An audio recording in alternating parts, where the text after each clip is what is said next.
to actually be out driving in the areas with a high-low siren. There's no other reason you'll hear that in an area unless we're putting out that evacuation order, not a warning, but an order.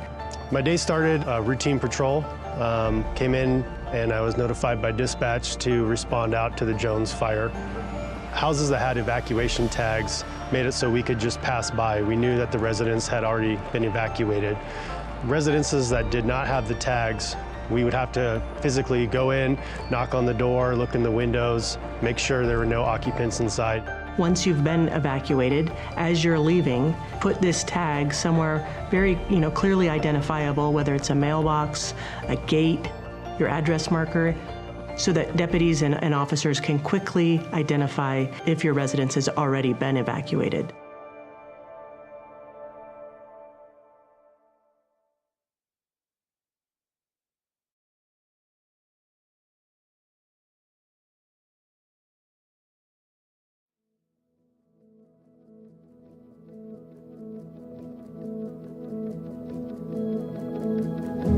You look out my back window here on the east side and you see how close this fire came.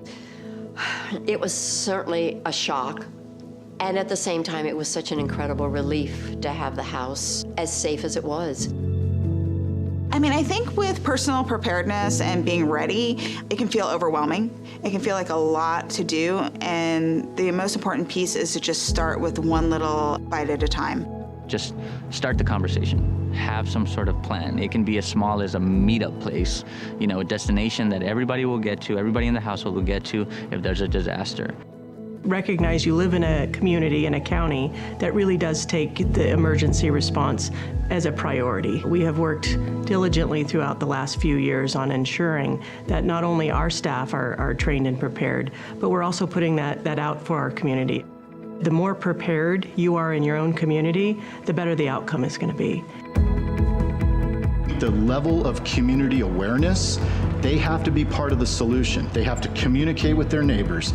They have to be part of the discussion in communities. They have to support the response, the prevention, the education, and ultimately the collaboration and the engagement. People have to be engaged at all levels. The more you think about it now, the easier it will be when the time comes that you need to evacuate. We've created this network and we want you to make sure that you know that you can tap into that. So if you are feeling a little bit overwhelmed, not sure where to start, reach out to one of our offices, reach out to the Fire Safe Council or 211. We're here to support you.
From the foothills of the Sierra Nevada,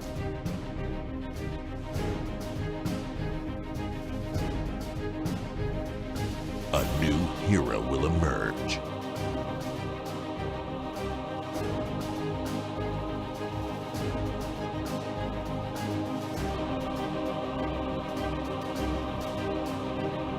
One who is ready.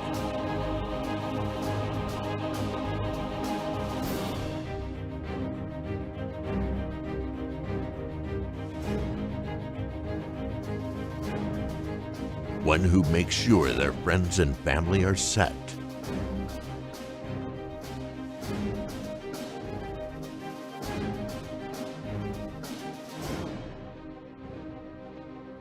has the power to go at a moment's notice.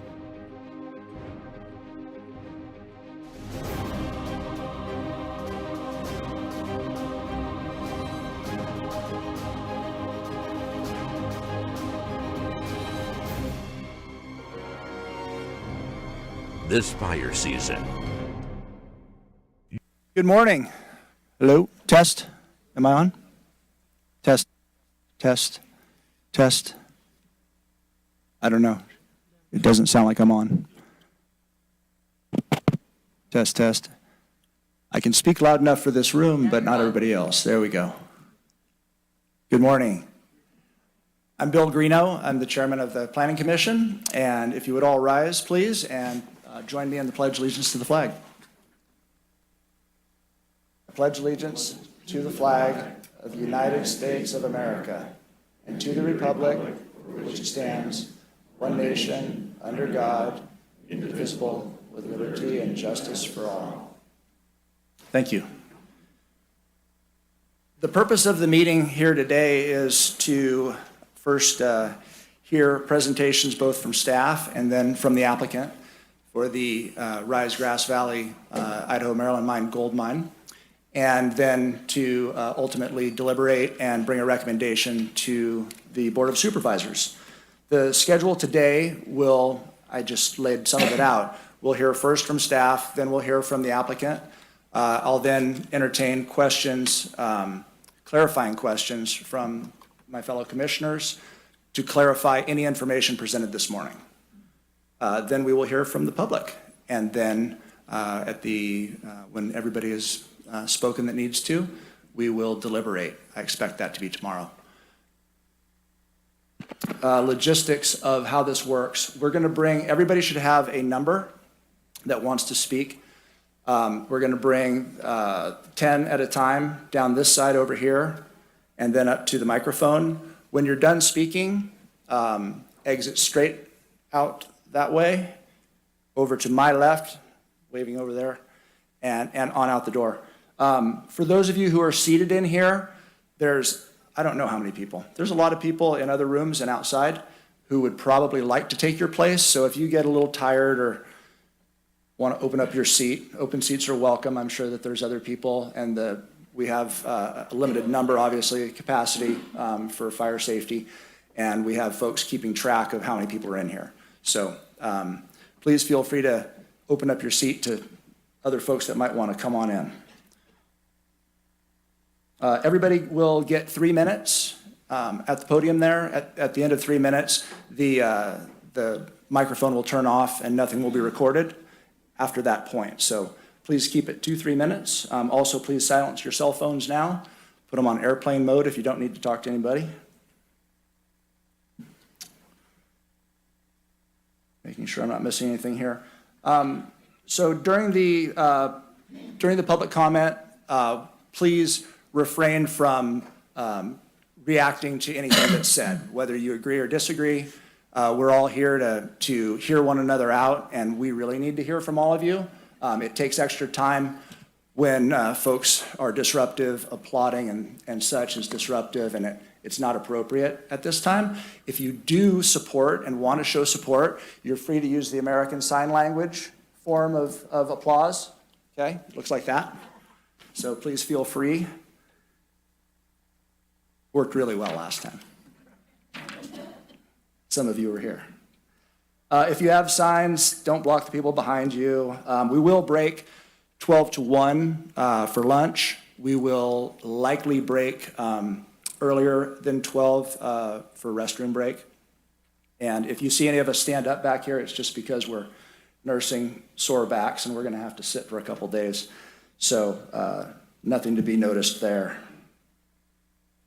And finally, if you have any questions, especially those of you who are not in this room, outside we've got a couple staff members, Marie Maniscalco and Vera De Ferrari are located in the lobby, I'm told, and they can field questions if you have any. Make sure I haven't missed anything here.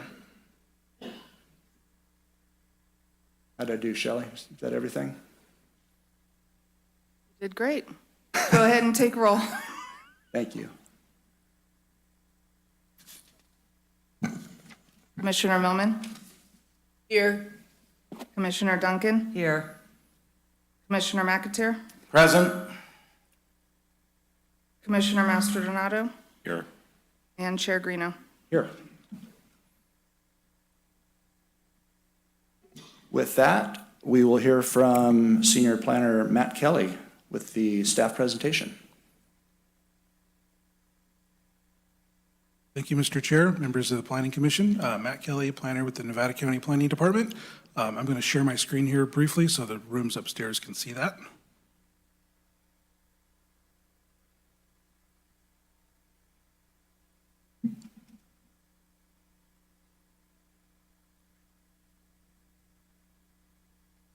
Okay, thank you. So seated to my left is Nick Papani. He's with Rainey Planning and Management, one of our consultants on the project. To my further left is Diane Kinderman of Applicant Kinderman. She's with also a consultant on the project. She is serving as counsel to staff for this project. And seated to her left is Cindy Ganos with Rainey Planning and Management, consultant on the proposed project. So just a brief meeting overview. I'll do a brief introduction, and then Nick is going to do a project summary. He'll then also talk about the EIR, or the Environmental Impact Report. I'm going to do a discussion on the general plan and zoning consistency, and then finish with recommendations. So purpose of today's meeting is to present the proposed Idaho Maryland Mine project to the Nevada County Planning Commission. We will open with a public hearing. Based on the information presented today and public testimony, Planning Commission will make a recommendation that staff will forward to the Board of Supervisors, who will take final action and consider the proposed project. So just a brief project timeline. In November of 2019, the application was received from Risegrass Valley. Resubmittals were submitted through February of 2020, and final submission of the project and CEQA documents with release of the EIR was January 22. The notice of preparation was prepared and released from July through August of 2020. The draft EIR was circulated for a 91-day public comment period starting in January of 22. In March, Commission held a draft EIR public comment meeting where we heard from the public and then presented those public comments in the final EIR, which is for your consideration today as well. In December of 2022, the final EIR was released, which it was a culmination of all the public comments that were received and responses to those public comments. The final EIR also included an erratum and updates to the analysis that was included from the draft EIR. And then finally, in April of 2023, the staff report was released for the proposed project that you're considering today. So the project sites, they are located within unincorporated Western Nevada County. The project is comprised of two project sites. The Brunswick Industrial Site, which is zoned M1 Light Industrial, has a combining district of SP, or Site Performance. The general plan of the project site is also industrial, and it's on this map here to your right. It's located here. The project is also located on what's called the Centennial Industrial Site, located on Whispering Pines Lane, accessed through the city of Grass Valley. It is zoned light industrial, or M1, and it also has a general plan designation of industrial. The project site surface components make up approximately 175 acres between the two project locations. There is also a proposed water line that would be constructed under East Bennett Road that makes up a portion of the surface components of the proposed project. The subsurface components of the proposed project are about 2,500 acres. They're comprised of this green, or this orange line here on the map. In addition, the applicant has agreed to, through a condition of approval, would limit subsurface mining to about 1,400 acres, and that's shown on subsequent site plans. But the subsurface estate of the entire project site is about 2,500 acres. So this is just a map of the project boundary, the project location, to show the Centennial Industrial Site and the Brunswick Industrial Site. And then the water line, as I was speaking to earlier, is along East Bennett Road that would be connected here. So this is the Brunswick Industrial Site. The site is the location of the existing Idaho Maryland mine. It did also contain a former Bohemian Mill sawmill site at one point that was located generally on this paved area. The project entrance, or the entrance to the underground mine workings, is located in the existing concrete silo, the Brunswick shaft here. And then the applicant would construct the additional service shaft that would be located on the project site in this general location. Project also, there's an existing clay line pond, as well as the tailings that would be deposited on the Brunswick site in the Brunswick site fill pile would be located in this area here. This is the Centennial site. This is the historic tailings area for the Idaho Maryland mine. This is located off of accessed off of Whispering Pines Lane, and then it does also border Idaho Maryland Road. Wolf Creek does front along it. There's an inactive sawmill that's on the applicant's property that's not proposed to be used as this project or part of the project, but it's there. And then this is the existing historical tailings location for the Idaho Maryland mine. The applicant proposes to utilize this site in addition to deposit tailings as well. And this is the mineral rights boundary. This map just shows the extent of the mineral rights boundary. And as I was speaking to earlier, the approximately 1,400 acres that the applicant would actually mine or actively mine is located here in red. It's outlined here in this red box. The subsurface total estate is outlined in this dashed line here. And then we'll turn it over to Nick. Thank you, Matt. Good morning, Chair, members of the Commission. Nick Papani, Vice President with Rainey Planning and Management. Pleasure to be here before you this morning. We were retained by the county to prepare the environmental impact report and assist with the planning services associated with the project. As Matt mentioned, I'm going to present the project summary as well as the environmental impact report overview. So starting with this slide, generally the project consists of several components, including the installation, as Matt mentioned, of a potable water pipeline for residential potable water supply. And this is just overview. We'll talk about each of these components in more detail. Dewatering of the existing underground mine workings. Underground mining at a depth of 500 feet or more in areas underlying the mineral rights. Construction and operation of above ground processing and water treatment facilities at the Brunswick Industrial Site. Engineered field placement for potential future industrial pad development at Centennial and Brunswick, and reclamation of the project sites in accordance with the reclamation plan. Okay. So the first component would be the potable water pipeline. Prior to commencement of initial mine dewatering, the project applicant will install a buried potable water pipeline along East Bennett Road to connect up to 30 properties to NID's potable water supply. This is a requirement of mitigation measure 4.8-2C of the EIR. Pipeline will be approximately 1.25 miles long, 8 inches in diameter, and contained within the existing right-of-way. Connection to the pipeline would be voluntary.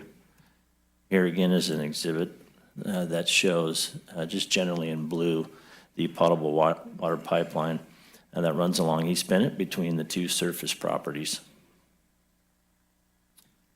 Getting into a little more detail on the Brunswick Industrial Site, I want to kind of go over the water treatment plant that would be utilized for the initial and ongoing dewatering. The mine is currently flooded, so there would be a need to pump groundwater into an on-site pond for removal of total suspended solids, iron and manganese. As I mentioned, the initial mine dewatering would be required, as well as some what's called maintenance dewatering due to continual inflow of groundwater within the underground mine workings. Groundwater sampling has identified 2 constituents of concern, which are iron and manganese, above Regional Water Control Board, Quality Control Board discharge standards. So the iron and manganese would be removed at the on-site water treatment plant that would be built at the outset of the project. The manganese and the iron would be removed at the treatment plant through filtration. The filter media will remove those 2 constituents to compliant levels specified by the state. A couple more details here. Out of caution, secondary treatment would also be employed at the water treatment plant. The water treatment plant would be permitted through the state, Regional Water Quality Control Board, prior to discharge of any treated water to South Fork Wolf Creek. Water will be discharged to South Fork Wolf Creek at a maximum rate of 5.6 CFS during the approximately 6-month initial dewatering of the mine. After initial dewatering, groundwater is anticipated to continue to infiltrate the underground workings, as I mentioned, at a rate of 1.9 CFS, so lesser than the initial dewatering. And so you have kind of a range of discharge, treated water discharge into South Fork Wolf Creek from an initial 5.6 CFS to 1.9 CFS on that ongoing time frame.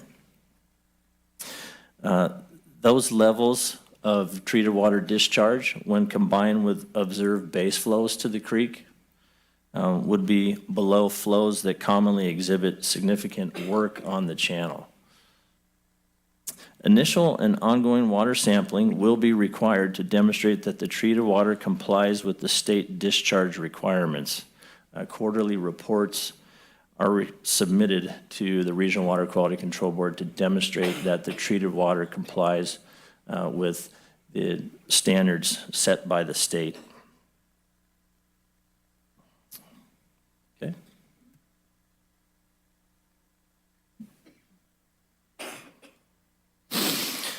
So at the Brunswick site, underground mining will occur. Mine development will occur in non-mineralized barren rock, i.e. non-gold bearing. Approximately 500 tons per day would be produced to create tunnels to access mineralized rock.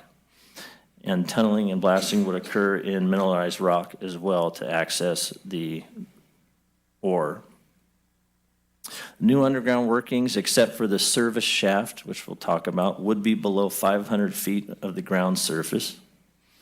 And tunnels would be constructed in 10-foot advances per blast round.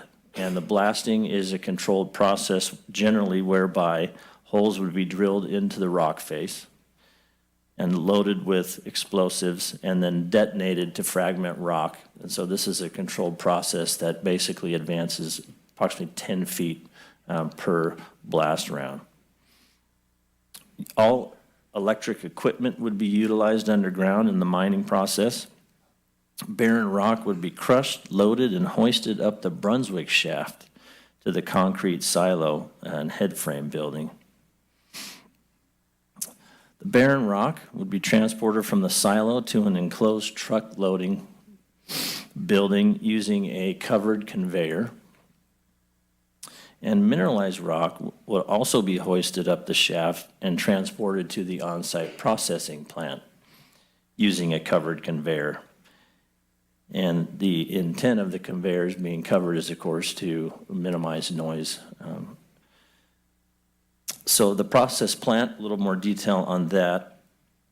Approximately 1,000 tons of mineralized rock would be processed through the plant per day. There's grinding mills within the plant that would crush the rock down, and then water would be added to produce a slurry. Gold would be extracted from that slurry through gravity concentration and secondary gold recovery processes. No mercury or cyanide would be utilized in the process. 20 tons of gold concentrate would be produced per day and shipped off-site. Through that processing, sand tailings would be produced. Sand tailings would be dewatered for use as cement paste backfill in the mine voids, as well as combined with barren rock to produce engineered fill. As I mentioned, the cement paste backfill would be utilized in voids. It'd be pumped underground, and that would help ensure the stability of the underground workings. The cement paste backfill would be subject to state review and approval. A waste discharge requirement from the Regional Water Quality Control Board would be required for utilization of cement paste backfill in the mine. The Brunswick site will have a complex of buildings, as generally illustrated in this chart here, as well as the proposed maximum heights.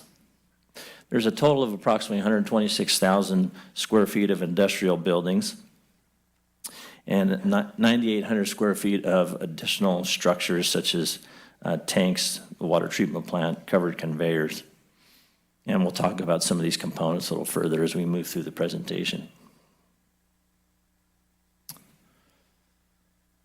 Now, this is a map of the Brunswick site, particularly the northern portion. Just going to cover a couple of these features here. I think you have to kind of advance. Yeah. So as Matt pointed out, that is the site of the Brunswick headframe, which is currently the site of the existing shaft and silo. There is an 80-foot tall headframe, or approximately 85-foot tall, I believe, existing silo there now.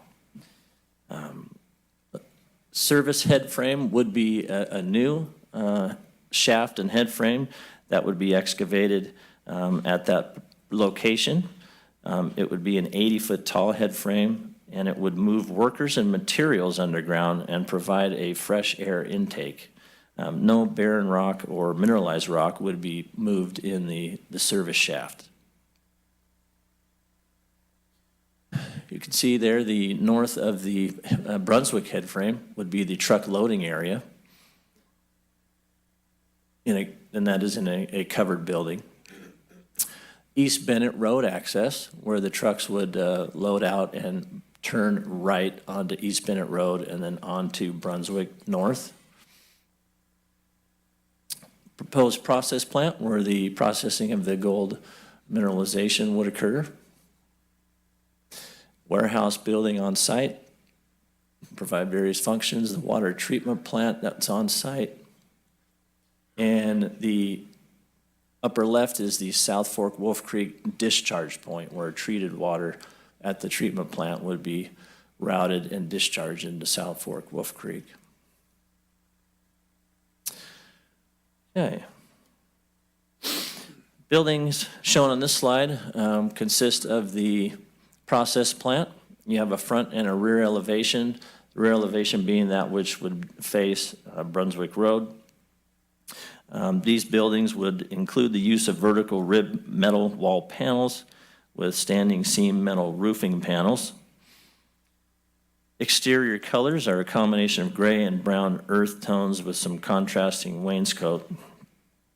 Buildings would be designed with windows, structural bays, roof overhangs, awnings, and other details.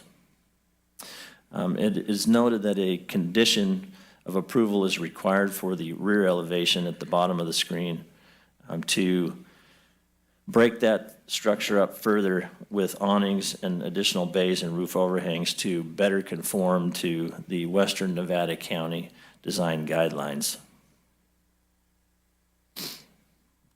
Okay. Here's an elevation of the proposed Brunswick shaft head frame building. You can see that has a similar materials and colors as the other buildings that we just looked at. The head frame would be approximately 165 feet tall. The vertical head frame structure would be clad with weathered copper, perforated at the top, which you can kind of see there, but and that would be to help kind of blur the lines between the structure and the sky. There'd be some level of kind of ability to see through that top portion of the head frame. The dark color may contrast sharply against the sky given the height, so staff has included a condition on the project to use a different material at the top to better blend in with the sky. Site development standards for lighting. The proposed lighting has been identified throughout the Brunswick site. New light structures are proposed for various purposes, including pedestrian safety along internal walkways and around equipment areas, as well as project entry points and parking lot lighting and building lighting.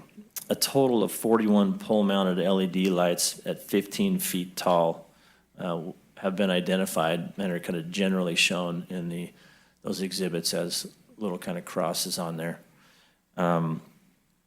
The proposed lighting would be compliant with International Dark Sky Association standards. They would be downcast lights and fully shielded. To ensure that is what the ultimate building is, ultimate building lighting and on-site lighting does comply with that. A condition has been required to ensure that, in fact, the final design reflects that all lighting is compliant with International Dark Sky Association standards. Landscaping has also been identified. We have a preliminary landscape plan. The landscape plan generally reflects heavy landscaping within the parking lot area on the Brunswick site. You can see that on the right side of the slide. On the left side of the slide, you can see generally the landscaping that is proposed at the northern corner of the site. That's basically south of the intersection of Brunswick and East Bennett. Trees are anticipated to reach full maturity in approximately 30 years. What the EIR identifies, and we'll talk a little bit more about, is that the impacts associated with the engineered fill pad would represent a significant and unavoidable impact associated with the project. There is a mitigation measure that requires a preparation of a final landscaping plan that would have some minimum performance standards that must be met, including such things as additional plantings along the Brunswick frontage, as well as that northern corner there, to ensure that maximal screening is provided eventually. Obviously, it's going to take some time for those trees to reach maturity, but we are requiring some additional landscaping. This is and I know it's a little hard in terms of the scale, but this shows the cross sections associated with the Brunswick industrial site with incorporation of the engineered fill pad. And particularly, maybe if you want to point, I don't know if they can see that, but the second from the bottom, you can see the fill pad there, probably at its maximal height. The fill pad would be approximately 50 to 60 feet tall above the existing grade, and it would take approximately 6 years to reach that design elevation at the proposed processing rates. Fill slopes would be 3 to 1, horizontal to vertical.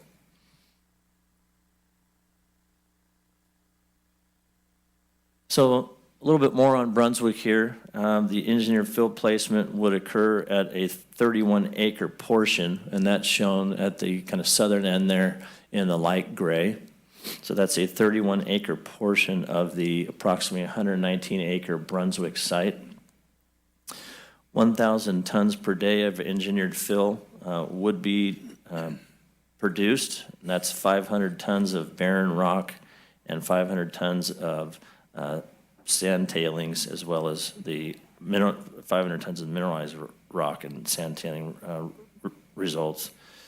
The on-site haul hours at Brunswick, in terms of engineered fill deposition at the pad area, that would occur from 7 a.m. to 7 p.m.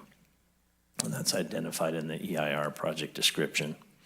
That consists of about 50 round trips. So from the truck loading building to the pad area, there's 50 round trips from 7 a.m. to 7 p.m. The project includes a detention basin that's at the toe of the engineered fill pad area. You can see that actually just below that, perfect, yeah, right there. That is a proposed detention basin that would be sized to contain flows to compensate for the amount of treated mine water discharged to South Fork Wolf Creek. So it's sized sufficiently to hold back stormwater in up to a 100-year storm event to make sure that the water does not exceed the current levels with input of mine water, treated mine water into the channel.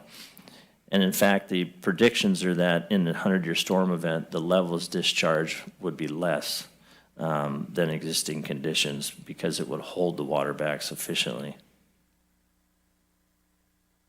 Okay, let's go to the next one. The Centennial Industrial Site Plan. Fill would not be placed within the 100-year floodplain limits of Wolf Creek. There would be some grading work within the 100-foot setback from the floodplain area, and we'll talk about that a little bit later. The floodplain management plan has been prepared in order to address that. This site would also include on-site detention that would be sized to ensure that the 100-year storm can be detained. The engineered fill here would be on about 44 acres of the 56-acre Centennial site, and 1,000 tons per day of engineered fill would be hauled to this site from the hours of 6 a.m. to 10 p.m. with the same amount of trips, 50 round trips from the Brunswick site to the Centennial site.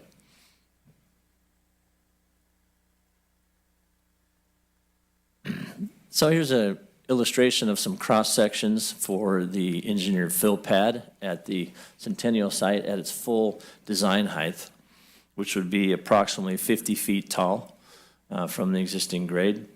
The Centennial site slopes up to the back of the property, if you will, so you can kind of get a sense from these cross sections that it would be a greater height towards the front, and then as you move towards the back of the property, the fill height would be less.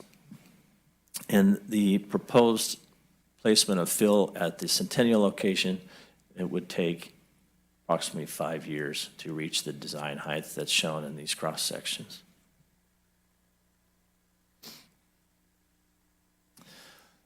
Project also requires a reclamation plan approved by the state.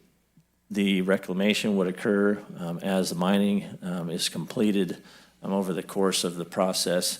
The ultimate land use would be 37 acres of an engineered fill pad on the Centennial site and 12 acres of open space associated primarily with the Wolf Creek portion on the Centennial site. At the Brunswick Industrial Site, the fully reclaimed condition after the 80-year term of the use permit would be 21 acres of an engineered fill pad. The industrial buildings would remain on site for potential future industrial uses, though any future industrial uses on that site would require further discretionary review and approval through the county, as well as 59 acres of open space on the Brunswick site. So in a quick overview of the entitlements, and then we'll talk a little bit further about them. The project requires a rezone, a use permit, reclamation plan and financial assurance cost estimate, variance, management plans, amendment to the final map for the Bet Acres subdivision. We'll talk about that further. Boundary line adjustment and development agreement.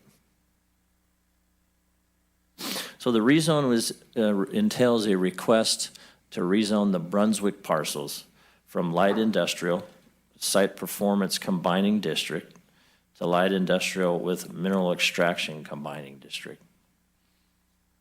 The site performance combining district was placed on the site in 1994 when Sierra Pacific Industries proposed the Nevada County Business and Industrial Center.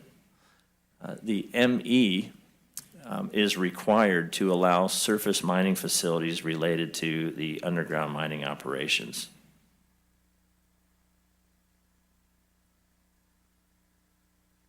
The use permit entails the various components of the proposed project as shown here on the screen. The ME overlay allows surface mining, which includes the above-ground processing facilities in the industrial M1 zone. And as mentioned, the subsurface mining is also allowed, subject to a use permit. Reclamation plan we talked a little bit about, that also entails a financial assurance cost estimate, or FACE.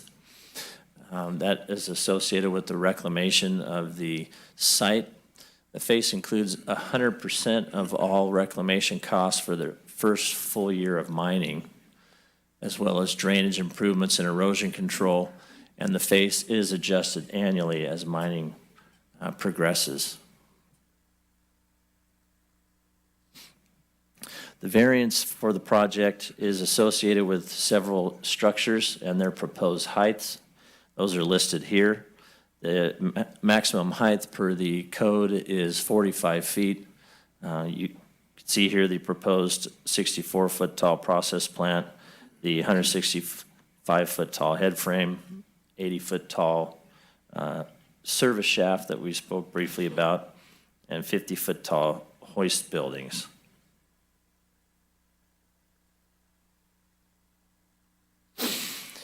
Management plans, county code, as you all are familiar with, requires management plans if a project may potentially impact certain resources. Those management plans must identify ways that those impacts will be minimized. And so various management plans have been prepared for the project, including water resource riparian area management plans for both surface properties. Centennial Habitat Management Plan for Pine Hill Flannel Bush, steep slopes and high erosion potential management plans for Centennial and Brunswick sites, and a seismic hazard management plan for a portion of the Brunswick site, as well as for Centennial, a floodplain management plan that I briefly mentioned earlier. The amendment to the final map for Bet Acres and the boundary line adjustment. So the final map for the formerly proposed Bet Acres subdivision includes a setback of approximately 200 feet from a identified fault. Based on substantial evidence from our geotechnical team, we believe that if there is a fault there, it is not active, and thus the setback could be removed from that map. We have our geological experts here, so if there's any specific discussion on that, we certainly can do that. So basically, based on the understood inactive status of that fault and its imprecise location, we believe that it can be removed, and that is the proposal to amend that final map. There's also a boundary line adjustment, and that is just to reconfigure property lines on Brunswick so buildings would not cross property lines.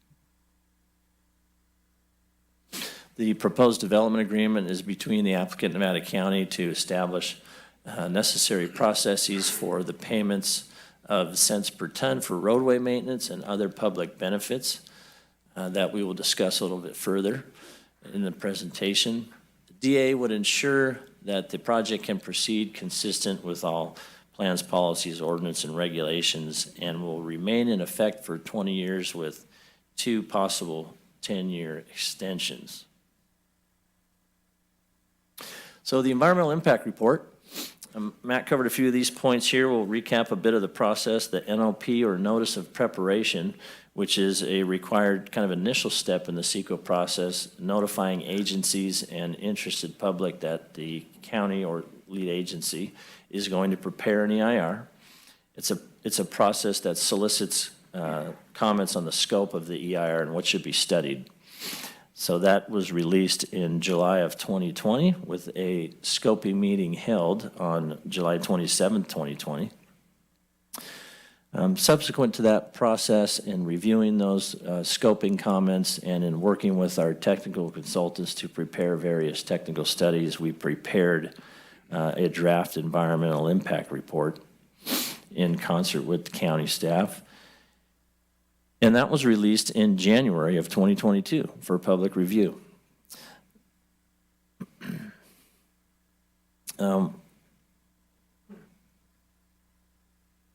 The initial period for the release and review was 60 days, and that is typically the maximum review period for an EIR unless there are unusual circumstances.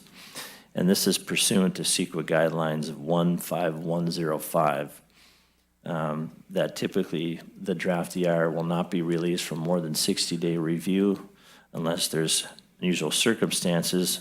And essentially the county determined that in response to public comments, in consideration of some unusual circumstances such as power outages due to winter storms, that the review period was extended beyond the 60 days and ran a total of 91 days. The draft EIR was prepared pursuant to the guidelines by our firm under direct contract with Nevada County. Nevada County reviewed, and we worked in concert to finalize that draft document and then release that document, which identified several potentially significant environmental impacts that would result from the project. Just want to cover briefly here in terms of notifying the public of the availability of the draft EIR. Noticing was released in accordance with CEQA guidelines of 15087. A notice of availability indicating the availability of the draft EIR was published in the Nevada Union newspaper, posted at the county clerk's office, and mailed to all those who commented on the notice of preparation. And the document was routed through the state clearinghouse for review by state agencies. All right. So the environmental impact report identified, as I said, several potentially significant environmental impacts in the following categories, ultimately determining that these specific impacts in these specific categories could be reduced to a less than significant level that is below their applicable thresholds. There are a set of significant and unavoidable impacts as well that couldn't be fully mitigated, and we'll cover that on the next slide. But I'm going to spend a little time here kind of going over a couple of what we might consider key topics and key mitigation in terms of interest and concern from the public. But so as I do that, you can see here the range of topics for which significant project impacts were identified, but could be mitigated to less than significant levels. So I'm going to start with hydrology and water quality. There were several potentially significant impacts that the project would have associated with hydrology and water quality. And we have our experts here to answer any particular questions you may have, follow on to the presentation. But just kind of at a higher level, we want to point out that Itasca Denver is a hydrology consultant that utilized a 3D groundwater model to assess the project's potential impacts to the aquifer. The groundwater model that was utilized has undergone extensive third-party review and is approved by the Nevada Division of Environmental Protection for use in mine permitting applications. The provenance of the model, the adequacy of the model for the type of fractured rock system here is dealt with in detail in Master Response 14 of the final EIR. The model was calibrated based on regional and local data, including well data, based on extensive 3D modeling prepared by Itasca Denver and peer-reviewed by the county's independent consultant, West Yost. And the predicted drawdown from mine dewatering ranged from approximately 5 to 10 feet in the East Bennett area. That's where 2/3 of the maintenance dewatering would occur. So the East Bennett area is the area that would be most affected by the dewatering. MCO Environmental, another professional as part of the team, reviewed a task as modeling results and identified a impact threshold for wells. That impact threshold is if the total water column of the well would be reduced by 10%. That includes a 100% safety factor, meaning that typically 20% is considered an adverse impact. And so by making it 10%, that's that 100% safety factor. So the analysis identified that up to 7 domestic wells would be subject to that 10% reduction in total water column. That's illustrated in the draft EIR in figure 4.8-12. As a result of the projected adverse impacts on those 7 wells, the draft EIR includes mitigation 4.8-2C, which is a well mitigation plan.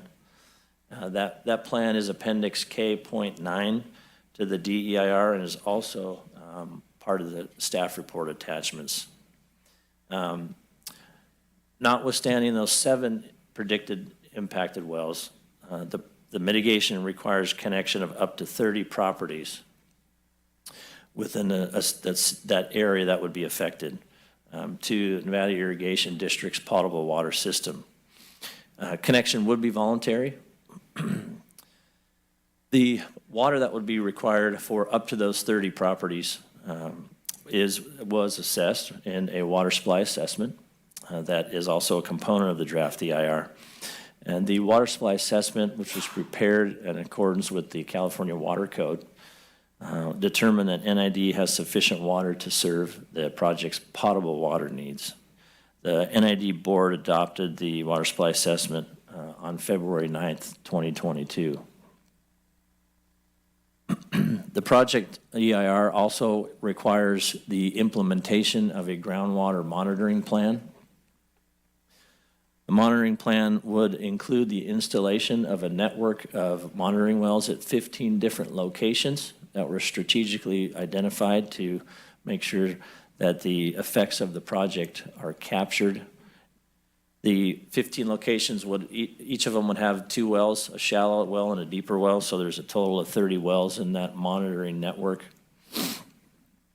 The groundwater monitoring wells would collect data for 12 months prior to any dewatering. And there would be ongoing monitoring and evaluation of data on a quarterly basis. If that monitoring determines that any additional wells would be impacted, so that is more than 10% of the total water column of any additional well is impacted, and the applicant is responsible for providing a comparable supply.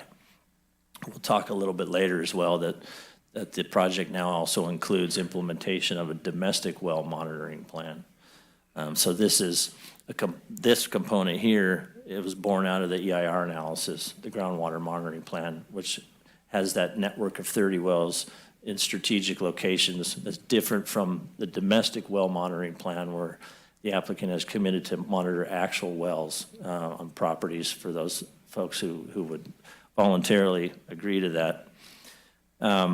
So at any rate, if an additional well would be impacted, the applicant is required to provide an immediate source of water supply, which that could consist of a couple different things. There's potentially some additional options that could be adjusting the pumping rate, deepening the water well, and drilling a new well, or providing connection to NID's water supply.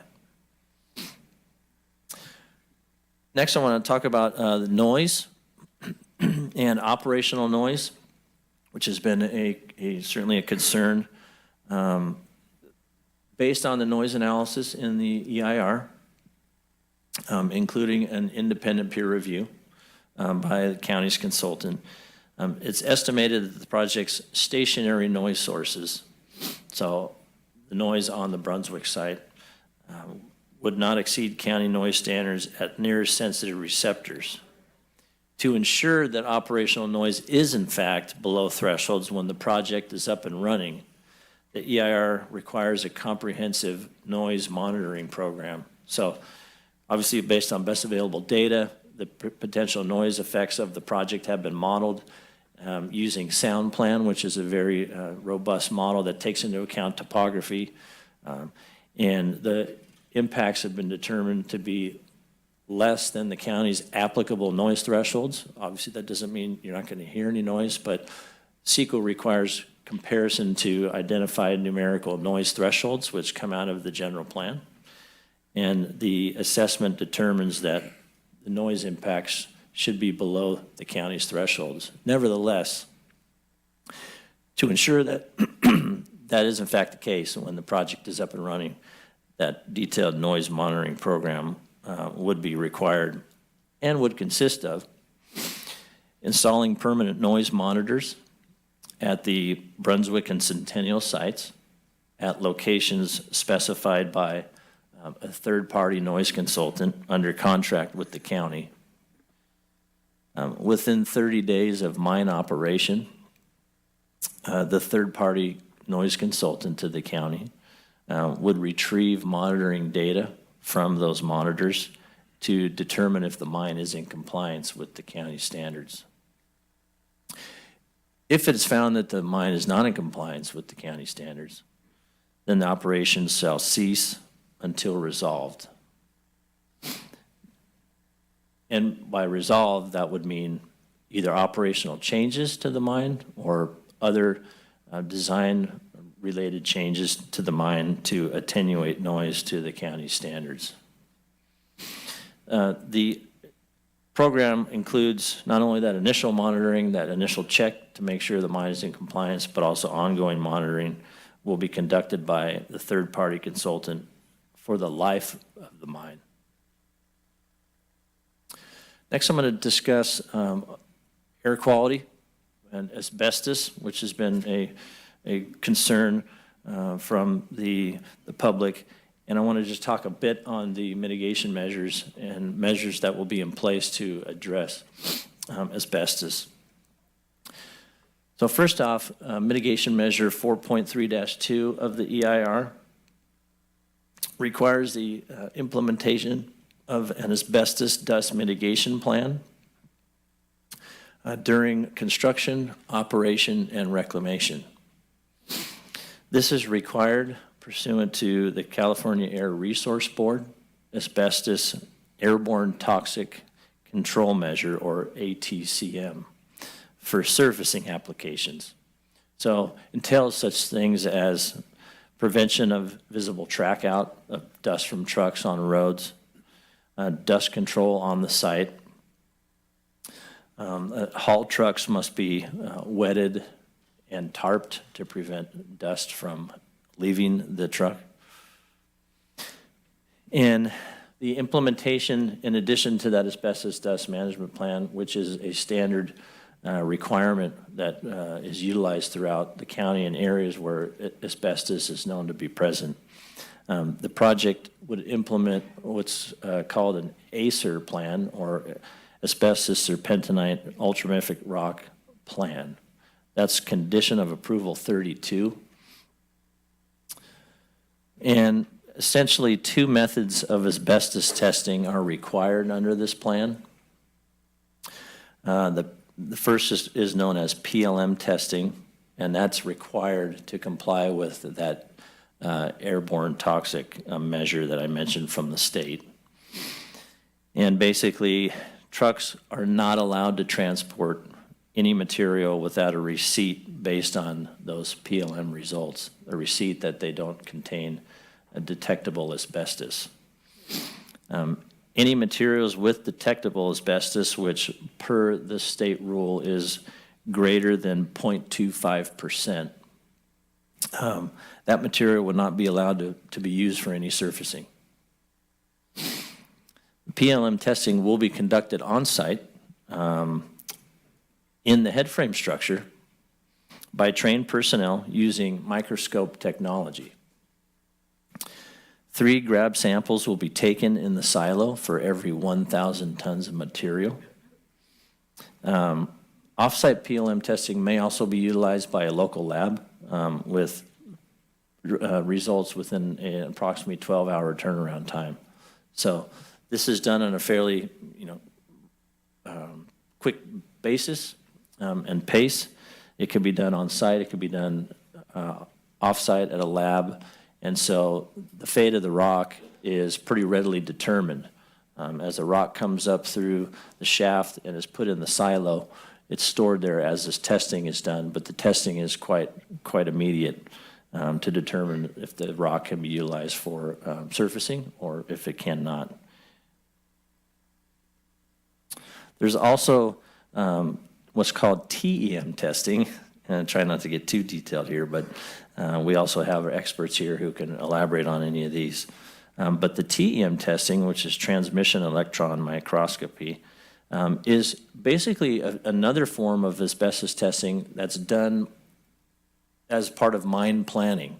So the applicant will be doing mine planning, which is pretty standard to try and determine, where are the asbestos, where's the serpentinite rock, which contains that asbestos, and to try and avoid that rock.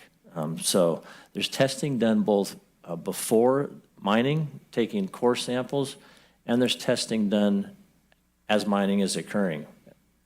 And so this is a process that is a longer turnaround time for results, but it doesn't control the fate of the rock. It's to ensure that the rock that's being pulled out contains a minimal amount of asbestos, an amount that is consistent with that which was assumed in the health risk assessment for the project. So a detailed health risk assessment was prepared to evaluate the potential effects of asbestos as well as diesel particulate from the on-site construction equipment. And the health risk assessment assumed a certain percentage of asbestos in rock that was based on on-site testing. And so essentially the mine planning is to say, hey, let's tie the material coming out of the mine to that which was assumed in the health risk assessment. So there's a confidence level that the health risk won't exceed that which was assumed and evaluated in the EIR.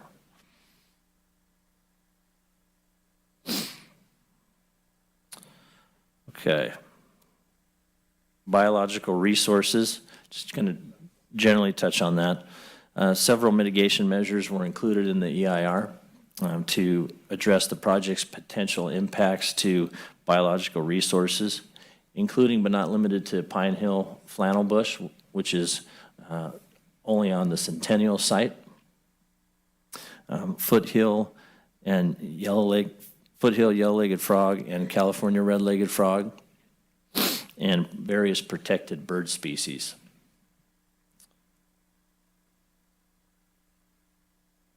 Okay, I think that's what I wanted to cover there, Matt. The project includes a couple of significant avoidable impacts that we'll touch on here, and those are impacts that mitigation can be applied, but the mitigation cannot reduce those impacts to a less than significant level. The first of which is aesthetics. As I mentioned before, the creation of the engineered fill pads would result in a substantial degradation of the visual character and quality of the Centennial and Brunswick industrial sites and their surroundings as viewed from public vantage points. So that's the focus of our analysis pursuant to CEQA is where can you see these locations from public viewpoints, because those are the viewpoints where the more people are affected rather than individual views, which, while certainly important, CEQA does allow kind of the focus to really hinge on those public viewpoints. So for Centennial, for example, from State Route 49, Spring Hill Drive, Centennial Drive, and Brunswick, Brunswick Road, intersection of East Bennett and Brunswick Road, those public viewpoint locations. To try and soften the impacts, the landscape plan that I mentioned would be required, which would include more robust plantings at strategic locations along the Brunswick's frontage, for example, the Brunswick site's frontage of Brunswick Road, the intersection of Brunswick and East Bennett. However, it's clearly acknowledged in the EIR that that will not fully mitigate the aesthetic impacts, and therefore the impact would remain significant and unavoidable. There's a temporary construction noise impact that could be addressed at some level but not fully mitigated below the applicable standards. That's associated with the installation of the potable water pipeline along East Bennett Road. And essentially, there's a mitigation measure in the EIR to try and minimize those construction noise levels. That's mitigation 4.10-1. Not only does that require notification to property owners of the pipeline construction timeline, but also several measures such as equipment with mufflers, fitting construction equipment with a growler type backup, so not the beep noise, but the growler type that you're hearing a lot on the Amazon trucks these days. But nevertheless, the impact associated with the temporary construction of the pipeline would be above the applicable thresholds. And so it's determined to be unavoidable for that approximately estimated to be about 4-month period to construct that pipeline. There are a few significant and unavoidable impacts identified for transportation. This consists of impacts under 2 different scenarios. So the traffic study looks at various scenarios, the existing conditions, and then add the project, which would be your existing plus project. The near-term conditions, or EPAP, which is existing plus project plus approved projects. So it's looking at that near term when other projects that are reasonably foreseeable would be developed. And then cumulative conditions, which would be kind of the long-term build-out of the region. And so under the near-term traffic condition and the cumulative condition, the intersection of SR 174 in Brunswick would be significantly impacted and would remain significant and unavoidable after mitigation.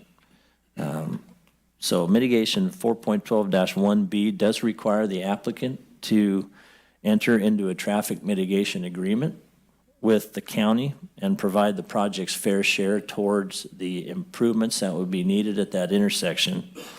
But the remaining funds for the intersection improvements are unknown in terms of timing and contributing parties. So therefore, it's determined to be significant and unavoidable. In addition, another traffic impact that would be unavoidable is under the cumulative condition, so the project as well as long-term development. That would be queue lengths at the intersection of Brunswick and Sutton Way. This would be the northbound left turn. It would be in excess of the threshold in the EIR, which is 25 foot, so essentially an additional car length. And it would occur during the 3:30 to 4:30 p.m. hour. The EIR requires mitigation to retime the intersection and improve operations to shorten that queue. But the intersection is in the city of Grass Valley, and that is what we call an extraterritorial area, and the county can't require another jurisdiction to implement mitigation. So in that situation, we will typically override that impact, given that we can't compel another agency. But if the agency does agree and that was implemented, that the impact would be less than significant. Okay.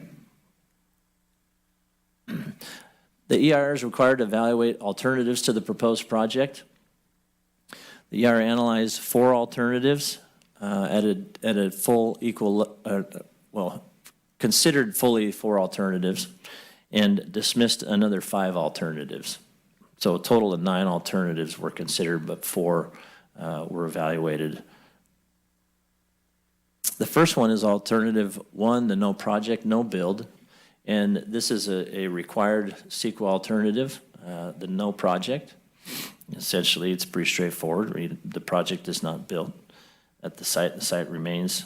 The second alternative that was considered is the elimination of the Centennial Industrial Site and expansion of the Brunswick fill pile. So Instead of the project proposal to place engineered fill both on Centennial and Brunswick, this alternative would only place engineered fill on the Brunswick site. Approximately 1.6 million tons of additional engineered fill would be placed on the Brunswick site. That would render that potential future industrial use area on Brunswick basically unbuildable because of the increased height of that. The fill pad would be approximately 50 feet higher than the proposed project height.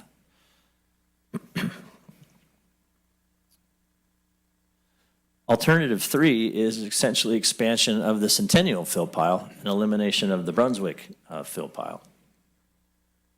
That would place an additional approximately 2 million tons of engineered fill at the Centennial site, and that would render the 19 acres of potential future land, industrial land, unbuildable due to the increased height of the fill pile.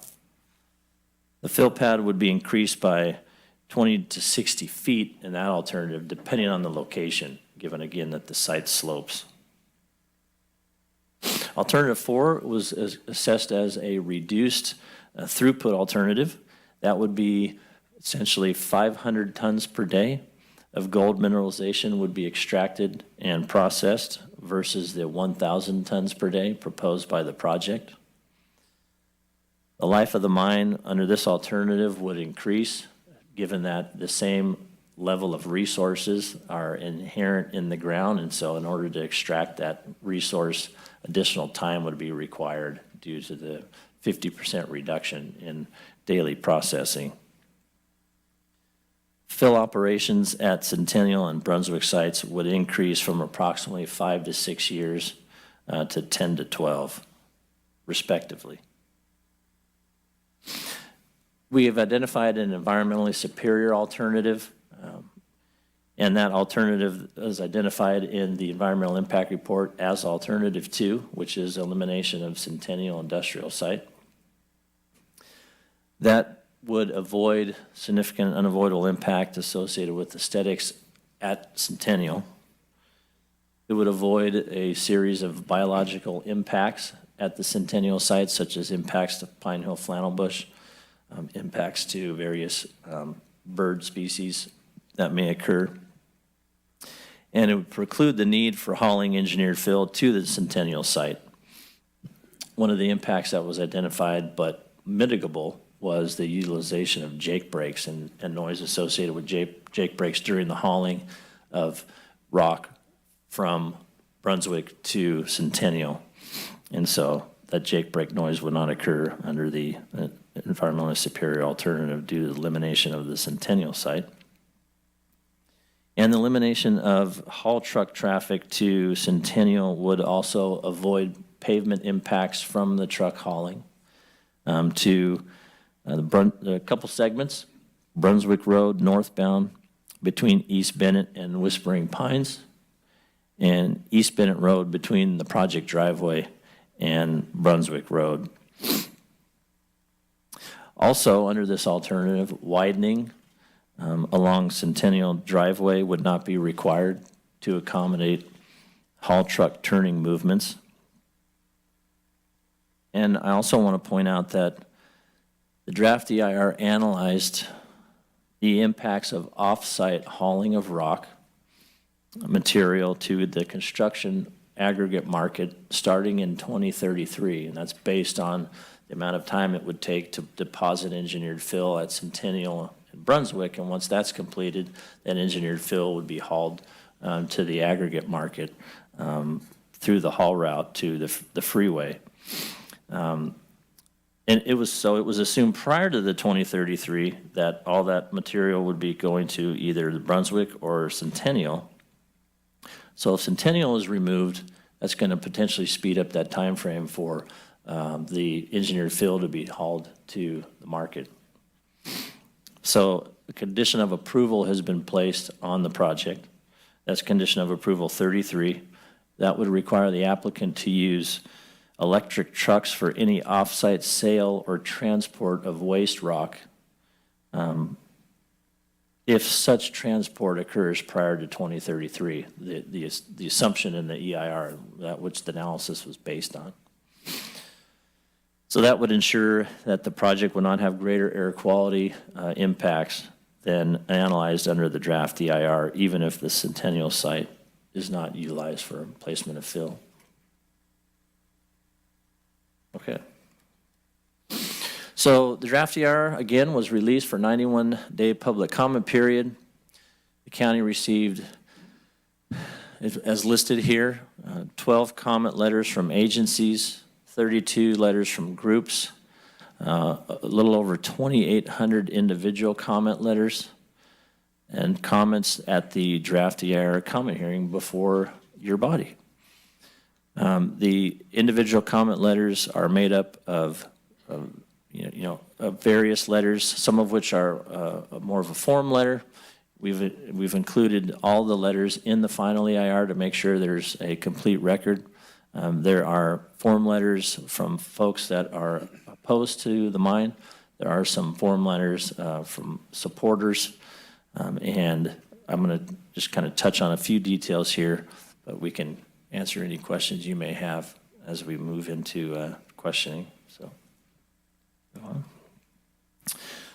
So all comments were reviewed by the county and addressed in the final EIR.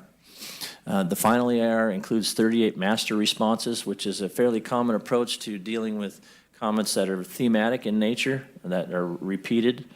And so we determined that 38 master responses would be appropriate, and that's kind of at the front end of the final EIR.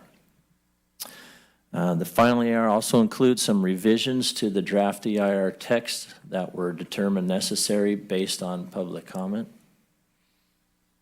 The revisions included in the final EIR serve to clarify existing mitigation measure language, provide additional background and analysis. And we look closely at the need to whether or not to recirculate the draft EIR based on public comment, based on revisions to the draft EIR.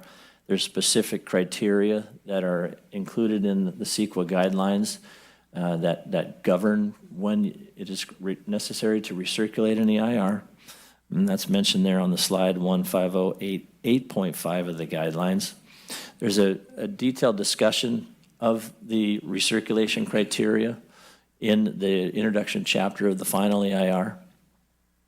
And essentially the conclusion that was reached was that the recirculation criteria were not met by the changes to the document. And any further questions on that, happy to answer as we move forward. The final EIR was released to the public on December 16th, 2022. So as part of the CEQA process, when a project has significant impacts, an agency must make certain findings. And the relevant sections from the Public Resource Code and the CEQA guidelines are up on the screen.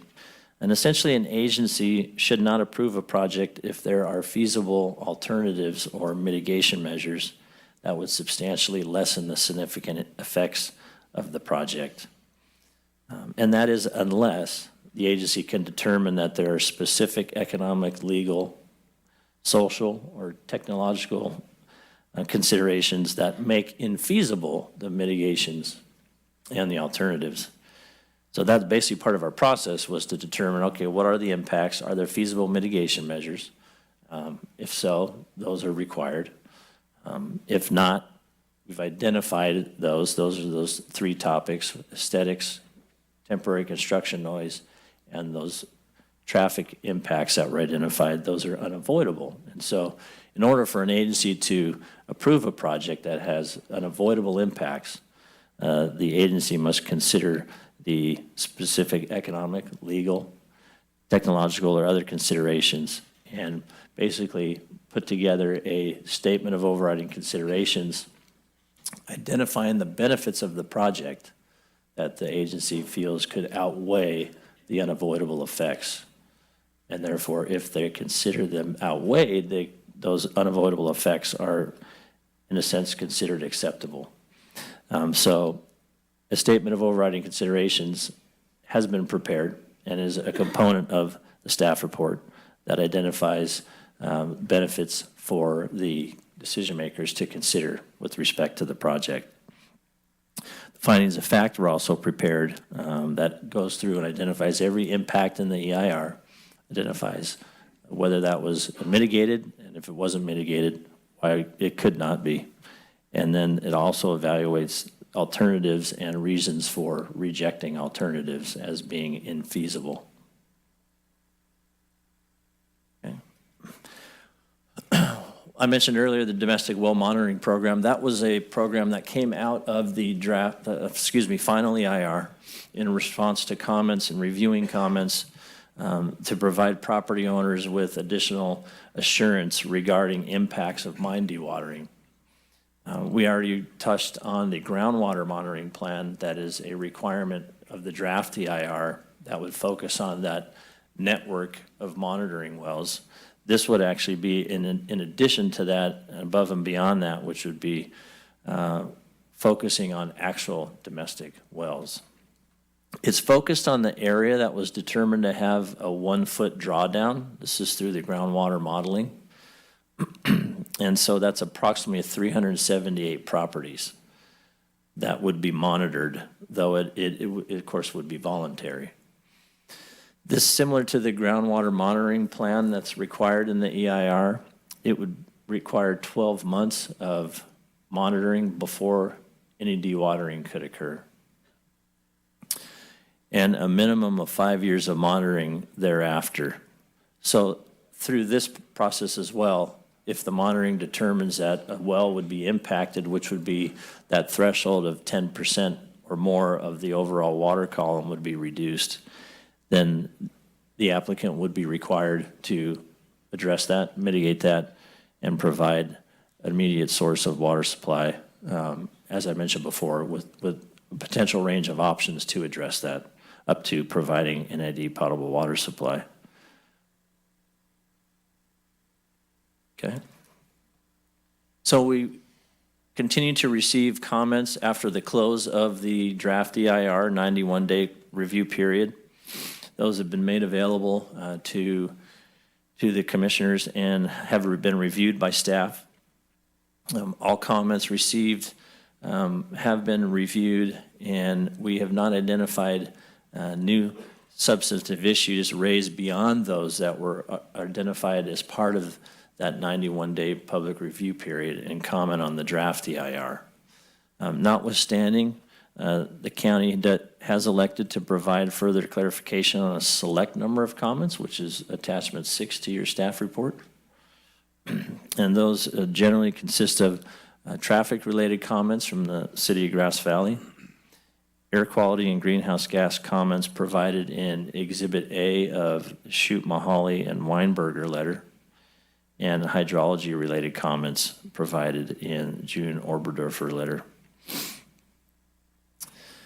One thing that's important to understand as part of the overall CEQA process and is not uncommon for complex projects is to have disagreement amongst experts.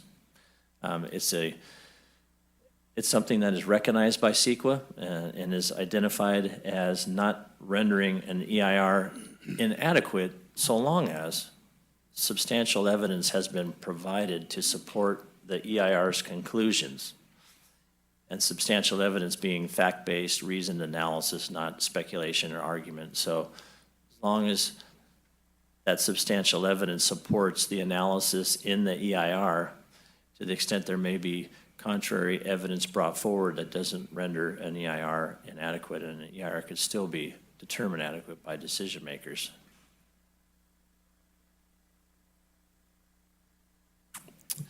And with that, I think I'm going to turn it over to Matt to continue the presentation. Thank you. Thank you, Nick. So I'm going to kind of go through general plan consistency, zoning code consistency, and then we'll conclude with recommendations. So our general plan includes 4 themes. They're outlined, or 4 central themes, in addition to a number of policies and goals. First is fostering a rural quality of life, which is central theme 1. Number 2, and then I'll go through these. So the first is that we have to consider the project is consistent with central theme 1. The goals of the general plan explain that the policies and land use element describe balances of growth within rural and urban areas. The project site is located within both a community region of Grass Valley and a rural region on the Brunswick site. So there's a demarcation line between the two. In reviewing the proposed project and for consistency with the central theme, Brunswick site is surrounded primarily by residential agricultural zone property. It's also zoned, there's areas that are zoned single-family residential or R1. Therefore, balancing the land use pattern is very important. The overall project site is mostly, as I mentioned, located within the Grass Valley community region. The buildings itself and the existing head frame would be located within the community region, the Grass Valley community region. This is the Brunswick site.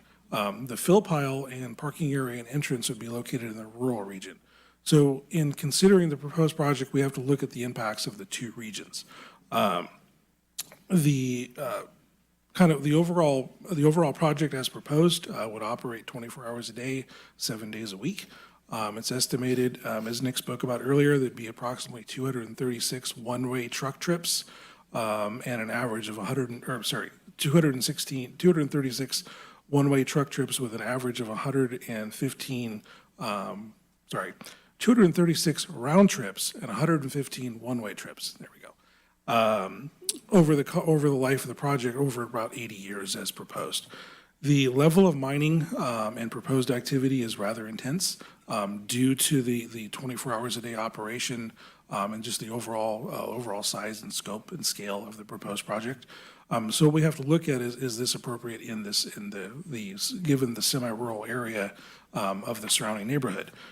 Included in your staff report is an analysis of this, and essentially it looks at the overall the project sites are zoned industrial, but there are varying levels of industrial uses, everything from a small mini storage facility or office building all the way up to the proposed project. So there's varying levels of intensity. In reviewing this and with Central Theme 1, staffs determined that the proposed project would not be consistent as proposed with Central Theme 1, which is the fostering of rural quality of life. Number 2 is sustaining a quality of environment. This was looked at extensively throughout the general plan, the EIR. The proposed project, as we talked about earlier, does contain a number of significant and unavoidable impacts. However, most of the impacts that are outlined and analyzed in the EIR can be mitigated to a less than significant level. There are a number of conditions of approval, including condition of approval 8.34, which is included in your packet, that would achieve a level of overall reduction in the size of the project due to the subsurface estate being reduced down, which the applicant could overall mine. In reviewing this, and as noted in the EIR, there were a number of levels of impacts that be reduced to a less than significant level. Therefore, the general plan consistency for Central Theme 2 can be found to be consistent due to the level of impacts as analyzed in the EIR. Number 3 is developing a strong, diversified local economy. As included in the EIR and as discussed in the staff report, this finding can be made. The proposed project would generate approximately, or would start with 52 people, is estimated to be able to develop and construct the project. Throughout the life of the project, there would be approximately 312 jobs that would be required at full, complete operation. The project would generate tax revenue for the county, as well as indirect job creation through associated jobs would be created with neighboring parcels, neighboring land uses, all those additional employment, all those different types of things that would go with a large-scale type project like this. Therefore, the Central Theme 3 can be found to be consistent due to the job creation of the project. Number 4 is that pattern land uses will determine the level of public services. The proposed project has been found to be able to achieve this. The land use patterns and public services, the project would utilize NID water, and NID has indicated that they can serve the proposed project, as well as those parcels along East Bennett that would be served by the project. In addition, the project would be served by Pacific Gas and Electric Company, which they've indicated they can serve the project. So there's adequate public services that are available to be able to serve the project and not create additional impacts due to the need for additional public services. The other is emergency services. They are, as analyzed in the EIR, they're adequate to serve the proposed project as well. So therefore, Central Theme 4 can be found to be consistent with the project as proposed.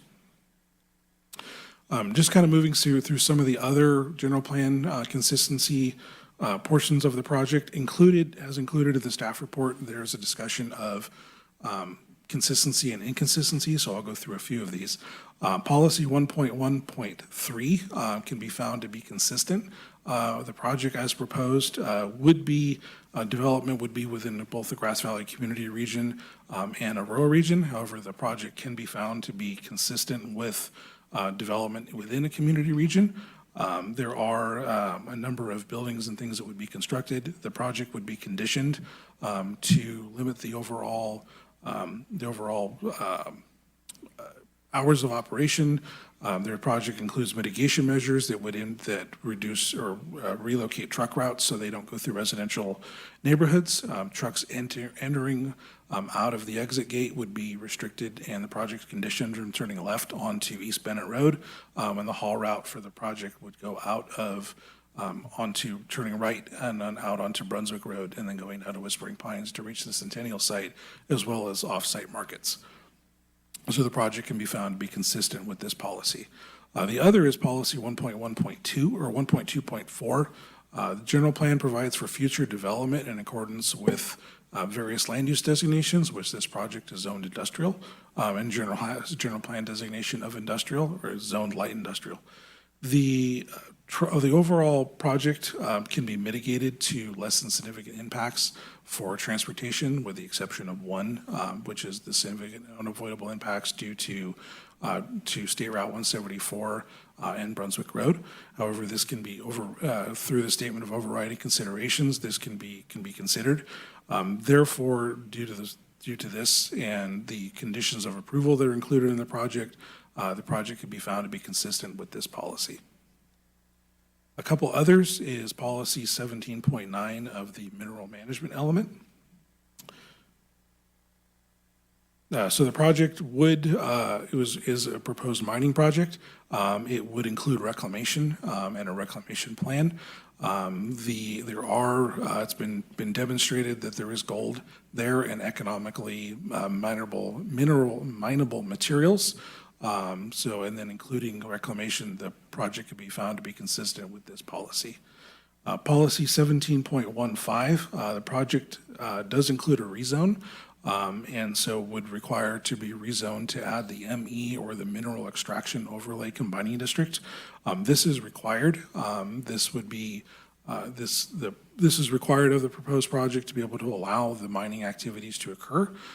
We have both surface uses and subsurface uses that would require this ME overlay to be included, so the project can be found to be consistent with this policy.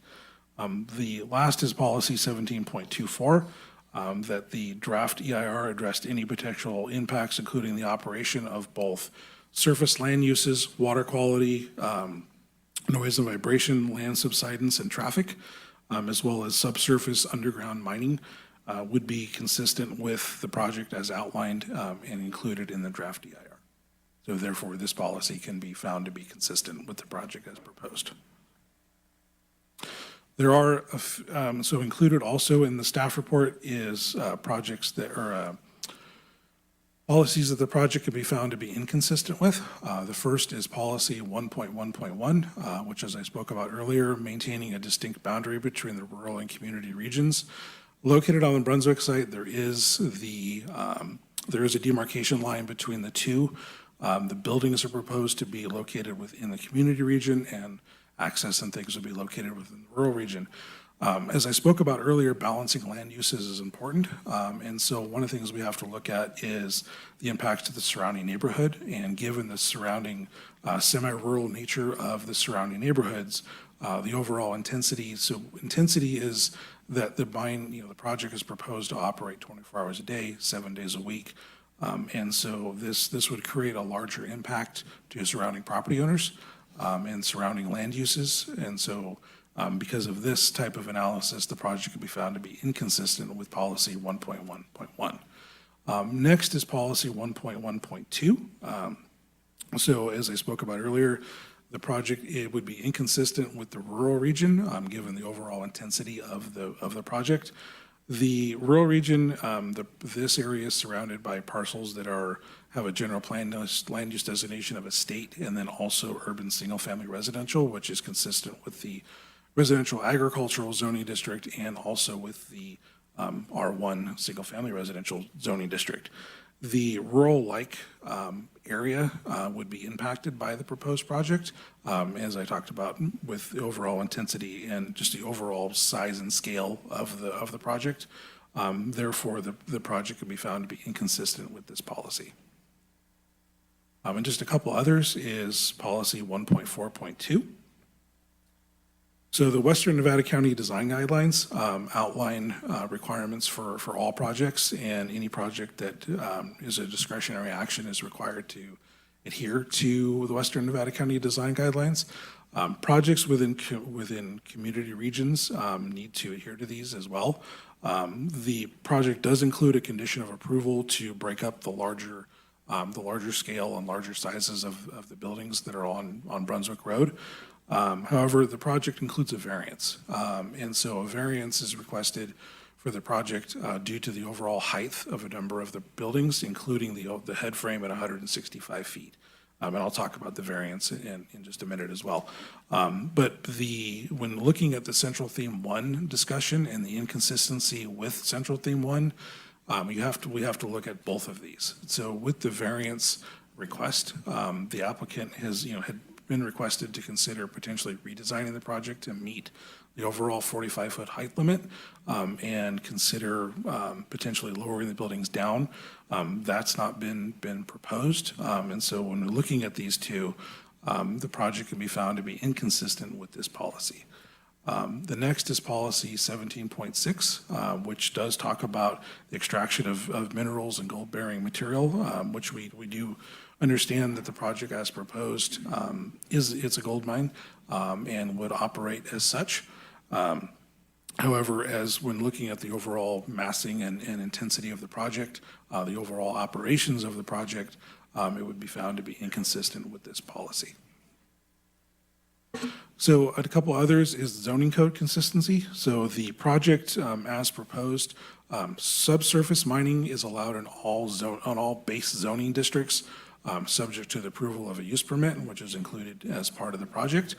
The project does require a rezone, and so also pursuant to Nevada County Land Use Development Code Section L2 3.21, surface access to subsurface, including vent and escape shafts, are allowed in the zoning districts that are displayed here, subject to the approval of a use permit. And then last is that surface mining is also an allowed use within the M1 zoning district, provided that we add the ME combining district. So in reviewing these, the project can be found to be consistent and inconsistent with the zoning code when you add the ME combining district, along with the variance. So these are things that all have to be looked at and analyzed just due to the overall use and size and scale of the project. With the rezone, I'll talk about in a second, the project could be found to be inconsistent with adding the ME combining district due to the overall size and scale. So the project, as I mentioned, does include a rezone. And so kind of just to touch bases on this a little bit, the project site is zoned light industrial and this is at the Brunswick site, would require the addition of the mineral extraction combining district. There are, as we talked about, there are many different types of industrial uses and overall levels of industrial uses. The project site is zoned light industrial, and certainly mining is an allowed use within light industrial. However, it also allows for repairing, distribution, warehousing, those types of things, and other supporting businesses. So when looking at this, along with the addition of the ME Combining District, the ME Combining District allows for surface mining and provides for public awareness and potential subsurface mining activities. The district should also only be used on lands with that are compatible with the Nevada County General Plan and are not located within a residential zone. The project certainly is not located within a residential zone, being that it's zoned light industrial. However, all uses in the ME Combining District are subject to the approval of a use permit with a reclamation plan, what this project is proposing.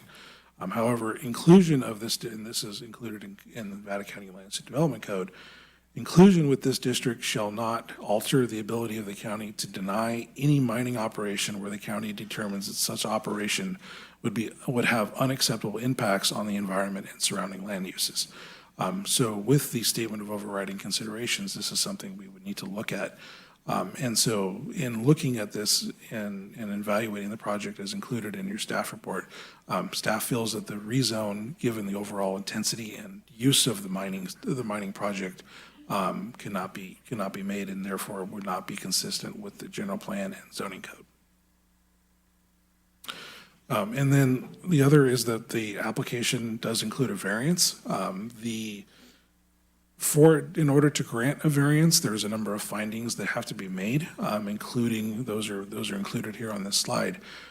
So the project as proposed would include a 64-foot tall processing plant, 165-foot tall head frame for the Brunswick shaft, 80-foot tall head frame for the new service shaft, and a 50-foot tall hoist building that would be associated with the two mine shafts. Pursuant to Nevada County Land Use Development Code Section L2 2.5, the variance is required due to the 45-foot height limitation that's outlined and required by the Light Industrial Zoning District. The overall height of the buildings would exceed the 45-foot height limit, so therefore a variance is a departure from the allowed height of the project, or allowed height of the Light Industrial Zoning District. A variance can only be granted upon the demonstration of a hardship based upon the peculiarity of the property, including the overall size, shape, topography, things of that nature is what you have to be able to find to find a project to be consistent with general plan and being able to allow for a variance. In processing the application, staff expressed an overall concern due to the size and massing of the buildings and the overall size and scale of the mining operation itself, including 24 hours a day operation, 7 days a week, including the overall height of several of the proposed building, including the head frame. The draft EIR and the EIR does include a significant unavoidable impact for aesthetics because their buildings are as proposed. Therefore, there's no way to mitigate that. However, in discussions with the applicant and in looking at the overall size, its potential to be able to lower the height of the buildings down or consider redesigning the head frame to be lower. And so staff did express concerns about the overall height of the buildings and feels that just given the overall size and scale and we're reviewing the project, that the variance findings cannot be made.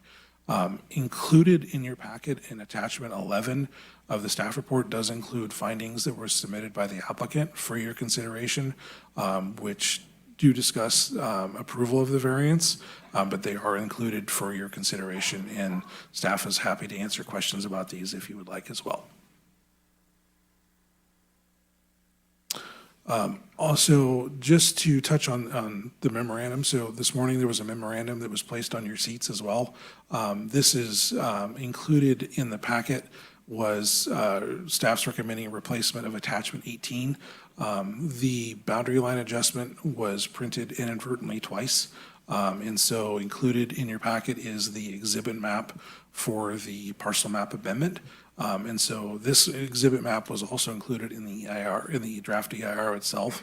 This doesn't change any of the analysis, but staff just wanted to clarify this for the Planning Commission and to insert the right exhibit map for your review. So for recommendations, the project, as we talked about, can be found to be consistent with several of the Nevada County general plan goals and policies, and found to be inconsistent with other Nevada County general plan goals and policies. Included is 2 recommendations are being presented to the Planning Commission for consideration as recommendations to the Board of Supervisors. And the Planning Commission can choose to take one of these 2 recommendations if you so choose, or to consider other recommendations or other options at the pleasure of the Planning Commission. And just to touch on these, recommendation A includes certification of the EIR, denial of the rezone and variance, and then no action on the remaining entitlements. This is based on the project to be found inconsistent with several of the general plan goals and policies. The intensity of the operations would exceed those of the rural character and overall surrounding area, given the overall intensity of the use and intensity of the proposed mining operation with the surrounding land uses. And then regarding the requested variance, there is the potential for potentially redesigning the project to consider lowering the height of several of the buildings, potentially lowering the height of the overall head frame, including additional different type redesigns that could be considered. So if Planning Commission chooses to consider recommendation A, the Planning Commission, the actions would be to certify the final environmental impact report as adequate and not adopt the findings of fact and statement of overriding considerations. This finding or this action would be to certify the final EIR, but not adopt the findings of fact, statement of overrides. This is because the overall benefits of the project and the overall statement of overriding considerations cannot be made. However, the EIR itself could be certified. And so this is just that's what this action would do. The second would be to deny the rezone, deny the variance application, and then would be taking no action on the remaining entitlements, including the use permit with the reclamation plan, the management plans, the map amendment, boundary line adjustment, and the development agreement. Recommendation B is included for Planning Commission to consider. This would, should the Planning Commission determine that the proposed project is consistent with the Nevada County General Plan and Zoning Ordinance, Planning Commission can take the actions included in recommendation B. Additionally, should the Planning Commission recommend approval of the proposed project, staff would recommend that the Planning Commission adopt and make recommendations on the CEQA findings of fact and the statement of overriding considerations, and this would be under recommendation B. The recommendation B project actions would be to certify the final environmental impact report and adopt the findings of fact and statement of overriding considerations, approve the rezone, approval of the use permit with the reclamation plan, approval of the variance, approval of the separate management plans, approval of the parcel map amendment, the boundary line adjustment, and approval of the development agreement. And then lastly, there are other considerations that the Planning Commission can take, and staff would be willing to discuss these with you further should you have questions on them. But the would be to continue the, if Planning Commission desires to request additional information to be brought forward for its consideration, would be to continue the item to a date and time certain or a date and time uncertain, depending upon the requested information. The other would be is to provide a motion of intent or a continuation to recommend one or more of the alternatives. There are, the alternative 2 is the environmentally superior alternative. If Planning Commission would desire to consider this alternative, that is something that Planning Commission can do. And so you can do this through a motion of intent, or you can do a continuance, or if you'd like to request staff to bring this back to add additional findings or considerations, staff can do that, and would be to continue the project to a later date to allow staff to do that.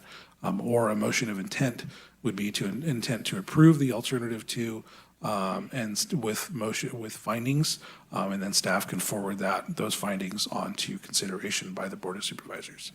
And then lastly is that this Planning Commission can consider a combination of recommendations from recommendation A or B, would be to consider approval of some of the entitlements or denial of some of the entitlements, certification of the EIR and denial of some of the entitlements, or approval of some of the entitlements. So these are all things that are within the Planning Commission's purview for consideration. So with that, that concludes our staff report, and if you have any questions, we'd be happy to answer them. Thank you, Matt. I think I'd like to wait until after the applicant presentation for questions. Thank you. Is the applicant prepared?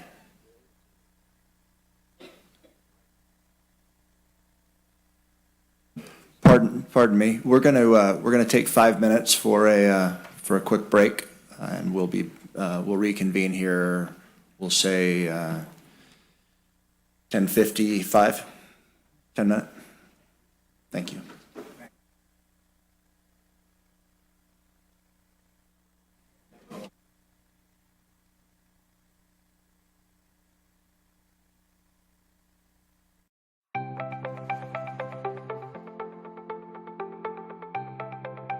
Ready Nevada County is an education campaign designed to help the public have successful outcomes during emergency events. We really focus on a whole host of disasters or emergency events. We want to have a broad spectrum. We want to be prepared for anything, but really we focus a lot on wildfire because we know that's one of the most likely events to happen in Nevada County.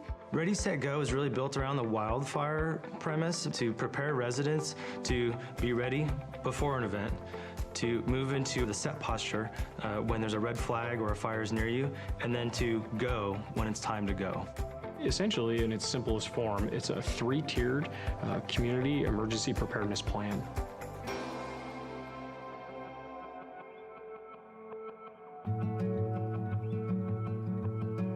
I have lived in this house, which we built, my husband and I, 26 years ago now, actually. We selected the hardy plank, the concrete siding, and also the metal roof. Then when we moved up here and heard about the 49er fire, that's when we started to say, wow, this really is even more important than we first realized. So the 49er fire is one of the most historic fires in Nevada County's history. They figured it changed the laws of the state of California that said this is how you have to protect your home. That came out of Nevada County. Steve Eubanks came from the Fire Safe Council, and the main thing we needed to pay attention to was the ladder fuels. Planting has been removed from the edges of the house so that it does not touch the house. It was an incredible service from the Fire Safe Council to come out and spend a couple of hours going through this property. So the ready phase is when there's no immediate threat to you and your family. This is the time when you should be doing education and planning, whether that be training, educating yourself, or accumulating equipment, hardening your home, creating defensible space. Defensible space is really all about creating a buffer zone between your house and flammable vegetation. We really focus on defensible space around the home, that first 100 feet, but also around the roadway too. Another aspect of the ready phase is hardening the home, and really what that means is making your home more resilient to wildfire. That's going to be putting the fine-grained mesh around the vents of your home so that embers won't get under your house or into the eaves of your house. That's going to be using non-combustible materials on your deck and around your home. So when an ember storm comes through, it's not going to ignite your home itself.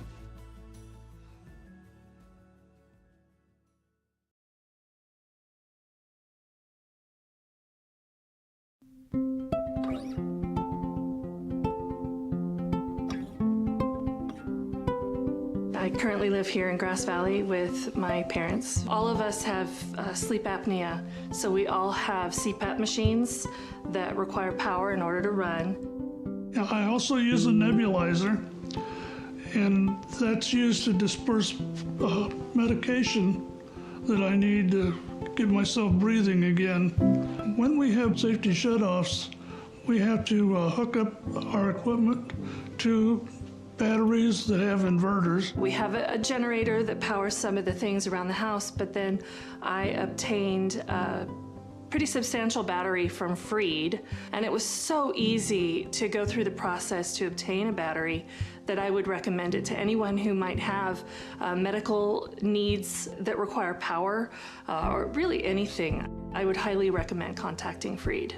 So whether it's a snowstorm or a public safety power shutoff, we really want folks to be thinking about, okay, what are the things I'll need on hand to weather the storm? Do I need to have candles? Do I need to have battery-powered radio? Do I need to have flashlights? So what are the things that you'll need to shelter in place or address the disaster at hand? So a go bag could be anything. It could be a backpack, it could be a suitcase. It's gonna be something that you put together to sustain yourself, your family, your pets if needed. That's gonna have food, water, medication, clothing, toiletries to get you by for 72 hours. You need to think of your go bag as the only resource you may have. Stores may be closed, the power may be out, so you may have to literally live out of this thing for a 3-day period as an evacuee. If you are someone with a disability, maybe you have a chronic health condition. For me, I have type 1 diabetes, I have an insulin pump, right? And so that's a critical piece that I need to plan for if I'm gonna ever evacuate or be away from my house, frankly, for any amount of time, right? What we find often is that if people don't evacuate with their CPAP machine, with their oxygen concentrator, with their wheelchair, walker, then it can be difficult on the other end. My name's Ulysses Palencia. I work in the 211 call center. I'm just a resident of Grass Valley. I have 2 daughters, a 4-year-old and a 1-year-old. In Nevada County, 211 is available 24/7. So what we provide for the community is information. That could be anything from directions to the resource centers. It can be letting them know where the fire is, if they are themselves in an evacuation center, if it's a fire, if there's any information as to whether their power's coming back on during a PSPS. 211 gets the information that we provide directly from the county, so directly from the Office of Emergency Services. The whole team cares. We're all local community members. We all just want to help.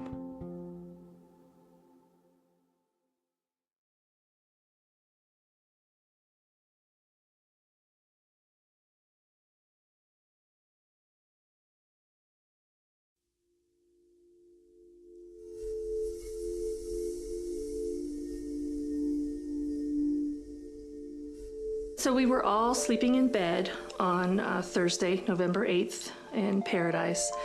And first the house phone rang. Picked up my phone. It was my sister who lived a block or so away from us. We were woken by a telephone call from my daughter. She said that we were being evacuated. I left sooner than them. I had everything ready. They were on the way out the door. There was not time to think about what you're going to take, what you're not going to take. The night before the fire, I knew it was a red flag warning, and I knew that it was a high risk. So on my way home, I filled up the tank. On our way out, we didn't get too far from the house, and we're watching fire coming down the hill. There was a machine shop right to my right there, and it had gas tanks and propane tanks. And I saw a lone ember kind of floating through, dancing through the air. And I watched it as it landed on the machine shop. In the time it took me to get my phone back into hand and to take a picture, it was engulfed in flames. And I knew that within moments it would start exploding and I would be dead. And just as I moved out of the range of the explosions, they started happening, and I prayed for the people behind me. 10-minute drive normally to Chico became almost 4 hours. So it was a long trip.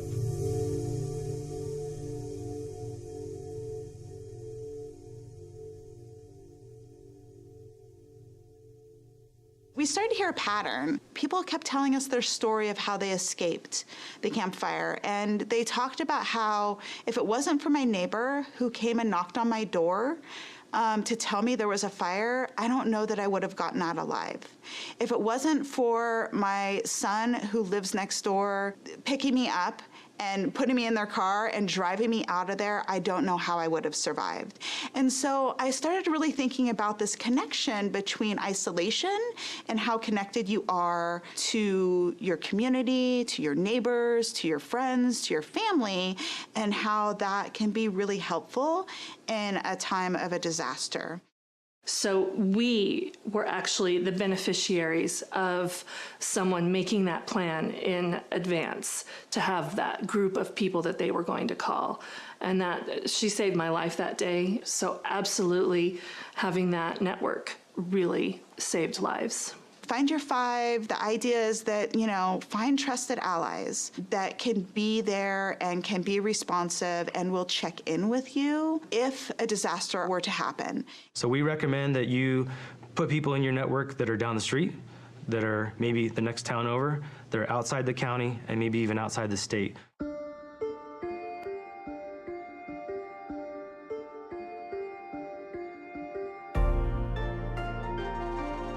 The final tier of the Ready, Set, Go is that go piece, and it's simply that, it's go. Evacuation information comes in two types.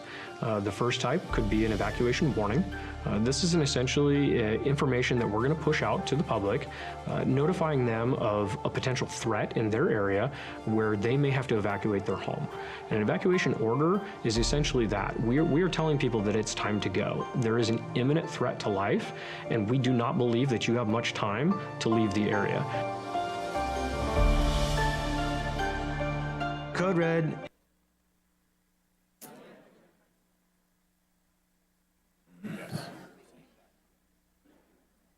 Thanks, folks. We got to be efficient with time here. 2 days goes fast, as the morning already has.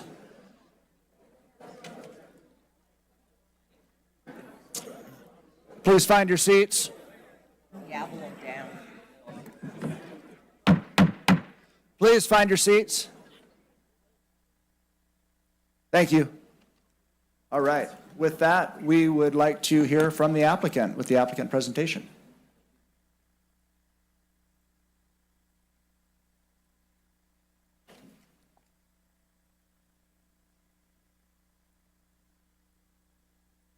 Good morning, Commissioners. Thank you very much for your time today and for all the time you've taken to prepare for this hearing. I'm Ben Mossman, President of Rise Grass Valley. I'm a mine engineer by training, and I've lived in Nevada County for the past 5 years. I've started a family here and have contributed to this community, advocating for the workers of the community, supporting local businesses with millions of dollars of local spending, hosting the Senior Firewood Program and the Green West Program on our site at no cost for the past 4 years, provided $100,000 to the new senior center, and paid over $200,000 in property taxes. There are two fundamental reasons why I've continued to advocate for the Idaho Maryland Mine and Nevada County. First, the Idaho Maryland Mine was once the second largest gold producer by annual production in the entire United States.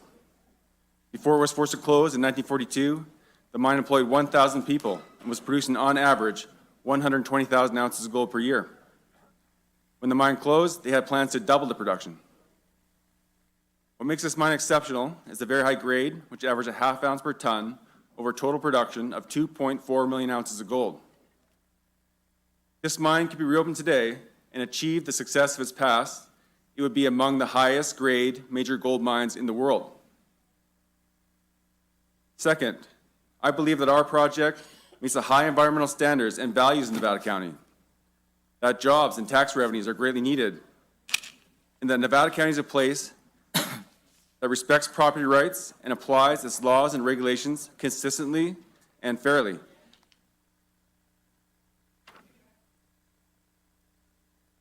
We did extensive research before applying for this use permit. We studied thousands of pages from 2 previous environmental impact reports and read every comment letter submitted by the community on those projects. We studied the County General Plan and the Land Use and Development Code. We met with our supervisor, county staff, and many members of the community. With this information in hand, we set out to design what will be the most attractive and environmentally friendly gold mine in the world. From the outset, we determined that the mine would produce gold concentrates and not use any harmful reagents, such as mercury or cyanide. We purchased the former sawmill site, which provides an ideal location for the mine infrastructure. Features of the site include large level paved areas, trees screening in the entire site, high voltage power, and access to a major road. We carefully designed the mine and plant to ensure that our neighbors would not be disturbed. The crusher and ventilation fan were placed underground. The conveyor between the silo and plant was fully enclosed. Truck loading would be done inside of a building behind closed doors. The process plant will be built with the highest level of insulation available. Airlocks would be used to ensure that noise could not escape through an open door. We considered the hours of the operation of the project in detail. Hours of operation for activities which could impact our neighbors was reduced. For example, placement, grading, and compaction of engineered fill would only take place during daytime hours on weekdays, and trucking would not take place at night. We incorporated the existing clayline pond to ensure that sediment from the underground mine could not escape to the environment. We designed the process water system in a closed circuit to minimize water use and ensure the protection of the environment. We designed the project to treat groundwater pumped from the mine to a level that is as good or better than drinking water quality standards. Rather than a tailings dam that other mines might use, we would produce dry sand tailings to allow them to be compacted to engineered standards. In 1995, the Nevada County Planning Commission approved the dewatering of this very mine. During that process, the extension of the NID water line on East Bennett Road was a mitigation measure only to be implemented if a well was impacted. We understood the concerns of well owners and committed to the installation of this water line before dewatering would even commence. We hired Dr. Campagna, a hydrologist who has been trusted to work directly for NID and the County of Nevada. We hired Itasca Denver, probably the most qualified firm in the world in these issues, who created a groundwater model and analyzed this issue to a level far beyond what was previously approved by this county. Throughout the EIR process, we have listened to the community and responded with improvements to the project. We agreed to construct an extensive well monitoring network and to domestic well monitoring. We reduced the proposed underground mining area by 1,000 acres and committed to mining to depths at only 500 feet or greater. We committed to use a simple flotation reagent which has no odor and is 100% biodegradable and environmentally friendly. We committed to eliminating all diesel equipment underground and using only electric and battery electric vehicles underground. We designed the ACER plan, which uses the most sophisticated tested methods available to ensure the protection of air quality. This plan sets a new benchmark and goes far beyond what's required for any construction project or any mining project in the state of California. Finally, we have offered funding to the local air district, ensuring that the mine meets its commitments to air quality. The result is the EIR that's before you today, with no significant impacts to air quality, biological resources, water quality, groundwater, vibration, or noise from operations. I want to thank Matt Kelly and the planning department for their work on our project over the past 4 years. They've taken on a large project and be subjected to an enormous amount of pressure. After 4 years, millions of dollars, and 30,000 pages of technical reports, we have one final hurdle put in front of us. Does the Idaho Maryland mine foster our rural quality of life in Nevada County? First, I think it's important to acknowledge that the Idaho Maryland mine has been part of Nevada County since its formation. The mine was not closed from depletion, but rather the policies of the U.S. government, which fixed the price of gold at $35 per ounce. When the mine closed in 1956, it owned almost all the surface land above it. Surface land was severed and sold, but only with a strict agreement that the mine would retain all necessary and convenient rights to extract its minerals in the future. This agreement is written to every deed of every property of every neighborhood surrounding the site, including East Bennett Road, Brunswick Manor, Beaver Drive, New Brunswick Court, Cedar Ridge, Timber Lane, Star Drive, Brunswick Pines, Whispering Pines, and Loma Rica. Brunswick Road has been used to access the Brunswick site for over 130 years. This includes the mine, the sawmill, and recently PG&E and the Greenways program. Drivers might see our headframe as they pass by. Drivers may see a truck for the mine on Brunswick Road. However, these trucks would make up less than 1% of the traffic on the road. 50 truckloads over 16 hours is only one truck every 20 minutes. If this bothers someone, I suggest to think about what this headframe or truck represents. 300 members of your community, earning on average $145,000 per year. $50 million per year in new spending at local business, creating hundreds of additional jobs. Tens of millions of dollars in construction work for local contractors. $6 million per year in new property taxes, funding schools, towns, and public safety. A new engine, 3 full-time firefighters, and 24 volunteer firefighters for the Orford Hill Fire District, creating one of the finest fire departments in the county, protecting our district and the entire region. Let me give you my view of a rural quality of life. Not having to commute out of the county every day for work. Making enough money to build a home in your own community. Making enough money to allow your partner to stay at home and take all their time and love for a new child. Filling schools with children and providing schools with the tax revenues to keep them open. Providing job opportunities for young people so your kids and grandkids don't have to move away to find work. I've lived in rural areas and worked in mining most of my life. I think that some people have a hard time imagining who a mine worker is. They fear change in the local culture, but a mine worker is the people that are already part of your community. Hundreds of local people have already reached out to us about employment. They are your neighbors, your family, and members of your church who want a rewarding job and a good life for their families. It's expected that opponents will participate and be vocal, but project supporters don't normally see the need to weigh in. Almost 2,000 people have submitted their names to this commission in support of the mine. These submissions represent the view of tens of thousands of people in our community who agree that the Idaho Maryland mine belongs in this community.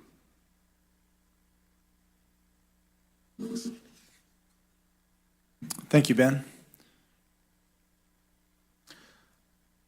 Thank you, Ben. My name is Braden Chadwick. I'm outside counsel to RISE.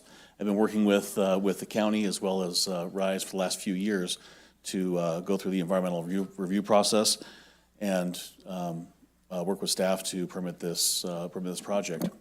Before I go into my presentation in chief, what I'd like to do is walk through the prior history review of this. Ben touched on it a little bit. I think here, the planning commissioners, I know all know this, but it might be good for the public to hear as well, considering some of the comments that I've been hearing today and even before today, which is that the public can have confidence in the county's process. Staff has worked incredibly hard on this, as well as the team of experts, both on the RISE resources side as well as the county side. And there should be confidence in this process. As Ben mentioned, there's 2 reasons primarily for it. The first is the prior history of CEQA review for this project. CEQA documents were produced by the county in 1995, which permitted the dewatering of the mine and granted a permit for that, by the city of Grass Valley in 2011, which resulted in an environmental impact report and copious amounts of public comment and review, expert review, consultant review, which leads us to the 2022 environmental impact report that's before you right now. Now, before RISE had even put pen to paper on designing a project or putting a site plan together, Ben mentioned this, is that RISE went to school on both the 1995 and the 2011 environmental documents that were produced for this mine. And again, prior to even doing any planning of the site, they went through every letter, every comment letter from county and state agencies, every comment letter from the public, every comment letter and report from a technical perspective from a consultant. And this RISE project was designed from the get-go to address the public concerns. So that's reason one why the public can have some confidence in this project and in the process. And the second reason is because of the county process itself. County planning staff from the get-go hired an independent environmental consultant and worked closely with that environmental independent consultant. And every resource section of the CIR, that consultant-ready planning hired its own suite of experts to review every technical report and peer review every conclusion that was submitted to them. And so every resource section of the EIR had 2 teams of experts at least review and peer review the data and conclusions of the technical reports. And that's in addition to county planning staff, and that's in addition to the independent consultant that the county hired. And the only exception to that is the water and well analysis, which actually had 3 separate hydrogeological firms looking at that data. So the public can have confidence in the county process, and we thank the county staff for its time and its diligence in processing this application. So now I'd like to get to what I really want to talk about, which is the project. First, I want to go through alternative 2. I want to talk about the Brunswick site itself, where it is and its current condition. We can talk about the impact issues that matter most to the county based on the comments, including visual impacts, noise, traffic, air, and of course, water. So as we go through this, let's talk about alternative 2 first. Now, RISE in the letter that you received last Friday and was delivered to the county as well, proposes that the county adopt alternative 2 as identified in the draft environmental impact report. Now, as staff had mentioned, the alternative 2 is the environmentally superior alternative. It removes the Centennial site completely from the project. It addresses significant confusion that we saw with the Centennial site in the project, and eliminates a lot of public comments received on the project, including a lot of concerns from the city of Grass Valley itself. And it would significantly lower the intensity of the project, which includes fewer truck trips. Now, alternative 2, and commissioners, I'm sure you're aware that you can adopt alternative 2 without further environmental review. Lead agencies can adopt alternatives that are analyzed in an EIR as long as the review includes sufficient analysis in the EIR. And in this case, we're confident that that's the case because alternative 2 is identical to the proposed project with the exception of cutting off the Centennial portion of the project. So it does account for all potential impacts, and you don't need to continue a hearing or further deliberate the issue because it's already analyzed in the EIR sufficiently. So alternative 2, and the reason why it is the environmentally superior alternative as identified by staff, as well as the environmental impact report, is because not only does it eliminate the Centennial site completely, it does have fewer impacts on almost every category. More material will be placed at the Brunswick site, of course. The good news is there's room for it, but there are fewer aesthetic impacts. There are fewer air quality and greenhouse gas impacts. There are fewer biological impacts, cultural impacts, geological and soils impacts, fewer hydrology and water quality impacts, fewer noise impacts, and fewer traffic impacts, including not hauling rock from the site for an extended period of time. So again, what RISE is asking this commission to recommend to the Board of Supervisors is the adoption of the environmentally superior alternative, alternative 2. So let's talk about the Brunswick site itself. Now this site has been used for industrial uses for 130 years. It's a part of the community. It's been here prior to the county. It's been here prior to every land use almost that's in the county itself. It has a history of mining, of logging and sawmill uses most recently, and other industrial uses. In fact, it's currently being used right now as a chipping operation that's connected with the county. It's a highly disturbed site. It looks like what it is, which is a disturbed industrial site that is kind of beat up. It needs revitalization. It needs a facelift, as it were. It is adjacent and located immediately adjacent to a state-designated truck route. Brunswick Road is a state-designated truck route. That was not mentioned, but that is the case, but that is convenient for this project. And it reflects, again, the industrial nature of this particular property in this area is that truck trips were always going back and forth, including during the sawmill use, which was most recent. And there's already substantial screening from public review. The views from the public there's certain windows, but the proposed project uses the existing screening from the public views and enhances that, and we'll look at some of the visuals that were included in the environmental impact report. So let's go back in time to 1947. This is an aerial photograph. You can see the Brunswick shaft right there. You can also see the Cedar Ridge neighborhood right there as well. And this was during active mining operations of the mine.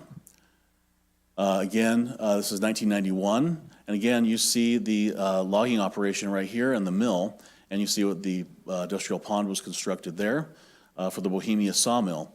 There's log stacking, sawing, and industrial operations here, and of course, a lot of trucking back and forth here on the state designated truck route on Brunswick Road. So you can see where all those is. The Brunswick Industrial Site, we can start here at this, I'm going to walk you through it, but basically the Brunswick Industrial Site on the one end starts with this property right here, and this is the iconic silo that you see on the property. And as you see with this drone footage, you can see the current status of the site. This is an industrial site that has always been used for industrial operations, again, for 130 years or so. And it tells that. You can tell that, you can see the paved areas, you can see where parking lots were. You can see over here, and county staff pointed this out, where the sawmill was and operated 24 hours a day, 7 days a week. You can see where logs were stacking. Up in the top right-hand corner, as we approach the end of this, you can see the entrance to the site where trucks were going in and out. And again, this is a constant for this property for the last 100 or so years. The drone's going to tilt here, but you'll see again the senior firewood operation here that RISE has invited to be on its site basically for many years now. And you can see again where all the industrial operations were taking place. This entire area, and here's a better view of the pond as well, but this entire area will be redeveloped as part of this project. And I'll leave it up to you whether this is going to be a negative impact when it comes to sight lines and aesthetics, or whether it's going to be an improvement. But this is the site as it currently exists today. Let's talk about the staff report.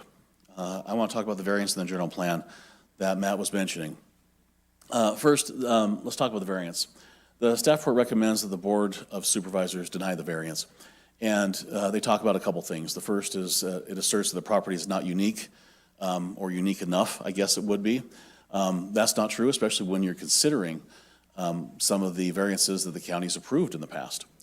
The staff report also asserts that granting would constitute some sort of special privilege that's inconsistent with other properties. That's also not true, and we'll talk about that in detail. And it states that the head frame would extend above the top of the existing canopy and into the skyline. That's also not true. Trees and setbacks provide the screening necessary to screen that head frame, and we'll look at some of the visuals that are actually in the environmental impact report, in the technical report, to show you what that's going to look like. When we move on to the general plan, we'll talk about the staff report recommends that the Board of Supervisors deny the project for general plan inconsistency. Now, there's a focus on intensity that you might have heard a few times during the presentation about the potential for surface mining operations on the property. Now, that's not compatible because of the intensity of the project, the 24/7 nature of the operations. This isn't true because the impacts are actually limited. If you look at the conclusions of the environmental impact report, you see that this has fewer environmental impacts than any mine I've ever permitted in the last few decades of my career. The impacts are limited, and more intense mines are approved and have been recently improved in rural areas. I think that the intensity issue is key here because despite the fact that the project will operate 24/7, 365, these people will be working inside buildings. These people will be working underground. And trucking doesn't run at night. And stacking and hauling doesn't run at night either. And so I think that the intensity of the project is a little overblown considering there's going to be no one on the surface working outside. It's inconsistent with the general plan, says the staff report, because there's a requirement that the boundary line be maintained between rural and community regions. The large property size of the Brunswick site is 120 acres, only 60 of which are going to be used for the project itself. So over half of the property won't even be used for this project. So the boundary line is maintained. And there's also a concern over truck trips and traffic congestion, but again, as pointed out by the environmental impact report, traffic is extremely limited compared to the existing traffic, and we'll go into that in a little more detail too. So let's talk about the variance findings first, so we can dispense with that. The county's requirements for variance findings, there's 6 of them. The first is that it doesn't confer a special privilege.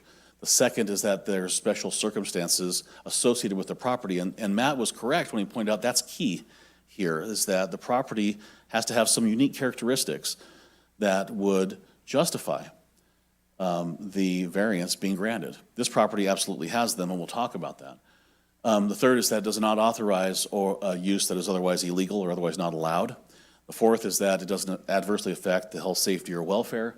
The fifth is that it's consistent with the general plan, and the sixth is that is the minimum departure that the project requires.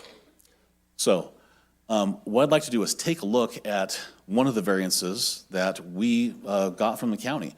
So when the county staff asked us to apply for a variance, one of the things that RISE did was pull different variances from the county itself just to see what the county normally does with variances and how to properly structure the findings and the application.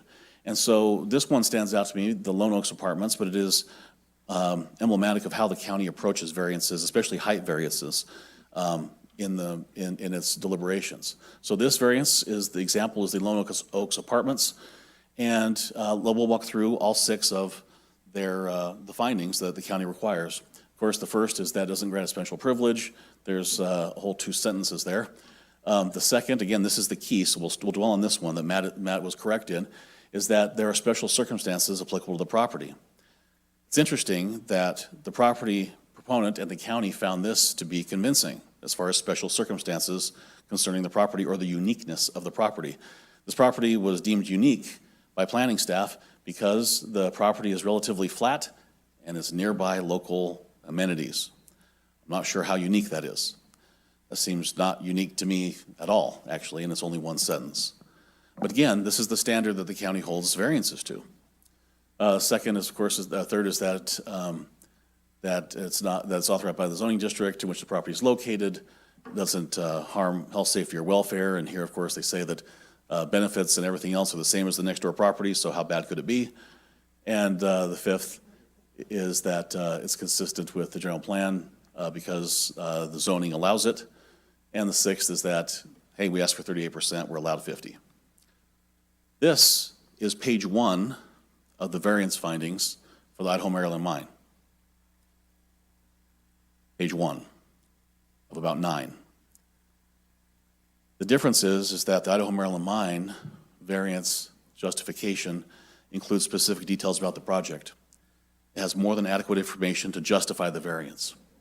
It illustrates that other projects and provides lists of other projects with similar heights that have been approved by the county, been approved for variances by the county. It has citations to the general plan, to the zoning code, and to the environmental impact report that is for this project. I guess the point of this is that when we make our recommendation, when the commission makes its recommendation to the Board of Supervisors that the Idaho Maryland mine project should be judged with the same ruler that the county holds other properties accountable to. And just to go back to the justification for the uniqueness of the property on some of these applications that we pulled, just because that the property itself is nearby things or relatively flat, if that's the ruler that we're holding properties to, certainly a variance justification is appropriate here with a property that is unique. And let's go through that. What makes this property unique? This property is unique because of primarily one thing: gold. There is a valuable mineral deposit underneath this property that is not under any other property in the county. That is unique. It's one of the highest grade gold mines in the country. It was one of the highest grade gold mines when it was producing, and it will be again. Even if CEQA acknowledges that for mining projects, they are special. Mining projects, you have to look at the minerals because minerals are where they are, and you cannot move them, and you cannot exploit them or use them from any other site. That makes this site unique.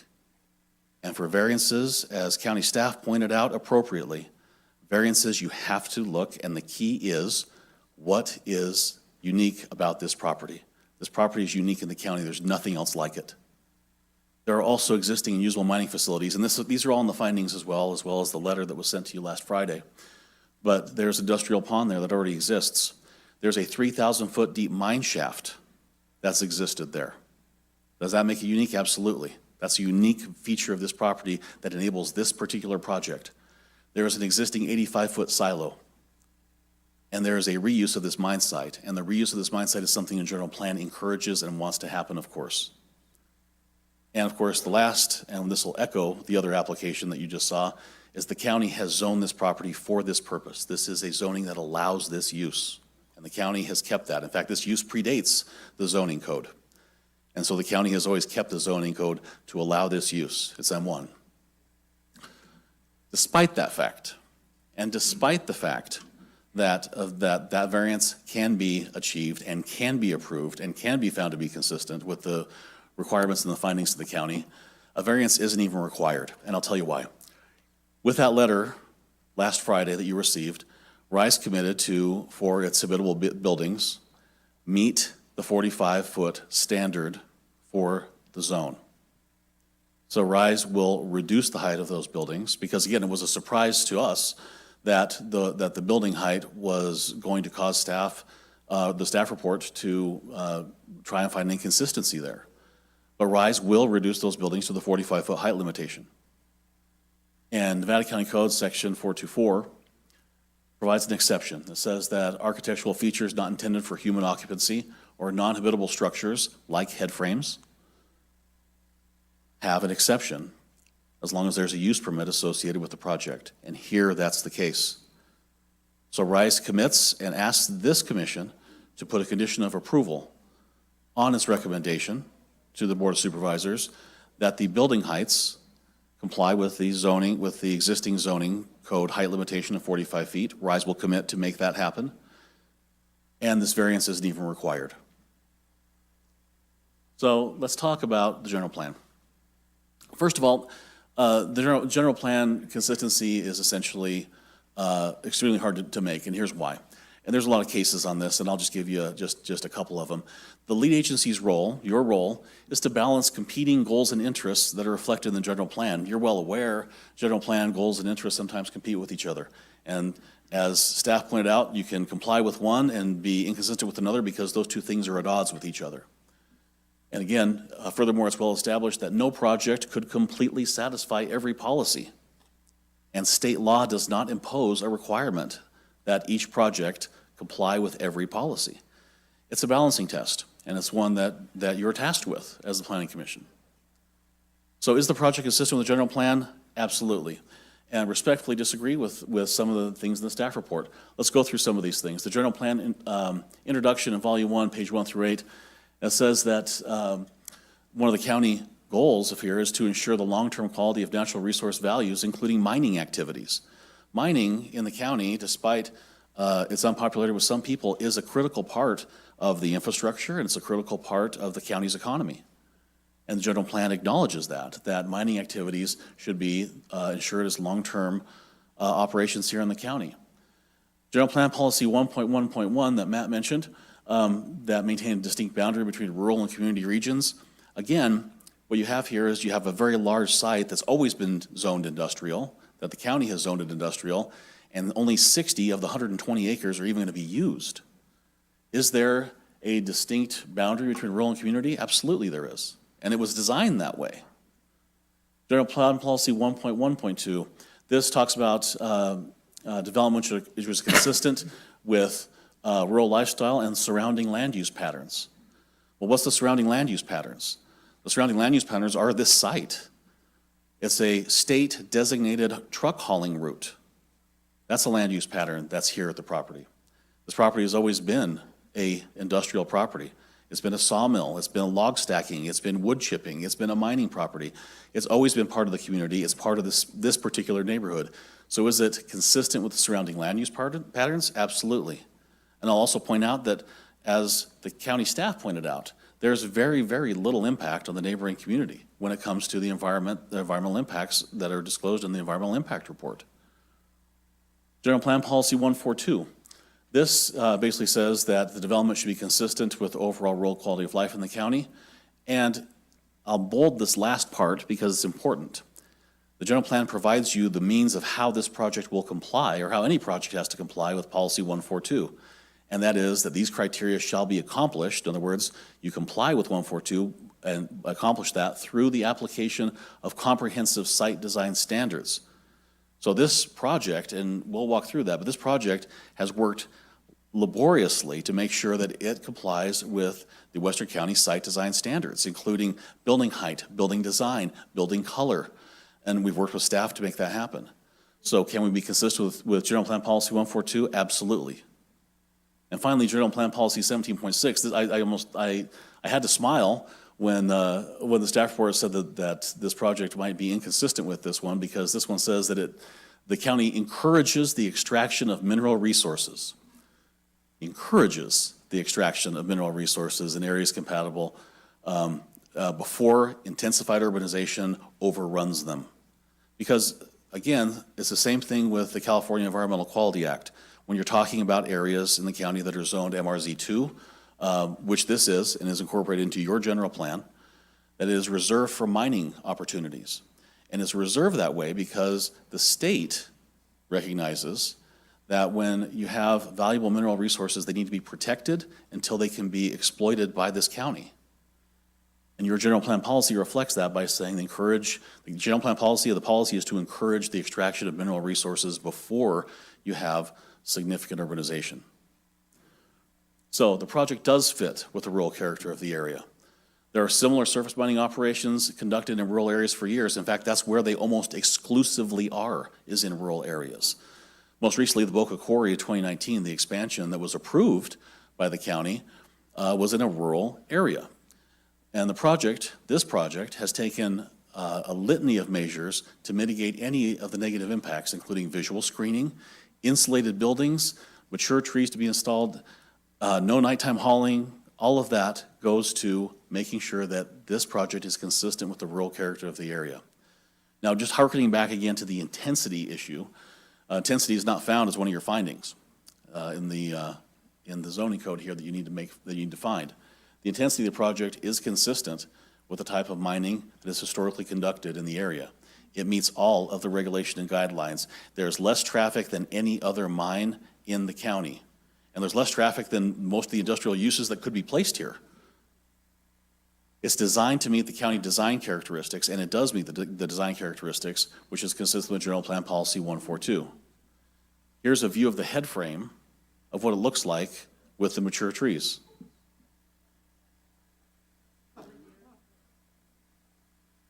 Now, the project impacts are small compared to a lot of quarries and a lot of mines in the county. And I'm not going to pick, it's going to seem like I'm picking on the Boca Quarry. I'm not. I like the Boca Quarry, actually. But they are two different but somewhat similar projects. And that's why I want to just compare the two, because this shows you how minimal the impacts of this mine are compared to other mines in the county. The Boca Quarry's impacts are more significant, usually by a factor of 10 in terms of air quality, in terms of aesthetics, in terms of traffic. Boca Quarry is a surface mine. This is not. Everything is underground. Nearby homes for the Boca Quarry can see the quarry unobstructed. And the staff recommended approval, of course. Now, the Idaho Maryland Mine Project only has 112 one-way daily truck trips compared to almost 1,500 for the Boca Quarry. Put that in perspective, again, 112 truck trips versus 1,500 for the Boca Quarry. Now, the Idaho Maryland Mine has been determined also to have less than significant impacts, this is in the EIR, to aesthetics for adverse effects on scenic vistas. Let's take a look at this. Here's the Boca Quarry, and again, I don't want to pick on it, but this is just a comparison, is you cannot hide a high wall.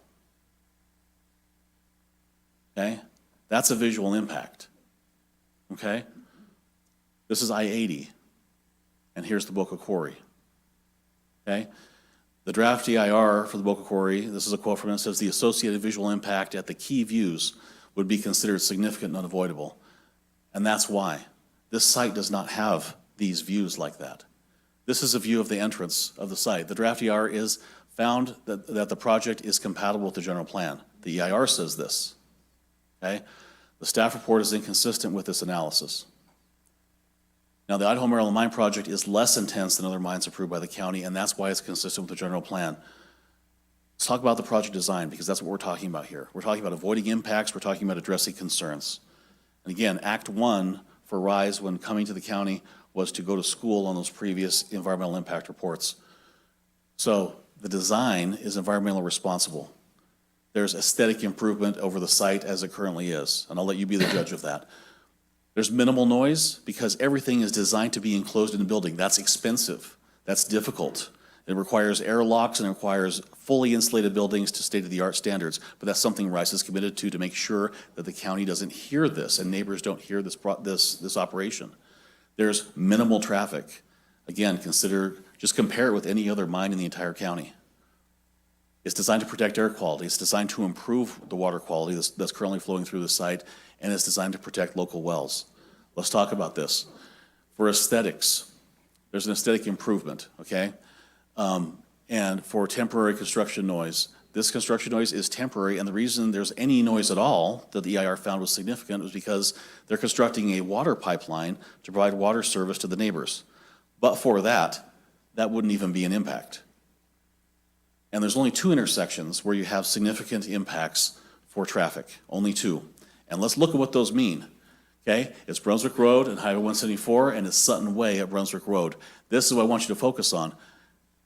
This is an impact because there's only 10 employees going through there at 3:30 p.m. 10, not hundreds, 10. And the only reason why this is significant and unavoidable is because any traffic at this intersection, any traffic, is considered an impact. But there's not tons of trucks and tons of cars going through here. It's 10 employees going through there at 3:30 in the afternoon. The Sutton Way is even more pronounced because there's only 2 employees going through at 3:30 in the afternoon. And again, the reason why the EIR found it significant and unavoidable is because any traffic at that intersection, any at all, even 1 car, is considered an impact. This is Brunswick Road. Brunswick Road has a speed limit of 45 miles an hour, and it is a state-designated trucking route, okay? These are not neighborhoods we're driving through. And I want to drive with you down Brunswick Road, okay? So Brunswick Road, and this is East Bennett, so this starts at the very beginning of the site. And let's just drive down the road, as you can see. And again, these are cars going at 45 miles an hour. There's the silo you can see on the right. And as you're driving down this road, this is what the public is going to see. You'll see visual screening. You'll see a lot of trees that are already there. They're mature. And this visual screening is going to only get better. There's a raised berm there as well that continues to hide the site.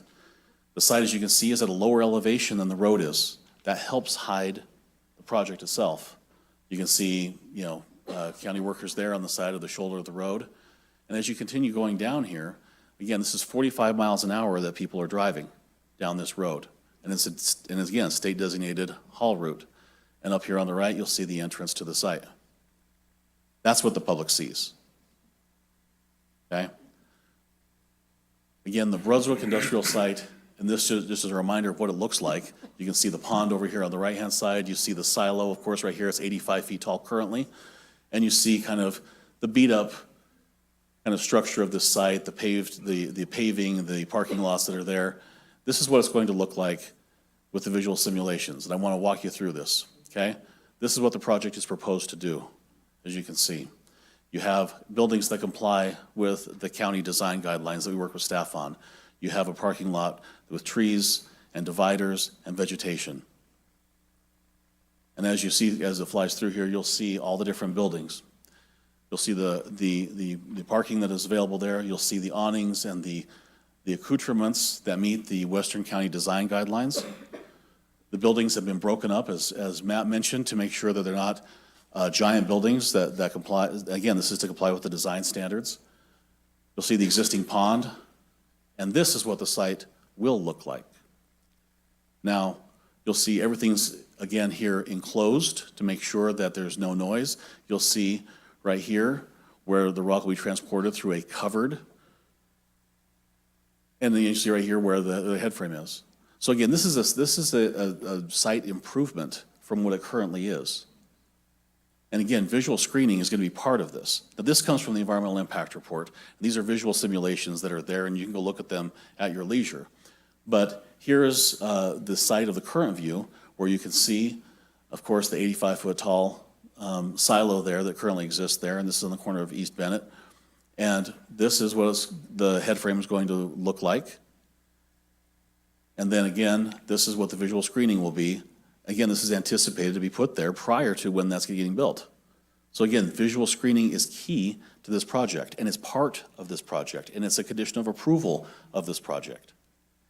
Same thing here, and let's look at this. This is the entrance to the site on Brunswick Road. At this entrance to the site, you can see Caltrans vehicles there. You can see some staging that they were doing, and this is what the current view is that Rise inherited. This is the engineered fill, and this is worst case scenario because there's the engineered fill and the vegetated berm right there. It looks like just a hill, right? And these are trees that are just barely planted. Trees are going to be planted, but they're going to be filled to maturity long before this pile gets that high. And here's what it will look like with mature trees planted all along here. And again, the trees take time to grow, but so does the fill pile. And so it's anticipated this is what the engineered fill is going to look like. It is a vegetated hill is what it is. That's what the fill pile is. And there's going to be mature landscaping all around there. And again, this is an improvement over what the current view of the site currently is by passersby. The Brunswick fill pile aerial view. This is where it's going to be. There's the pond again, and there's Brunswick Road. Here's the public view of Brunswick fill pad. Again, this is one of the visual simulations in the environmental impact report. We have a viewpoint location of a person who's standing there. You have the trees, of course, the fill that again is going to fill in here that's part of this project. And you have the vegetated berm, and this is the viewpoint of where they'd be looking. Okay, that's the public view of what the fill pad will look like. It's a vegetated hill. The Idaho Maryland Mine project will also generate minimal noise. This was a concern from the public, and it was a concern back in 2011 as well. And so again, Rise went to school on that, read the public review, read the impacts, and decided to do something about it, even if it cost them a lot of money to do. Here are the nighttime noise contours, and you can see here that this is, as Ben mentioned, and as staff mentioned, the machinery is going to be 100% fully enclosed in insulated buildings. These sound insulated buildings are state of the art. They cost a lot of money. But it's worth it to achieve no sound that's going to be outside here. Rock crushing is not going to be done on the surface. Rock crushing is going to be done underground. Again, is it more expensive? Is it more troublesome? Of course. But does it save noise? Absolutely it does. The ventilation fans also will be located underground. And all the buildings, as Ben mentioned, will have airlocks in them to make sure no noise is escaping the site. And what you see here, the outer contours of this will be 35 decibels. That's equivalent to a whisper. And when you factor in that Brunswick Road is a state-designated haul road, and you have truck traffic and vehicle traffic there, you won't hear this project at all. And that's how it's designed, at great cost to Rise, because Rise wants to make sure the public will not be impacted by this project. Let's talk about traffic. Again, State Haul Road designated by the state. Minimal traffic, especially minimal traffic with the adoption of Alternative 2. Alternative 2 cuts off Centennial and cuts off all of that truck traffic over to Centennial, all of it. And so all you have now is the stuff on the site and the stuff going out to 174. And here you have the truck traffic and truck trips. And this little chart is something I think that we need to pay attention to, because the current zoning for the property, and this was with the sawmill, allowed 196 total truck ends, estimated from the trip generation manual, right? 196 truck trips. The Idaho Maryland Mine project is 112 truck trips. The Boca Quarry is almost 1,500 truck trips. The Greenhorn, permitted, is almost 500 truck trips. So the Idaho Maryland truck trip generation is less intense than other nearby mines, such as Boca Quarry, Greenhorn.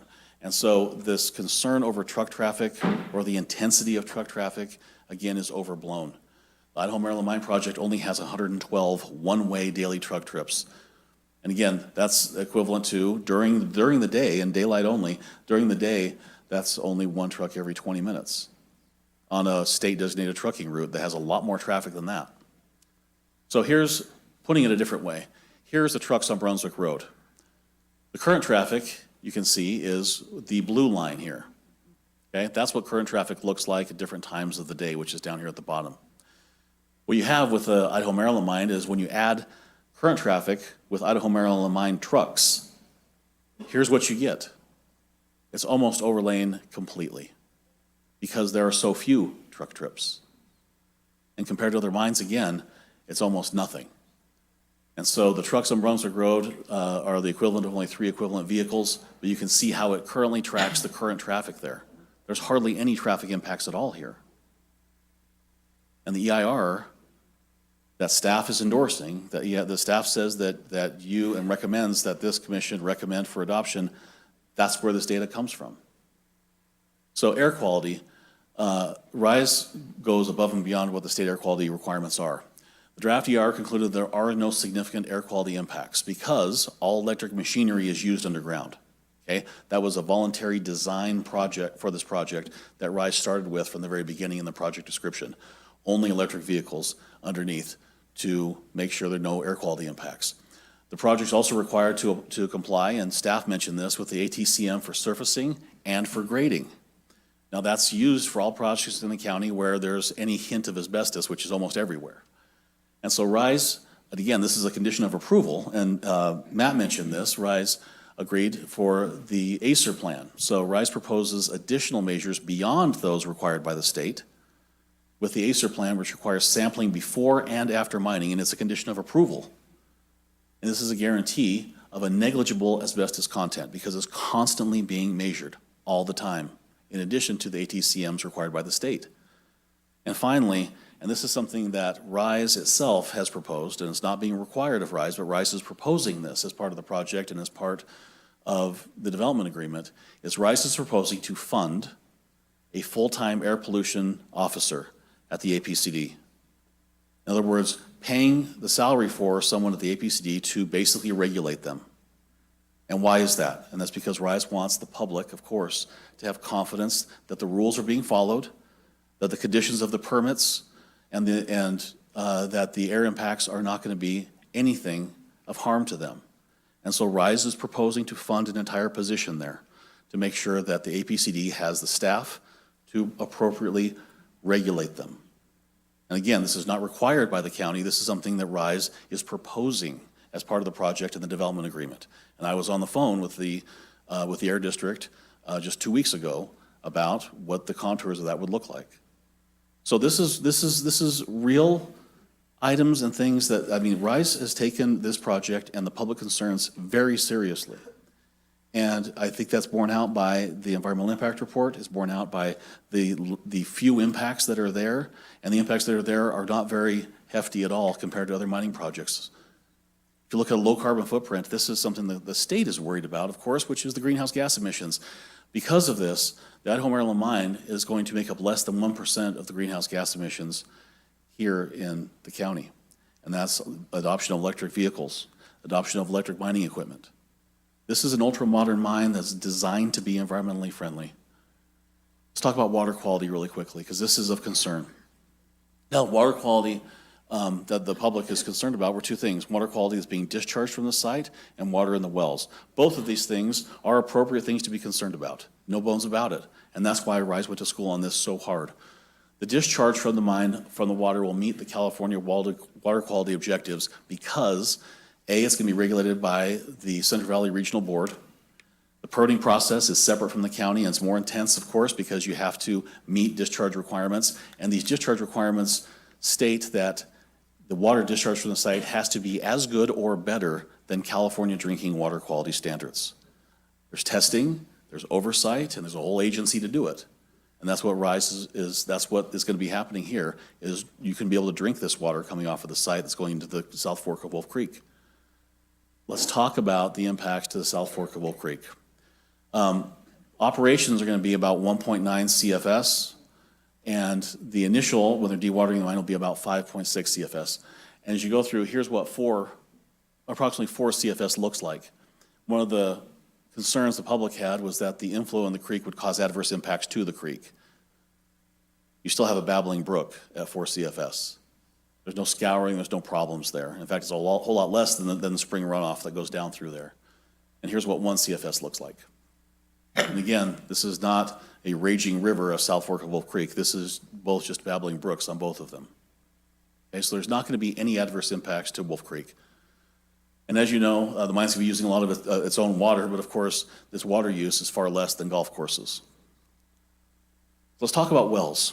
And I want to spend a little bit of time here because wells are important. And the neighbors' wells are important. They're important to RISE. They're certainly important to the neighbors. And so I think that it bears a lot of introspection here, and we do have experts here to talk about this for any questions that the commission has. But essentially, you have water wells on the left that are usually placed in fractured rock in the first couple of 100 feet of the surface. Mining will take place 500 feet below the surface, okay? And when we go through here, I want to walk through some drill cores that were taken right here. This is on the Rise property. Here's East Bennett and here's Brunswick Road, right? This is a drilling operation that happened there. And so these are drill cores that you'll see that there are no significant impacts between wells and the dewatering of the mine. And here's why. 18 feet, you can see right here that this is what it looks like when you have fractured rock near the surface. And you can see why this rock is holds water. Just 66 feet down and 76 feet down. And you can see as you go down, there's still fractured bedrock here. You have fractured rock and weathered rock, 121 feet, 129. And as you get closer to 200 feet, which is basically the bottoming of a lot of the wells, you're going to see why they bottom there. And that's because it gets more and more solid. It's not permeable. There's not water there. And as you go down 226, 244, these are actual drill cores taken from the property. There's 254, 263. And as you keep going down, it gets more and more solid. There's no water here, right? 363, 375. Here's 400 feet down, 435. And as we get down to 500 feet, it's below this area that mining starts. And there's no significant features that connect the water wells and this impervious rock. And again, we have experts here to explain this in more detail than I'm willing to get into with you. But I will say this, is that one of the things that RISE looked at when it was looking at the well issues is where were these wells and how far did they go down and what did they yield at that point, to make sure there was no connection between the wells and the mine as far as dewatering is concerned. So here's a well that was 350 feet deep, okay? They weren't getting the yield they wanted, so they went deeper. They went down to 700 feet. And what they find is they found greenstone here, which is the same thing you see with that drill core sitting right there. And look at the yield. Nothing. There was no water they could get out of that well. And the reason is because when you're that deep into solid rock, there is no water to get. And there's no connection between the fractured rock on the surface and the deep, solid rock 500 feet down. So the mine is actually already partially dewatered, and that's something that a lot of the public doesn't know about. But the mine water is actually a lot lower than their wells already. The water wells, the East Bennett area, or the Beaver Drive area, or the Greenhorn area, you can see what they are right here, and what the difference between the surface of the water in the mine is versus the surface versus the bottom of the wells. So the water level in the Brunswick mine is currently at 2,500 feet elevation. And the wells closest to the mine still haven't been drained, despite the fact that here in East Bennett area, between the wells and the surface water that's in the mine itself, there's 140 feet of room between the two. And in Beaver Drive, there's 360 feet of difference between the water in the mine and the bottoms of their wells. There's 335 feet of difference for Greenhorn. So again, the wells aren't connected by any significant feature or fracture to the mine itself. So again, here's a graphic that just, it's a little bit busy, but it shows that. And you can see right here, this is the Brunswick shaft, and that's where the water is. And you can see the wells, and these are just symbols of the well, but the wells here, and these are real wells that are depicted, most don't even go down below the water level there in the mine. So the Idaho Maryland mine is also providing substantial mitigation. So despite the fact that in 1995 there wasn't anticipated to be a problem, and despite the fact that in 2011 the EIR had the same conclusions, and despite the fact that the EIR for 2022 had the same conclusions, all using different lead agencies, different staffing, and of course different experts, they all came to that conclusion. But basically what you have here is that even with only small impacts to water levels and groundwater, RISE is going to have substantial mitigation. Why? Because this is of major concern to people. And RISE wants to make sure there's no problems here at all. So despite the fact that this is not going to be a problem, here's what RISE is proposing. Construction of this water pipeline. This is part of the project. The project doesn't need it. This is for the benefit of the people and the neighbors around the mine. It's going to connect 30 different properties to NID water at a substantial cost to the project. There's going to be 12 months of groundwater monitoring before the mine is dewatered. And again, this is in addition to the well records going all the way back prior to 1995, where this was first looked at. So you have almost 30 years of data that was looked at by the hydrogeological teams, making sure this wasn't a problem. But there's still going to be 12 months of monitoring to make sure that any problems will be detected before they occur. And RISE will always be responsible for well mitigation if any well is impacted by just 10% of its water column. And any person who is worried about this, RISE will monitor their well for them. It's by their permission, of course, but that's something RISE is committed to do, is making sure there are no problems here. So this is the ultimate belt and suspenders, and I think what county staff called it was the 100% factor of safety. So why is this project good for Nevada County? I'll end here, but basically the project has substantial benefits to the county. There's significant property tax revenue. It's larger than any existing property in the county. This is 312 jobs with an average salary of $145,000. That's significant. Up to 300 indirect jobs and indirect economic impacts. It helps to solve significant budget and employment challenges that are currently plaguing the county and the city of Grass Valley. Provides funding for an APCD officer. It provides funding for the Ophir Hill Fire Department. And when we're talking about taxation and tax revenue, taxation and mineral rights are a squirrely nature. Basically, by both statute and case law comes out the fact that the income approach is used. You have to use proven reserves in order for the county to tax what the value of that mineral estate is. Now, the independent economic study by RDN, and this is the county's economic study. So there were two economic studies that were done, and just going along with the theme of redundancy, there were two economic studies done. One was done by a firm that was hired by RISE to assess the economic viability of this project as well as what it's going to do beneficially to the county. And the second one was hired by the county itself at county expense to verify whether the economics of this actually were as RISE was saying. And I'm pleased to report that the county's own independent consultant, which is very well thought of in this area, the county's own independent consultant came to the same conclusions.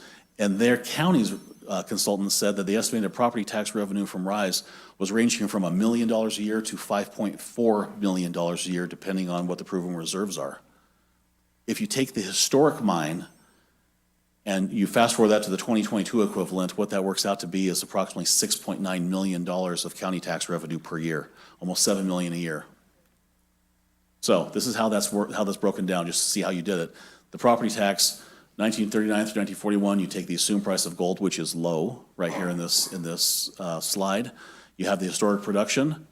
Here's the revenue in current prices. You have the inflation of what the value of that dollars are, right? Discount rate, and of course what you end up with is an annual mineral property tax at 1% of $6.8 million going to the county on a yearly basis. Put in perspective, the mineral property tax comparison are greater than the top 10 taxpayers of the county combined right now. In greater perspective, the property tax that is going to be collected by the county from the mine is greater than all the properties within a mile of the site. So you want to talk about where this is going to go. Basically, the intensity here is the property tax per acre is approximately $100,000 per acre used. That's a 30x as to what the county normally collects. Okay, and that's greater than all properties within 1 mile of the site again. So where does it go? This property tax goes to schools, 55.7%, to cities, 10.6%, special districts, 20%, and to the county's own general fund, almost 14% of that money. Again, this is high-paying jobs. The average wage reported by the majority of U.S. gold miners, $145,000. That's what's anticipated here. Okay, 2/3 of the people hired for this project, 2/3 will be drawn from right here. Okay, this is a comprehensive training programs and skilled workforce. These numbers, again, borne out by the economic studies from both RISE and the county. Now, this is an economically distressed community. It's an opportunity zone. And this is judged by the state government and the federal government. It's a zone in need of jobs, okay? The median household income, especially in Grass Valley, is lower than that in Nevada County proper, in Truckee, in California, and the United States. How do you fix that? You bring in jobs, high-paying jobs, skilled jobs. And that's how you fix that number. Now, families have been leaving the county at an alarming rate since 2009. And they're doing it reluctantly, but they still have to do it because why? Lack of opportunity. As Ben pointed out, his view, and I think it's one shared by a lot of people, of what the rural lifestyle for the county is meaning you don't have to move away for economic opportunities. It means you don't have to take your family and move because there's no jobs for you or you can't afford a home here, right? People are leaving, but we got to get them back, and you get them back by having good, high-quality paying jobs. The Nevada Joint Union High School District has a budget deficit of about $1.3 to $1.5 million in future years. $700,000 per year from the mine helps fill that hole nicely. The benefits of this project are numerous. You have 312 employees, you have $145,000 average wage, you have either 163 or to 300 induced jobs, and again, 2 economic reports, one by the county itself verifies that. 475 or 612 total jobs created just by approving the mine. Construction and local contractors with extra work and millions of dollars, $6 million to the county alone per year in property taxes, $240,000 per year to the Ophir Hill Fire Department District, in addition to buying them a new fire engine, which they asked for, and again, which is not required, but is something offered by RISE.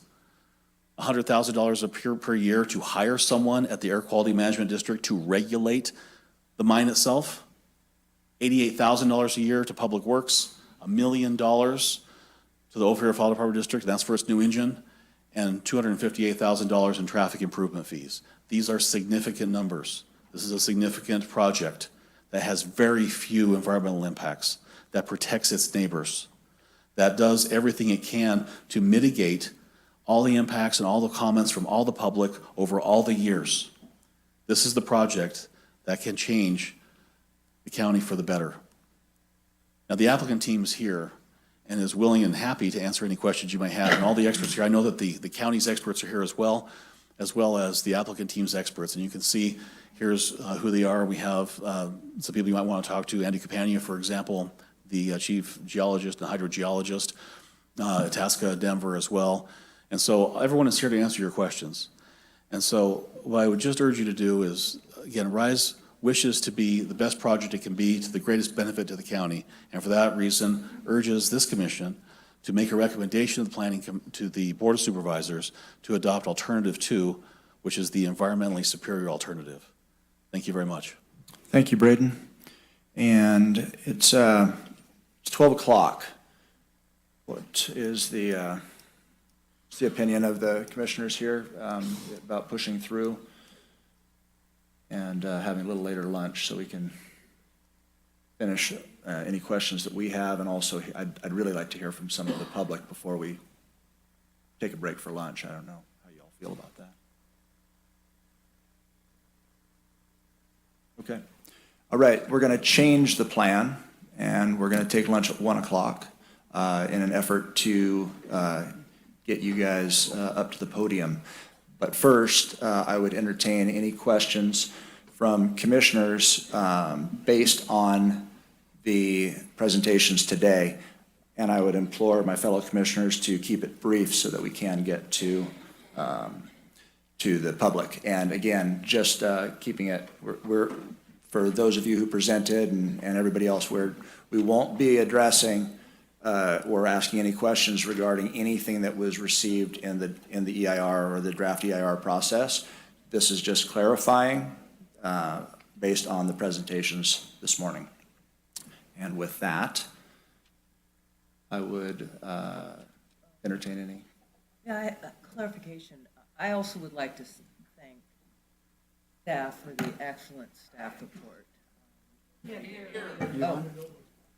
I'm not on. Thank you, folks, for reminding me. Didn't want you to hear me sniffing up here. Thank you very much for the staff report, Matt. It was very clear and walked us through, and I appreciated that, the way it was done. I do have one question. The applicant has said that they would conform to modifications to the project to avoid a variance.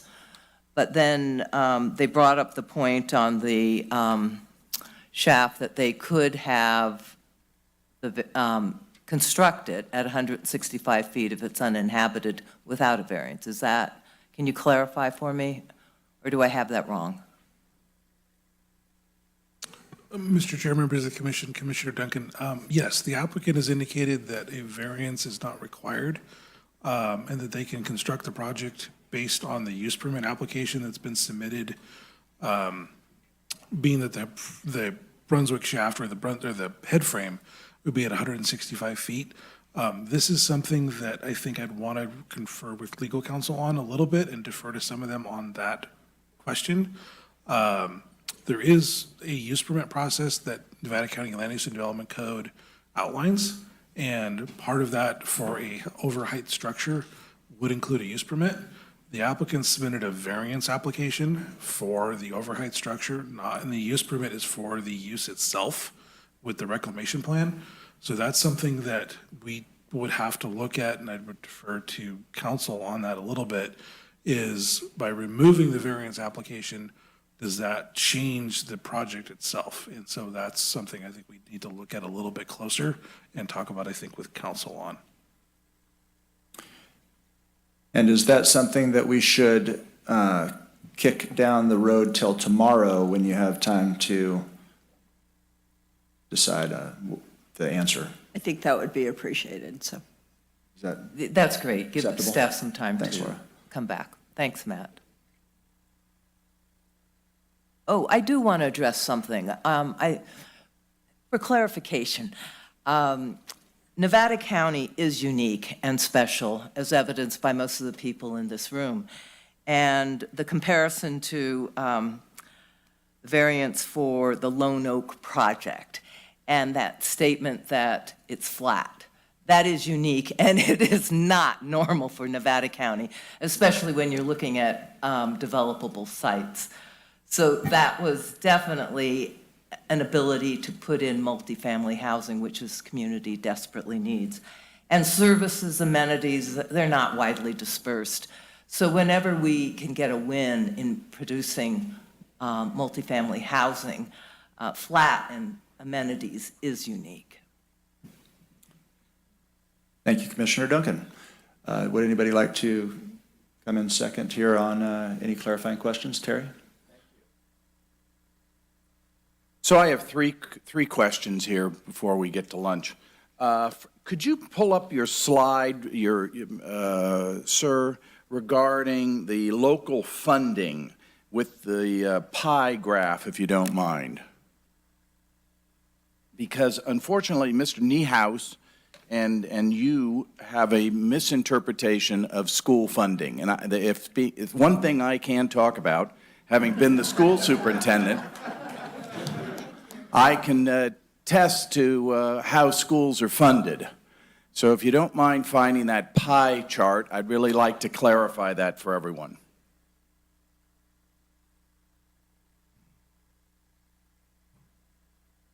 Thank you. Thank you for the time. Sorry about this, but it really will help everyone. Thank you. So as you can see there by that chart, 55% according to this chart of tax dollars would go to schools.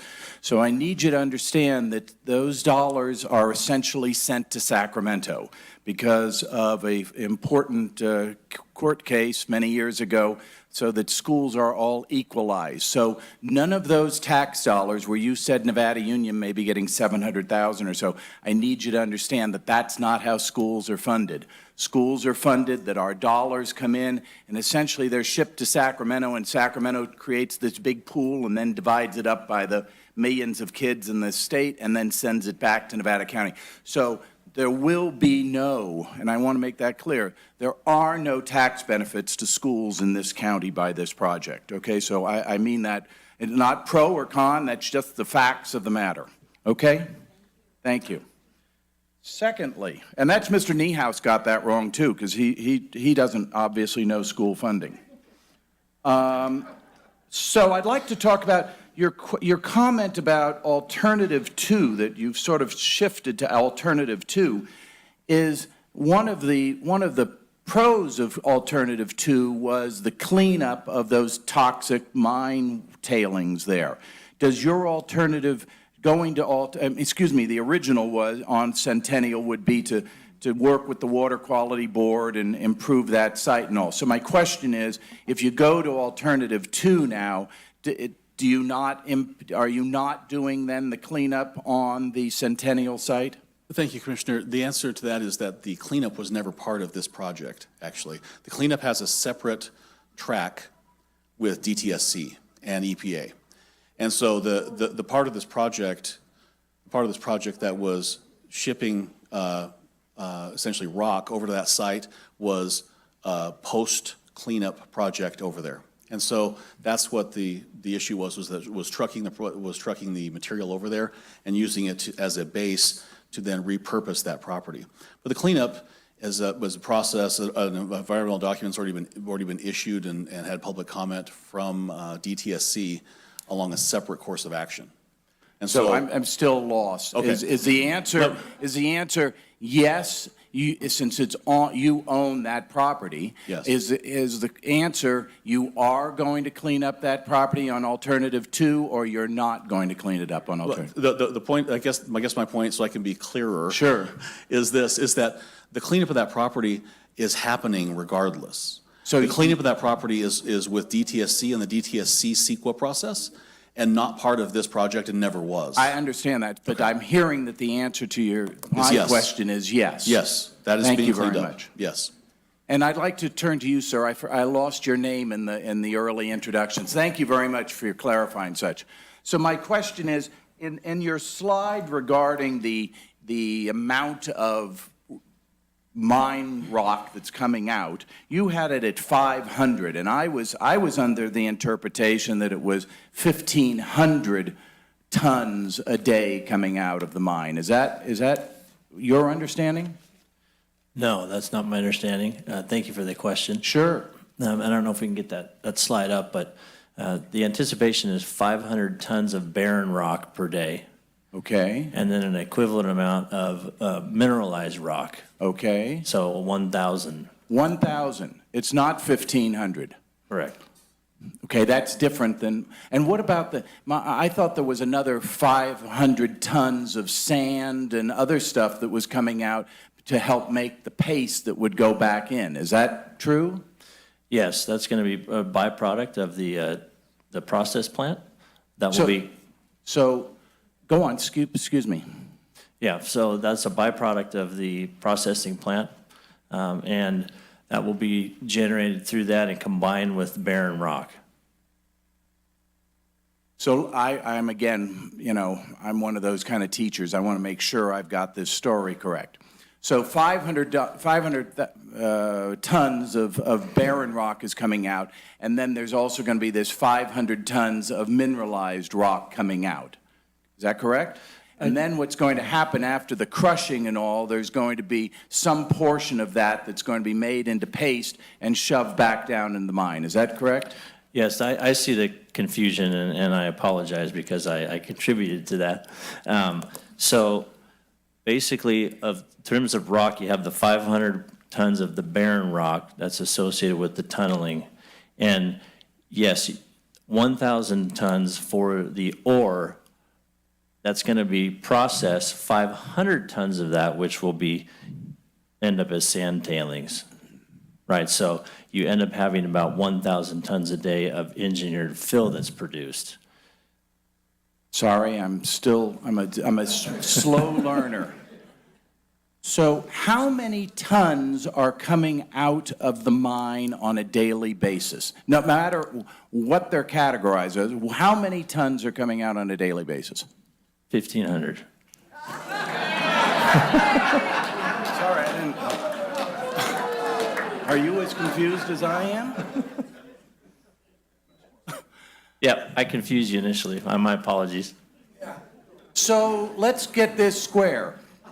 There's 500 tons of mineralized rock, and there's 1,000 tons of other rock. Correct? Correct. Thank you. I'm done with my questions. Can I follow up on that? Thank you, Commissioner. Yes. Okay, so that comes out, and then it gets stacked up under alternative 2 on the Brunswick site. Correct. As a vegetated hill. So after 5 to 6 years, I think was the duration, is that correct? After 5 to 6 years, it stacks up to 60 feet tall? Under the proposed project, it would be about approximately 6 years on the Brunswick site to reach the design height of that engineered fill pad. So under alternative 2, in placing more engineered fill, that would be extending that time frame to approximately 11 years to reach the design height on the Brunswick site. So under the proposed project, you're putting some of it on Centennial and some of it on Brunswick. Correct, correct. But under alternative 2, you're putting it all on Brunswick. So instead of reaching that height in 6 years, you should reach that height in 2 or 3 years, correct? Because you're putting more on Brunswick? Well, you'd be putting more on Brunswick and extending the time frame almost double to reach the design height. It's almost double the height under the alternative 2. So in 6 years, instead of being 60 feet tall, now it's 100 feet tall on Brunswick. Correct. Okay, so after 6 years, where does that kind of material go after that? It gets hauled off to market, to the aggregate market. So it's shipped from the Brunswick site to Brunswick Road, to the freeway, and then out to market. So after 6 years, then the truck traffic increases, correct? That's correct. So do we have numbers on what that increases to on the state highway trucking? Yes, it's the 100 truck trips per day to haul that material. So that's 1,000 tons of material. That's associated with the engineered fill. Then you have some additional truck trips. I believe the total is 118 in the traffic chapter. 118 one-way truck trips associated with hauling from Brunswick to the freeway. They don't come back? They do. Yeah. So that's one way. Come on, folks. Well, we're not doing that. Okay, so, So you just the divide it by 2, 112, that's it's your not round trips. 112 trucks, it's however many trucks, 65 round trips. That's what I mean. Correct. Okay. Correct. So, so then the vegetated hill that remains on site even after the 80 years are over, Yes. what kind of vegetation grows in that type of tailing pile? I believe the intent is to plant similar trees that exist out there now in terms of coniferous trees. Will they grow without, I mean, is there some plan to, like, does it make topsoil? Yeah, And generally, if you plant something in rock, it doesn't do super well. Yeah, it will have, so the engineered fill is a mix of the sand and the barren rock. So it's a combination. And then they have to, there's performance standard requirements through the landscape plan that if those trees do not succeed, that they have to make sure and replant, resolve the issue, whatever that might be, in terms of ensuring that they in fact do survive. Is there a demo plan for the landscaping? Like, is the perimeter landscaping, does that all stay and then it gets added to, or it gets demoed and then it gets replanted? The first one, the existing stays around the perimeter. Okay. Yes. And that'll be shown on the landscape plans, the final plans. Okay. I think those are my most immediate questions. Thanks. Thanks, Thank you, Commissioner guys. Millman. Commissioner Mastrodonado. Thank you, Chair Greeno. I just have a couple of quick questions, basically to Matt, about the process. One of them, or the first one, obviously, is in one of the segments of your presentation, you talked about alternatives, with the number one, or the alternatives listed as 4 that were considered, number 1 being no build, and you mentioned something about that being a requirement. No build is a requirement to be an alternative. Commissioner Mastronado, it is. So CEQA requires that one of the alternatives that's considered is the no-build alternative. That's required by CEQA and is considered in all environmental impact reports. Great. And you also mentioned that there were listed 4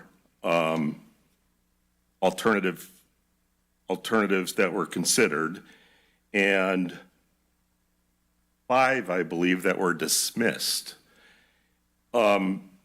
Just kind of really briefly walk me through that process of what would determine or predicate that 5 identified alternatives would be dismissed.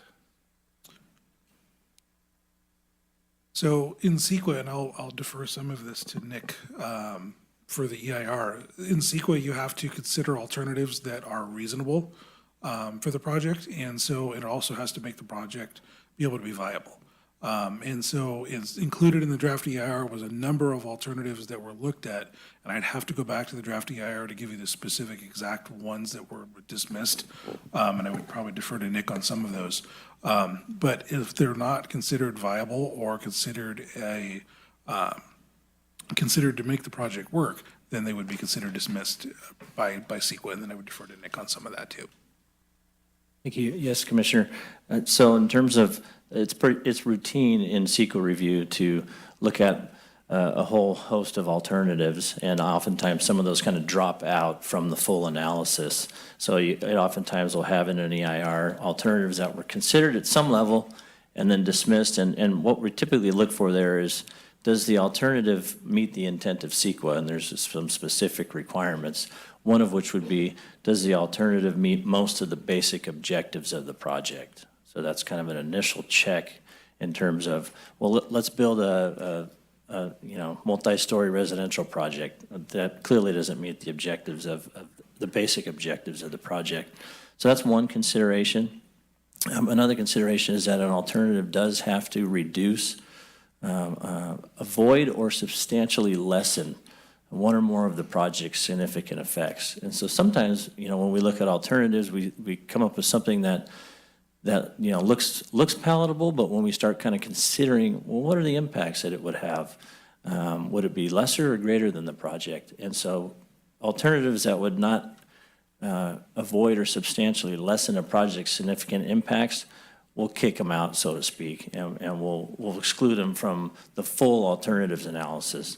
So that's kind of what we did. We looked at 5 other alternatives that we said, well, they either don't meet the basic objectives of the project or they don't really reduce the impacts of the project, and so they don't meet the requirement for CEQA. Thank you. And then finally, because this is a new one, I've been involved with the commission now for 2.5 years, and I'm kind of used to the process. And I have to say and ask for clarification on the staff report in general. I'm used to seeing a project or an issue that staff reviews and makes a recommendation. This one gave us a multiple choice recommendation. And for me, personally, it's the first time I've seen that. Not to say, I'm sure it's happened before. But yeah, so I'm wondering what what's behind that? Is it just the grand scope of this project, or is there a reason for that? Commissioner Mastronado, there is. So what we wanted to do is, there are consistencies and inconsistencies with the project, as included are in the staff report. The staff's recommendation is use recommendation A, but we wanted to be fair to the project and to present the full project as it's proposed. To be fair to the project, there being that there are consistencies that the project could be found to be made, there's a recommendation of approval as recommendation B.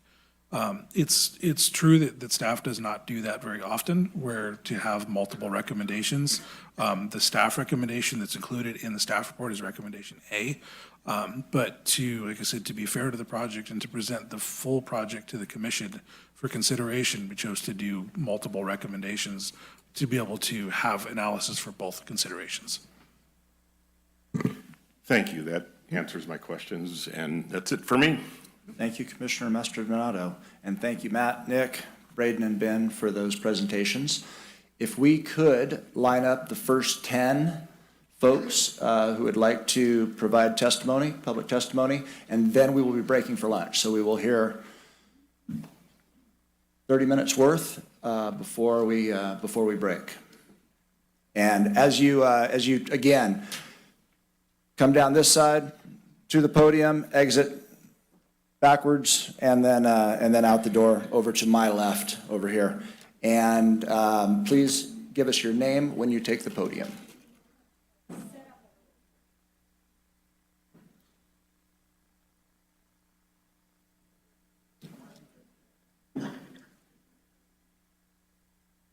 And then again, after those 10, we will break. So as far as 11 through 270,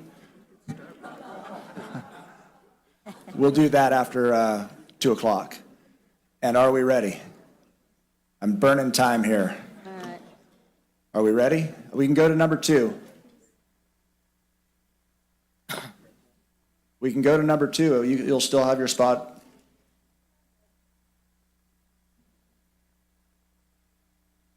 Just trying to be efficient with everyone's time here. We were thinking we after lunch. So. Pull that microphone down a little bit. There you go. Okay. My name is Lori Oberholzer. I live in Nevada City, District 1. And today I'm representing the CEA Foundation Board, which has organized the Mine Watch campaign that has shown up today. Over the past 3 years, thousands of residents and business leaders have voiced their opposition to the mine. And I think we have, maybe at some point later today, we'll unveil a wonderful graphic that we have of hundreds of the faces of those people that have come out in opposition to the mine. We'll show you that later. During these 3 years, 5,500 people signed the No Mine petition, and we'd like to resubmit that today to you. This is a compilation, sort of a compressed list of all the 5,500 people. And there's a box outside, actually, at the end of your presentation for any submittals. Yeah, so we're actually taking it outside. Sorry, I didn't mention that before. Okay, so I'll just keep them. Yep. And during those 3 years, 1,500 people also took the time, well, with these petitions, 1,500 people took the time to add personal notes to their petitions, and we're going to resubmit those to you today also. And for this hearing alone, 1,150 people wrote letters of opposition, which we also brought with us today, and that's the big stack right there. And then we have a whole bunch of postcards. 1,000 of these have been sent in to you folks. They've been emailed to you, and the pile that we have here is just those that have come in since the Wild and Circle Film Festival. Thank you very much, Circle, for featuring us during that festival. Our mine opponents have also written 202 very smart and entertaining op-eds, and that was accurate as of yesterday, 202. The whole county is peppered with hundreds of the no mine signs, and the list goes on and on. But finally, there are hundreds of volunteers that for the past years have worked so hard to defeat this gold mine that we do not need, that would harm a place that we all worked so hard to protect. So many of these speakers these folks will be here today, and we are asking you clearly that you just say no to the mine and no to the EIR. Only turning down both the mine and the EIR will defeat this mine for good. Thank you. Thank you, Lori. And you can just leave that stuff here for now, and then we can haul it out at lunch, if you don't mind. Okay, thanks. Thanks. Hi, my name is Lauren Techberry. I live in Grass Valley, about 1.5 miles from the proposed mine site. I work for Sierra Club, and I also volunteer with the local Sierra Nevada Sierra Club group. And I come before you today on behalf of CEA Foundation to present the Mine Watch Coalition letter of 27 organizations, including local, state, and national groups. We weren't able to bring them in, but we will bring them in to you afterward. The groups who have signed onto this letter are all concerned about the long-lasting environmental impacts that mine would have on our community and the inadequacy of the FEIR. These groups are, and I will read them: Community Environmental Advocates Foundation, the Sierra Fund, South Yuba River Citizens League, Wolf Creek Community Alliance, Wells Coalition, Patagonia, California Native Plant Society, Redbud Chapter, Sierra Foothills Audubon Society, Sierra Club Nevada Group, Sierra Club, Center for Biological Diversity, Friends of Bear River, Sierra Streams Institute, Nevada County Climate Action Now, Elders Action Now, Friends of Banner Mountain, Brunswick Pine Road Association, Brunswick Manor HOA, San Juan Ridge Taxpayers Association, Earth Justice Ministries, Earthworks, Fly Fishing International, Northern California Council, American Rivers, Nevada County Sunrise, Sierra Watch, Mountain Area Preservation, Nevada County Rancheria, and our most recent coalition member, Truckee Mountain Area Preservation Foundation. Whew, that's a lot of names on that list, 27 of them. And behind all 27 of those organizations are thousands of concerned Nevada County residents and voters who have opposed the mine over the past 3 years and continue to oppose this mine. So we respectfully request the county deny the approval of the Nevada County mine and not certify the FEIR. There's no adequate economic justifications for the mine. It's inconsistent with the Nevada County general plans to protect mineral resources, and the environmental impacts are severe and would cause irreversible damage to our community, and including air, land, water, and wildlife. And don't do it just for us, for every single one of us in this room, but do it for our next generation. The next generations, our kids' kids, because they should be able to enjoy this land, the foothills, just as it is today. So, on a personal note, I moved here in 2020 looking for refuge in the foothills. I so happens to be 1.5 miles from the new site. I moved here because of the community and its beauty, and I purchased a homestead to live off the land. And this site is so close, it would affect my own water, my own well. On behalf of Mine Watch Coalition, the community, as well as myself, please just say no to the mine. The FEIR. Thanks, Lauren.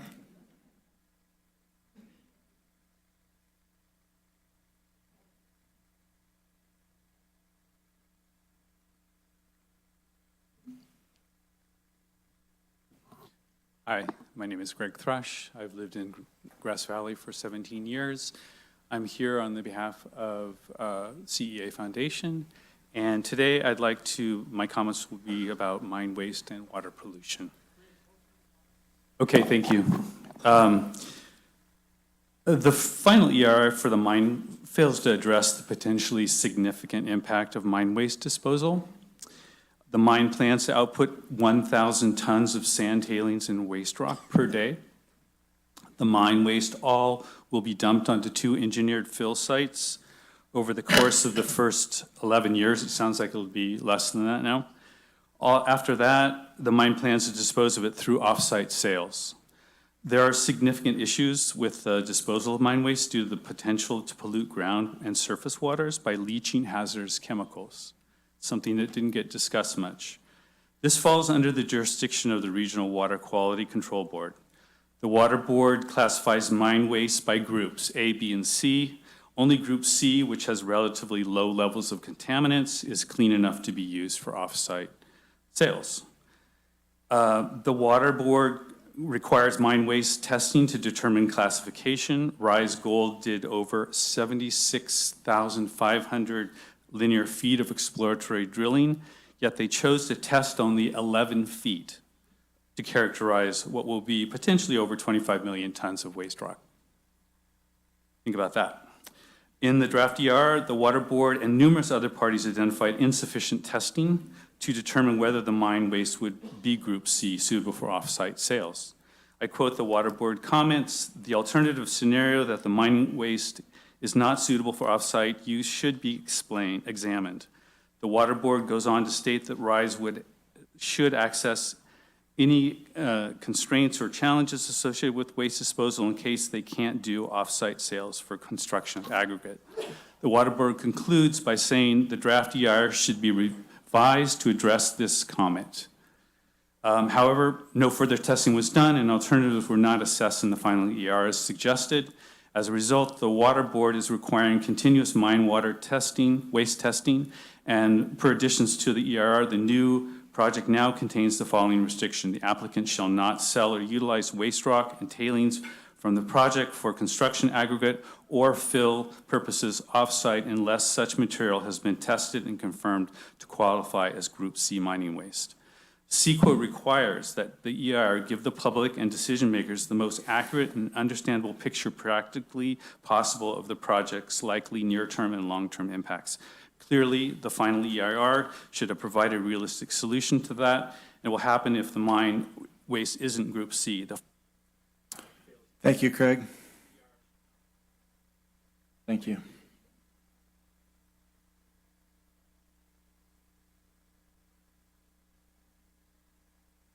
Hello, my name is Mike Shea. I live in Cedar Ridge on Cedar Ridge Drive.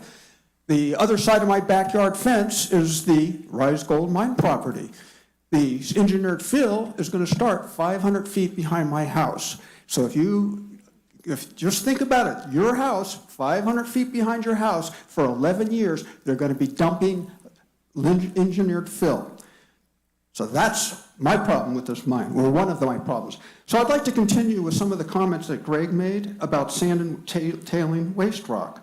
Again, you are being asked to approve a project without knowing if any portion of the mine waste will be suitable for off-site sales. And there is no realistic plan for continuing the mine operation if the mine waste can't be sold.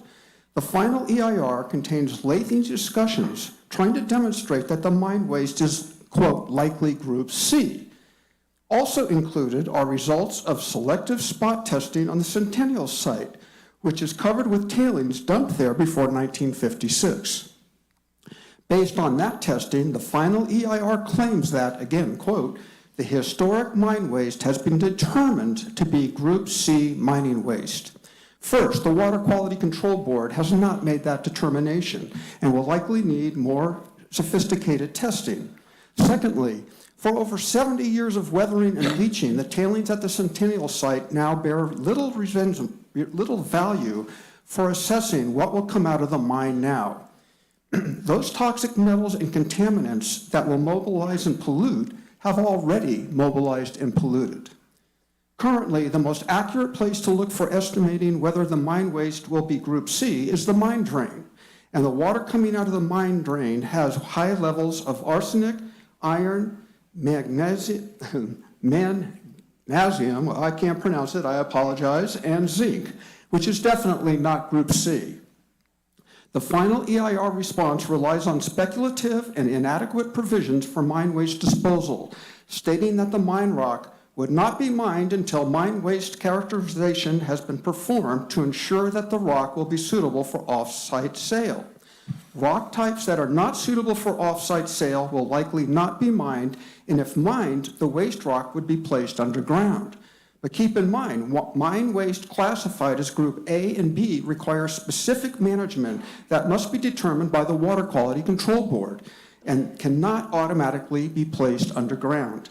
Backfilling with waste rock and tailings is the exact scenario which has led to polluted groundwater discharges in so many mines in our area. This new element, the placement of Group A and B mine waste underground, was not included in the draft EIR.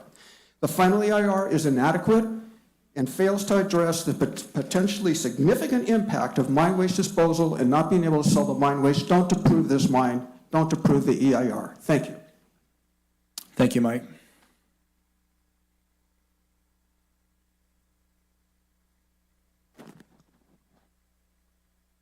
Don Ravines from Grass Valley and also the member of the CEA board. The county should deny the Idaho Maryland Mine project and should not certify the final EIR. The EIR is inadequate in its assessment of greenhouse gas emissions. A valid threshold for greenhouse gas emissions was not set in the EIR. As stated in the EIR, CEQA guidelines allow a lead agency to determine its own thresholds for environmental impacts, including greenhouse gas emissions, and explicitly provides that an agency may consider thresholds adopted by other agencies, provided that such decision is supported by substantial evidence.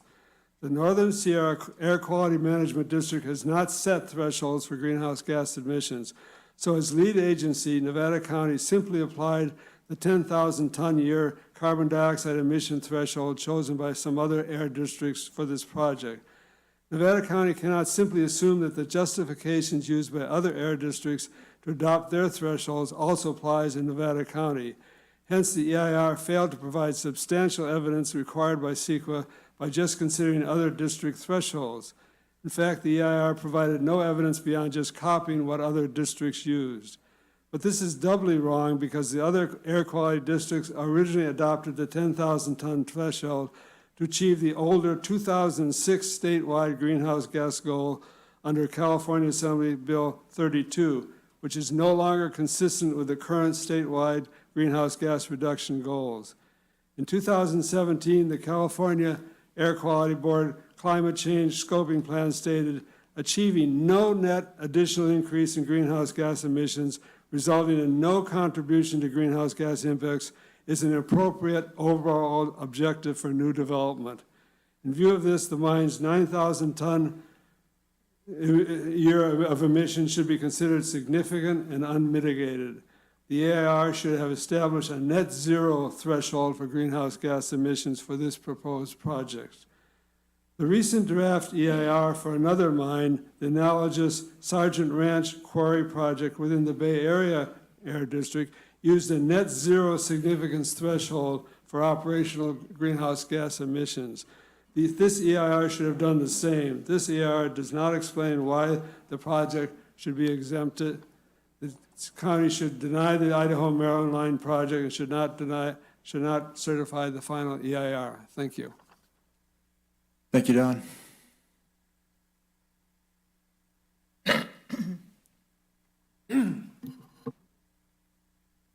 Hello, I'm Rob Katzenstein, and I've resided in downtown Grass Valley for about 17 years. I'm speaking on behalf of CEA and the Nevada County Climate Action Now and the Clean Power Co-op of Nevada County. I'll be talking about the FEIR and its relation to the Energy Action Plan. When the Nevada County Board of Supervisors adopted its objectives in 2023, under the economic development section, they included the phrase, implement tasks identified in the Nevada County Energy Action Plan, the EAP. The EAP was adopted 1 year earlier than the mine proposal. The Nevada County Energy Action Plan is to reduce the projected annual electricity provided by 51% and the annual natural gas use by 30% by the year 2035. The Idaho Maryland mine will consume 49,000 megawatts of electricity per year. To put this into perspective, the mine's yearly electrical use is equal to the yearly electrical use of about 5,500 homes, or the combined use of all the businesses in Nevada County. The mine eliminates the results of any energy-saving measures that the county will take. Therefore, the Idaho Maryland mine is in direct conflict with the county's energy reduction goals. However, the FEIR states, quote, although the EAP is not a qualified greenhouse gas emissions reduction plan under CEQA, the project was nevertheless determined to be consistent with the EAP. This statement is blatantly false. In fact, the mine operation is antithetical to the county's energy action plan. You guys and the Board of Supervisors should ask the question, are we serious about meeting our 2020 strategic objectives? If so, don't approve this FEIR and don't approve the mine.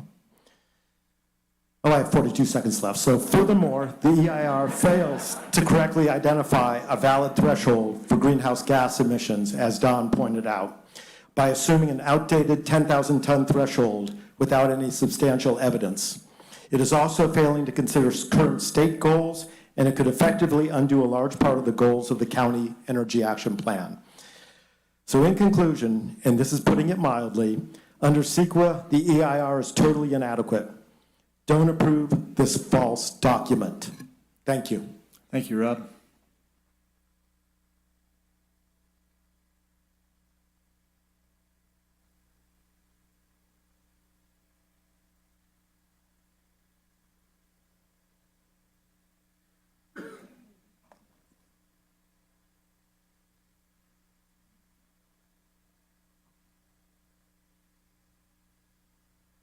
Hi, my name is David Brownstein. I live in Grass Valley.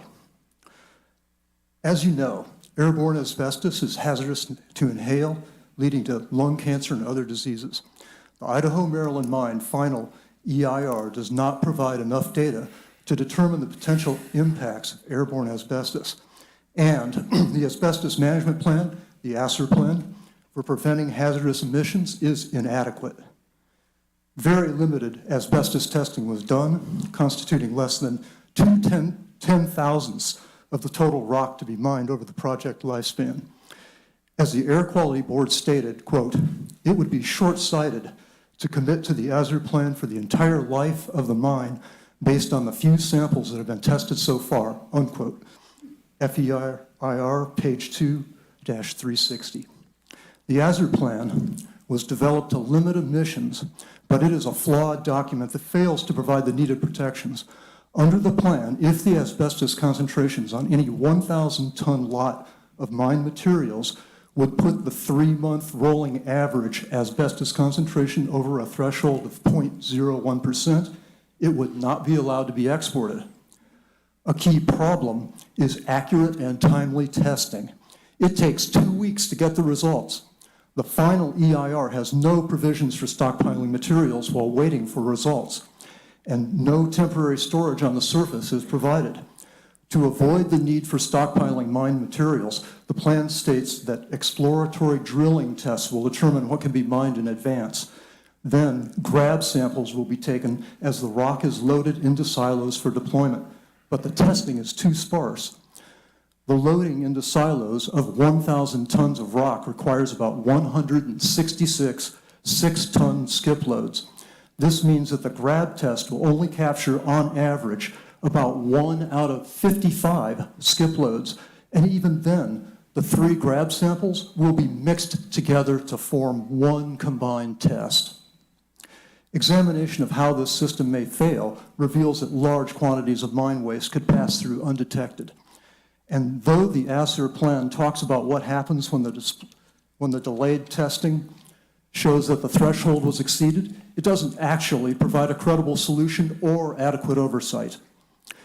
Finally, it's important to note that all exported mine waste from this mine must be classified as restricted materials, ASER 9.2, page 18. Aggregate suppliers in the region have indicated they do not handle restricted materials because there's no market for them, and there already are abundant aggregate sources regionally.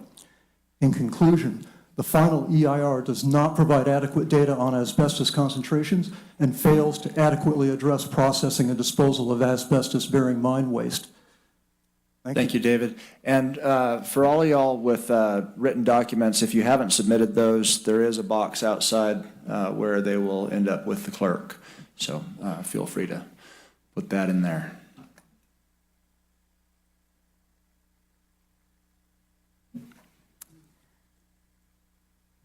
Well, greetings, everyone. My name is Barbara Ravines, and I live in Grass Valley and in District 3.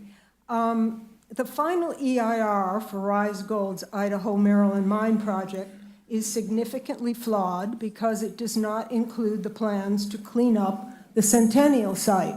Now, I hear today that there has been a jettison of that particular to giving a new alternative. I'm not exactly clear as to what I should take from that, because Centennial is an issue that was not fully explored, or explored at all, for that matter, in the DEIR and in the final EIR. They claim, as I've heard today from Mr. Chadwick, that it's not something that they were ever planning to do. That is done, in truth, by the Department of Toxic Substance Control. They were to clean up this toxic Superfund site at the behest of the owner, the Rise Gold. So I don't know the answer to Mr. McAteer's question as to whether or not they will move forward with cleaning it up, even though they apparently are not, according to today's testimony, not going to be using it. But that was one of the major flaws in the DEIR, the fact that this was a site that was going to be used as preparation for the mine, for working the mine and putting the tailings there. That needed to be cleaned up first by the BTSC, and then those tailings placed there. So, and there is an issue of there's an issue of how that was to be done, and because that whole process has not been completed at the state level with the DTSC. So I'm a little, I'm certainly not prepared for this today, and there are many other subjects that one could talk about in relation to the inadequacy of the DEIR and the FEIR. So I would like to just, at this point, urge you to help figure out what is actually going to happen with this project, and to say no to the adequacy on certification of the FEIR and to no mine. Thank you very much. Thank you, Barbara.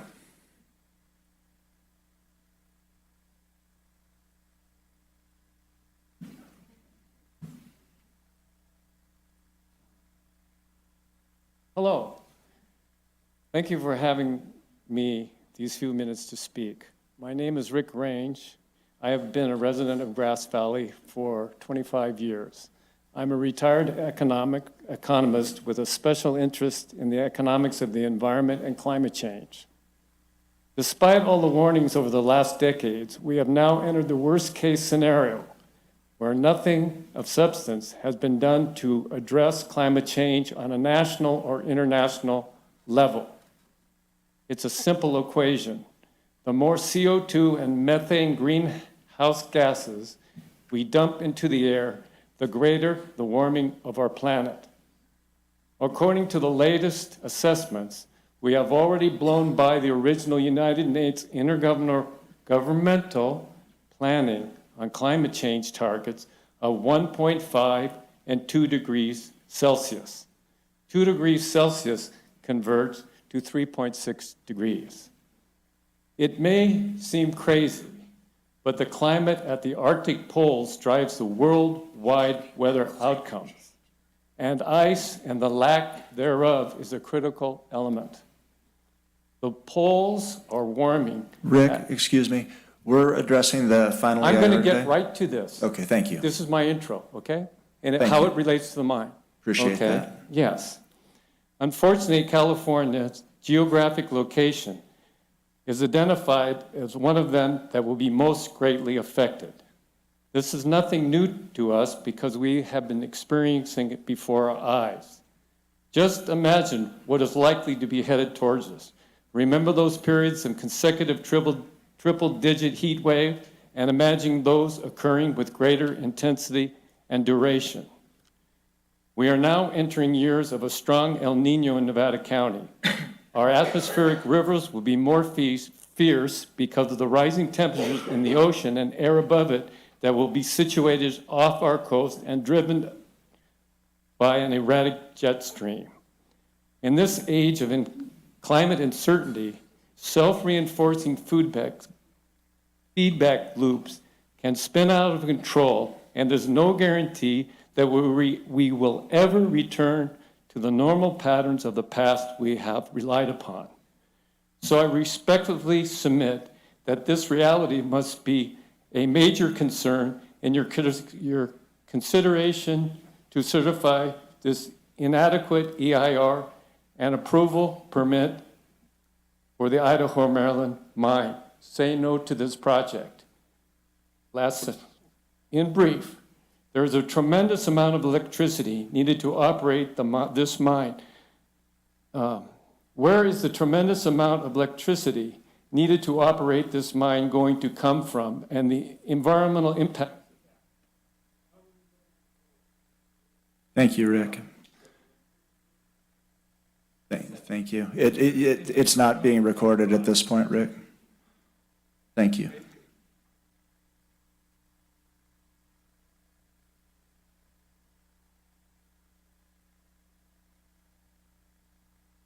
Good afternoon. My name is John Vaughn, District 3. I'm a 56-year resident of Nevada County, speaking on behalf of CEA. The proposed Idaho, Maryland mine has a significant mine waste problem. A key aspect of the project is disposal of mine waste by offsite sales as aggregate. Aggregate production is a business which requires specific rock sizes and grades depending on the customer's project. Producers must be able to crush, wash, sort, and deliver rock that meets customer specifications. There are at least 20 different types of aggregate produced by regional vendors, and demand varies widely in grade and size. Aggregate producers must produce and stockpile numerous products, each with different markets. The mine proposes to export 1,000 tons a day of engineered fill, a euphemism for sand tailings and barren rock. The fine sand or silt has limited market value. Barren rock will be crushed to, quote, approximately 6 inches, end quote. Those two products fulfill only a small portion of the aggregate market. To compete in the aggregate market, significant processing of mine waste is required. The mine project assumes engineered fill can be sold as aggregate, but does not include any of the facilities needed for processing and stockpiling. The FEIR falsely assumes the mine can meet the specific demands of the aggregate market without providing a plan for how to store or produce the actual products.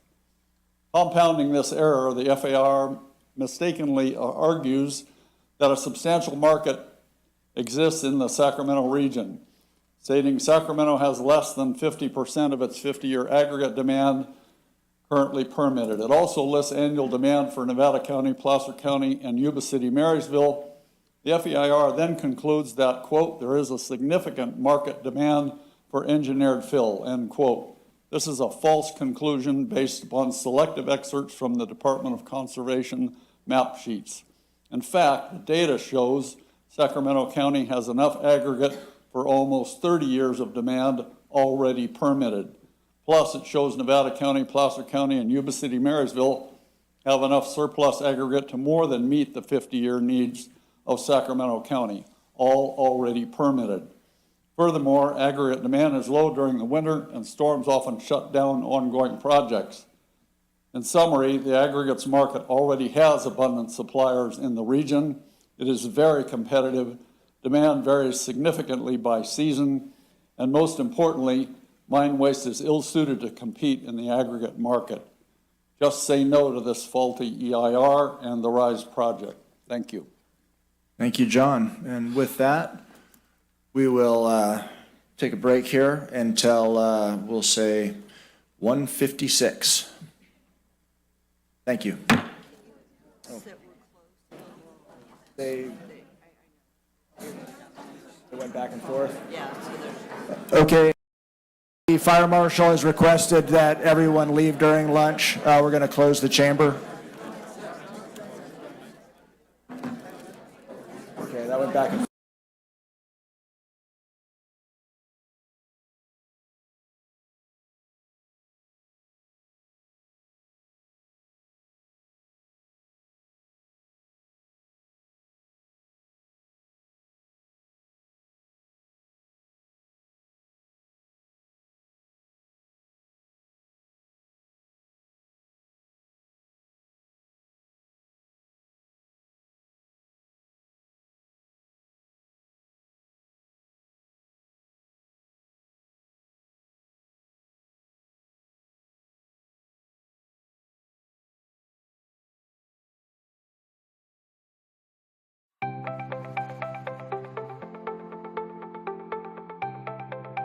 Ready Nevada County is an education campaign designed to help the public have successful outcomes during emergency events. We really focus on a whole host of disasters or emergency events. We want to have a broad spectrum. We want to be prepared for anything, but really we focus a lot on wildfire because we know that's one of the most likely events to happen in Nevada County.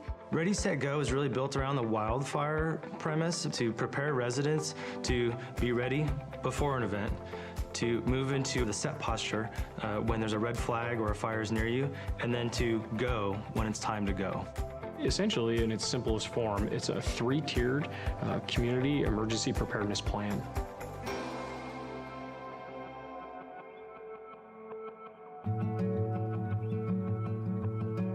I have lived in this house, which we built, my husband and I, 26 years ago now, actually. We selected the hardy plank, the concrete siding, and also the metal roof. Then when we moved up here and heard about the 49er fire, that's when we started to say, wow, this really is even more important than we first realized. So the 49er fire is one of the most historic fires in Nevada County's history. They figured it changed the laws of the state of California that said this is how you have to protect your home. That came out of Nevada County. Steve Eubanks came from the Fire Safe Council, and the main thing we needed to pay attention to was the ladder fuels. Planting has been removed from the edges of the house so that it does not touch the house. It was an incredible service from the Fire Safe Council to come out and spend a couple of hours going through this property. So the ready phase is when there's no immediate threat to you and your family. This is the time when you should be doing education and planning, whether that be training, educating yourself, or accumulating equipment, hardening your home, creating defensible space. Defensible space is really all about creating a buffer zone between your house and flammable vegetation. We really focus on defensible space around the home, that first 100 feet, but also around the roadway too. Another aspect of the ready phase is hardening the home, and really what that means is making your home more resilient to wildfire. That's going to be putting the fine-grained mesh around the vents of your home so that embers won't get under your house or into the eaves of your house. That's going to be using non-combustible materials on your deck and around your home. So when an ember storm comes through, it's not going to ignite your home itself.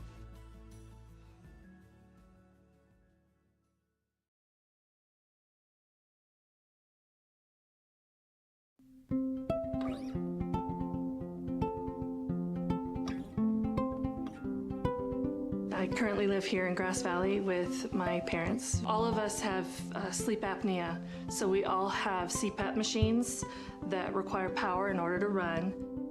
I also use a nebulizer, and that's used to disperse medication that I need to get myself breathing again. When we have safety shutoffs, we have to hook up our equipment to batteries that have inverters. We have a generator that powers some of the things around the house, but then I obtained a pretty substantial battery from Freed, and it was so easy to go through the process to obtain a battery that I would recommend it to anyone who might have medical needs that require power, or really anything. I would highly recommend contacting Freed. So whether it's a snowstorm or a public safety power shutoff, we really want folks to be thinking about, okay, what are the things I'll need on hand to weather the storm? Do I need to have candles? Do I need to have battery-powered radio? Do I need to have flashlights? So what are the things that you'll need to shelter in place or address the disaster at hand? So a go bag could be anything. It could be a backpack, it could be a suitcase. It's gonna be something that you put together to sustain yourself, your family, your pets if needed. That's gonna have food, water, medication, clothing, toiletries to get you by for 72 hours. You need to think of your go bag as the only resource you may have. Stores may be closed, the power may be out, so you may have to literally live out of this thing for a 3-day period as an evacuee. If you are someone with a disability, maybe you have a chronic health condition. For me, I have type 1 diabetes, I have an insulin pump, right? And so that's a critical piece that I need to plan for if I'm gonna ever evacuate or be away from my house, frankly, for any amount of time, right? What we find often is that if people don't evacuate with their CPAP machine, with their oxygen concentrator, with their wheelchair, walker, then it can be difficult on the other end. My name is Ulysses Palencia. I work in the 211 call center. I'm just a resident of Grass Valley. I have 2 daughters, a 4-year-old and a 1-year-old. In Nevada County, 211 is available 24/7. So what we provide for the community is information. That could be anything from directions to the resource centers. It can be letting them know where the fire is, if they are themselves in an evacuation center, if it's a fire, if there's any information as to whether their power's coming back on during a PSPS.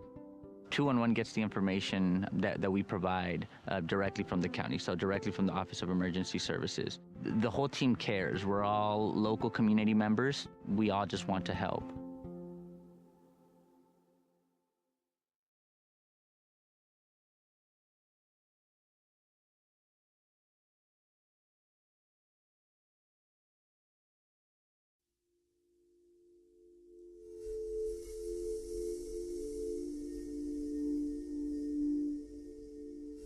So we were all sleeping in bed on Thursday, November 8th in Paradise.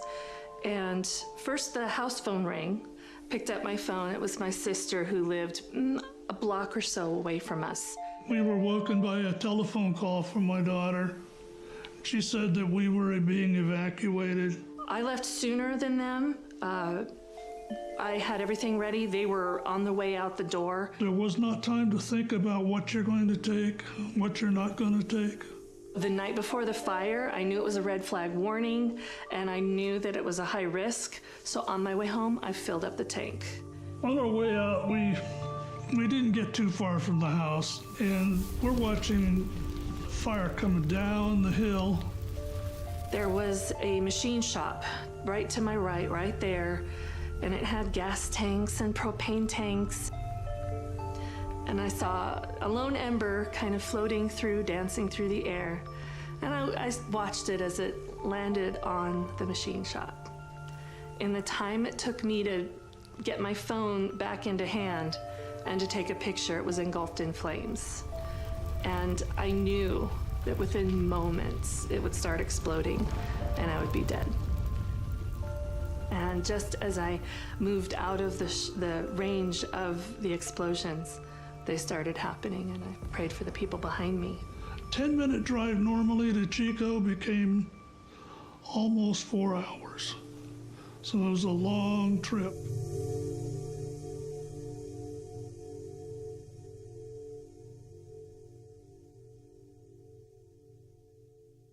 We started to hear a pattern. People kept telling us their story of how they escaped the campfire. And they talked about how if it wasn't for my neighbor who came and knocked on my door to tell me there was a fire, I don't know that I would have gotten out alive.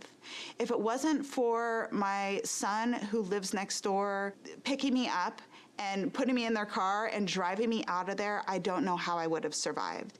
And so I started really thinking about this connection between isolation and how connected you are to your community, to your neighbors, to your friends, to your family, and how that can be really helpful in a time of a disaster. So we were actually the beneficiaries of someone making that plan in advance to have that group of people that they were going to call. And that she saved my life that day. So absolutely having that network really saved lives. Find your five. The idea is that, find trusted allies that can be there and can be responsive and will check in with you if a disaster were to happen. So we recommend that you put people in your network that are down the street, that are maybe the next town over, that are outside the county, and maybe even outside the state.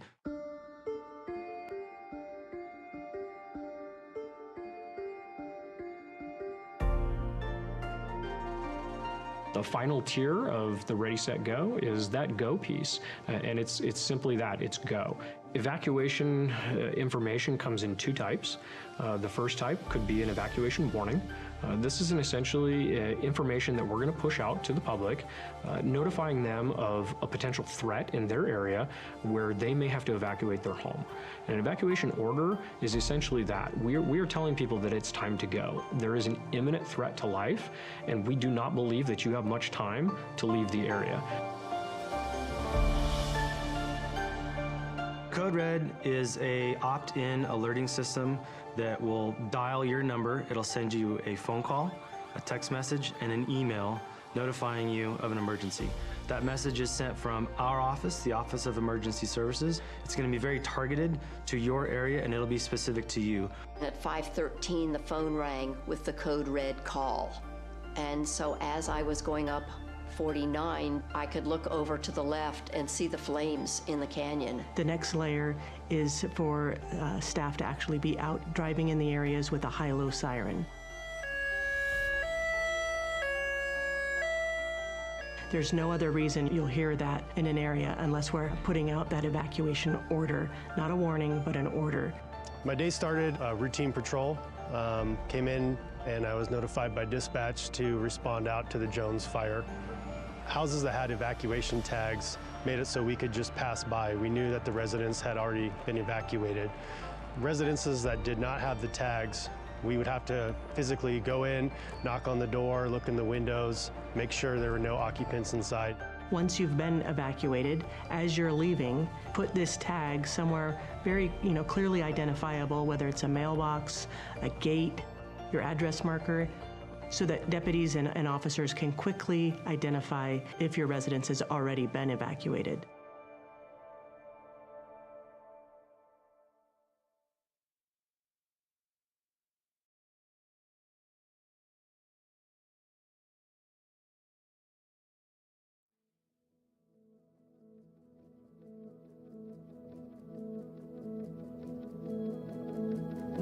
I mean, you look out my back window here on the east side, and you see how close this fire came.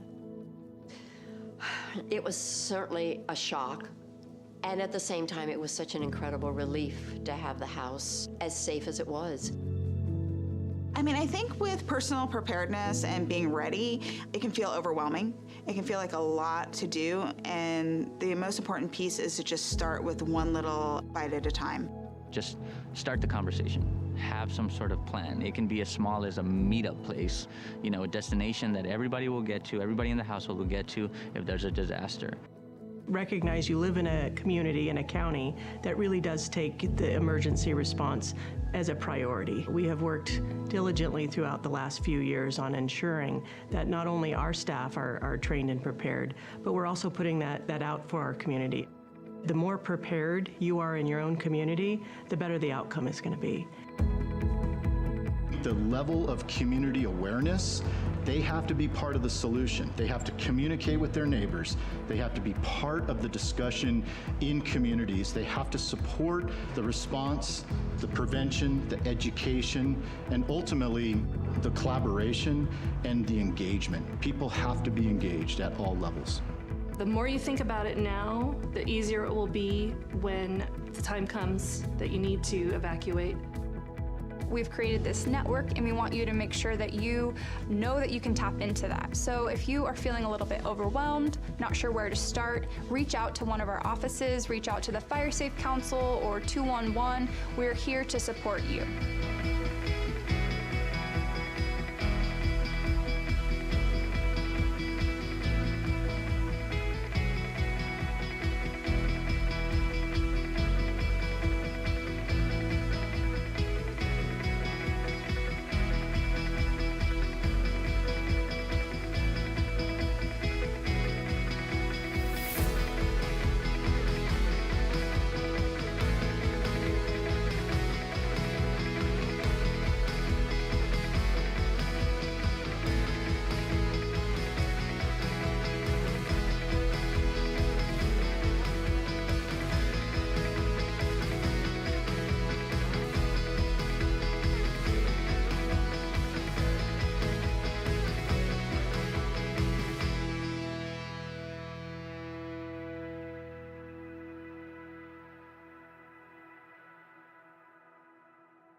from the foothills of the Sierra Nevada.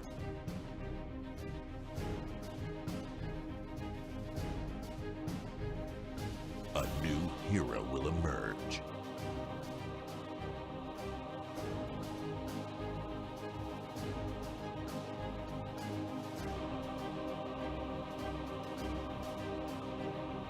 One who is ready.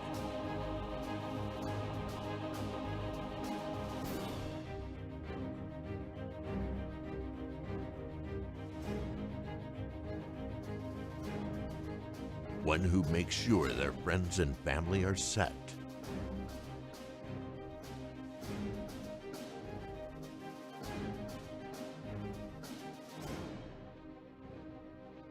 And has the power to go at a moment's notice.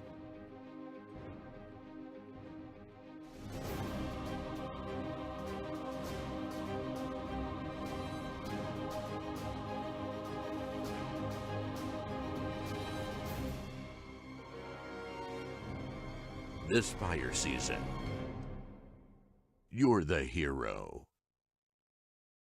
We are Ready Nevada County.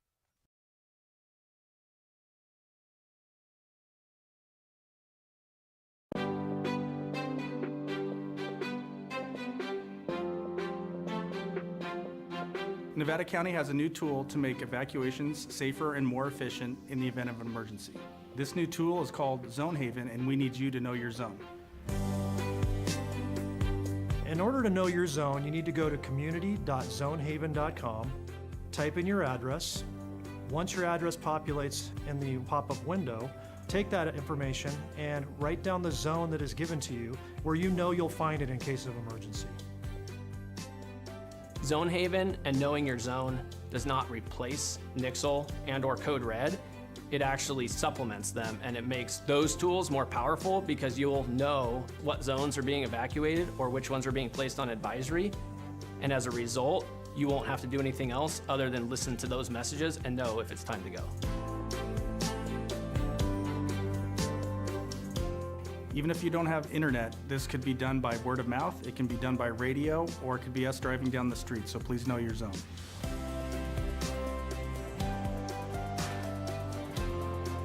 From Truckee to Lake of the Pines, from Chicago Park to Spenceville, every single square mile of Nevada County has a zone. And having a zone that you know for your neighborhood is going to help you save time to be able to evacuate and keep you and your family safe.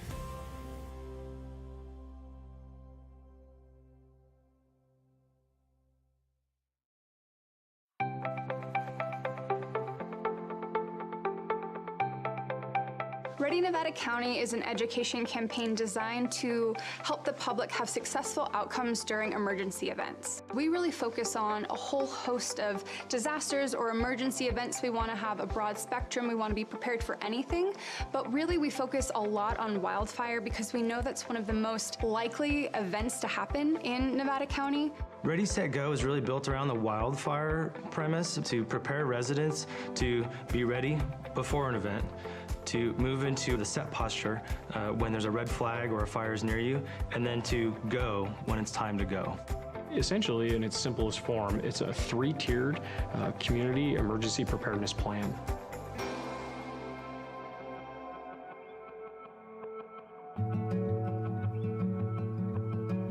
I have lived in this house, which we built, my husband and I, 26 years ago now, actually. We selected the hardy plank, the concrete siding, and also the metal roof. Then when we moved up here and heard about the 49er fire, that's when we started to say, wow, this really is even more important than we first realized. So the 49er fire is one of the most historic fires in Nevada County's history. They figured it changed the laws of the state of California that said this is how you have to protect your home. That came out of Nevada County. Steve Eubanks came from the Fire Safe Council, and the main thing we needed to pay attention to was the ladder fuels. Planting has been removed from the edges of the house so that it does not touch the house. It was an incredible service from the Fire Safe Council to come out and spend a couple of hours going through this property. So the ready phase is when there's no immediate threat to you and your family.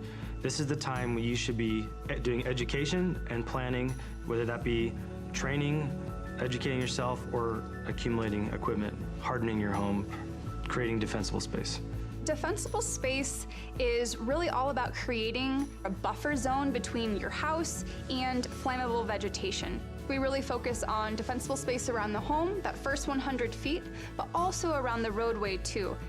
Another aspect of the ready phase is hardening the home, and really what that means is making your home more resilient to wildfire. That's going to be putting the fine-grained mesh around the vents of your home so that embers won't get under your house or into the eaves of your house. That's going to be using non-combustible materials on your deck and around your home, so when an ember storm comes through, it's not going to ignite your home itself.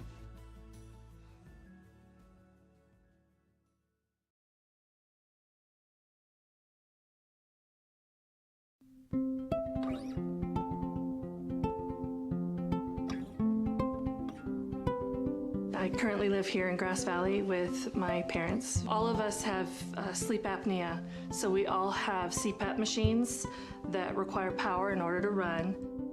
I also use a nebulizer, and that's used to disperse medication that I need to get myself breathing again.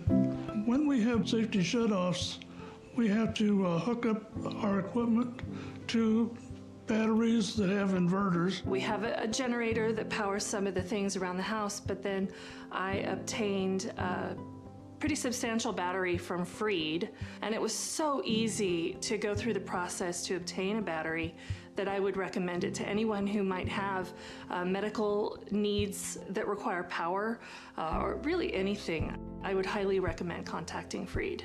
So whether it's a snowstorm or a public safety power shutoff, we really want folks to be thinking about, okay, what are the things I'll need on hand to weather the storm? Do I need to have candles? Do I need to have battery-powered radio? Do I need to have flashlights? So what are the things that you'll need to shelter in place or address the disaster at hand? So a go bag could be anything. It could be a backpack, it could be a suitcase. It's going to be something that you put together to sustain yourself, your family, your pets if needed. That's going to have food, water, medication, clothing, toiletries to get you by for 72 hours. You need to think of your go bag as the only resource you may have. Stores may be closed, the power may be out, so you may have to literally live out of this thing for a 3-day period as an evacuee. If you are someone with a disability, maybe you have a chronic health condition. For me, I have type 1 diabetes, I have an insulin pump, right? And so that's a critical piece that I need to plan for if I'm gonna ever evacuate or be away from my house, frankly, for any amount of time, right? What we find often is that if people don't evacuate with their CPAP machine, with their oxygen concentrator, with their wheelchair, walker, then it can be difficult on the other end. My name's Ulysses Palencia. I work in the 211 call center. I'm just a resident of Grass Valley. I have 2 daughters, a 4-year-old and a 1-year-old. In Nevada County, 211 is available 24/7. So what we provide for the community is information. That could be anything from directions to the resource centers. It can be letting them know where the fire is, if they are themselves in an evacuation center, if it's a fire, if there's any information as to whether their power's coming back on during a PSPS. 211 gets the information that we provide directly from the county, so directly from the Office of Emergency Services. The whole team cares. We're all local community members. We all just want to help.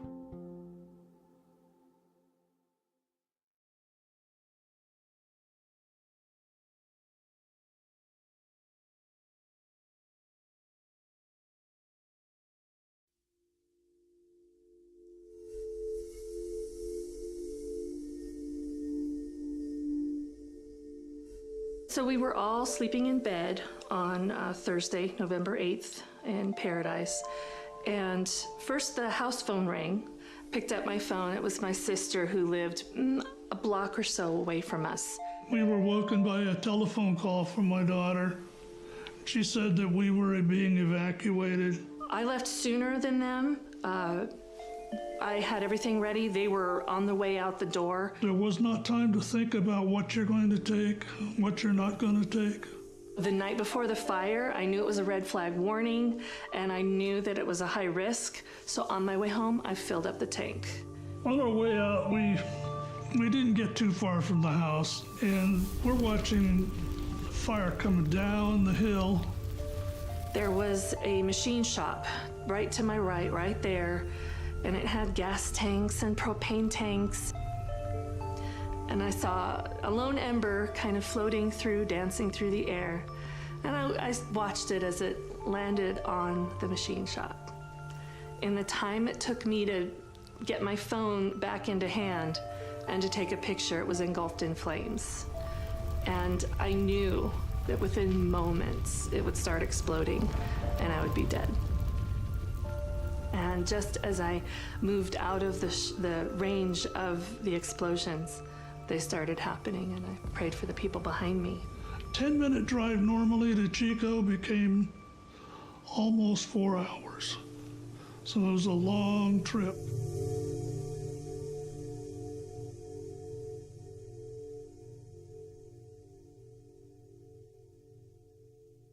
We started to hear a pattern. People kept telling us their story of how they escaped the campfire. And they talked about how if it wasn't for my neighbor who came and knocked on my door to tell me there was a fire, I don't know that I would have gotten out alive. If it wasn't for my son who lives next door picking me up and putting me in their car and driving me out of there, I don't know how I would have survived. And so I started really thinking about this connection between isolation and how connected you are to your community, to your neighbors, to your friends, to your family, and how that can be really helpful in a time of a disaster.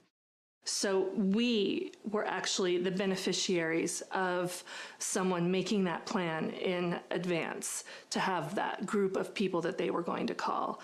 And that she saved my life that day. So absolutely having that network really saved lives. Find your five. The idea is that, find trusted allies that can be there and can be responsive and will check in with you if a disaster were to happen. So we recommend that you put people in your network that are down the street, that are maybe the next town over, that are outside the county, and maybe even outside the state.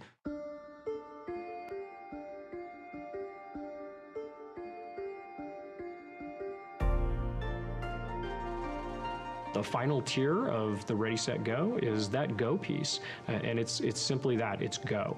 Evacuation information comes in two types. The first type could be an evacuation warning. This is essentially information that we're going to push out to the public, notifying them of a potential threat in their area where they may have to evacuate their home. An evacuation order is essentially that. We are telling people that it's time to go. There is an imminent threat to life, and we do not believe that you have much time to leave the area. Code Red is a opt-in alerting system that will dial your number. It'll send you a phone call, a text message, and an email notifying you of an emergency. That message is sent from our office, the Office of Emergency Services. It's going to be very targeted to your area, and it'll be specific to you. At 5:13, the phone rang with the Code Red call. And so as I was going up 49, I could look over to the left and see the flames in the canyon. The next layer is for staff to actually be out driving in the areas with a high-low siren. There's no other reason you'll hear that in an area unless we're putting out that evacuation order, not a warning, but an order. My day started routine patrol, came in and I was notified by dispatch to respond out to the Jones fire. Houses that had evacuation tags made it so we could just pass by. We knew that the residents had already been evacuated. Residences that did not have the tags, we would have to physically go in, knock on the door, look in the windows, make sure there were no occupants inside. Once you've been evacuated, as you're leaving, put this tag somewhere very, clearly identifiable, whether it's a mailbox, a gate, your address marker, so that deputies and officers can quickly identify if your residence has already been evacuated.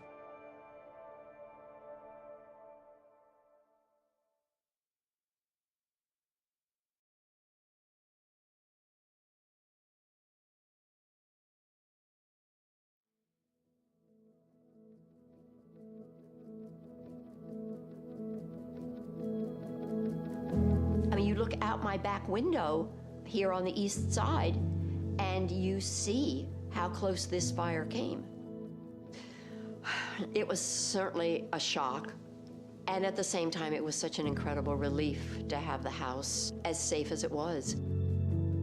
I mean, I think with personal preparedness and being ready, it can feel overwhelming.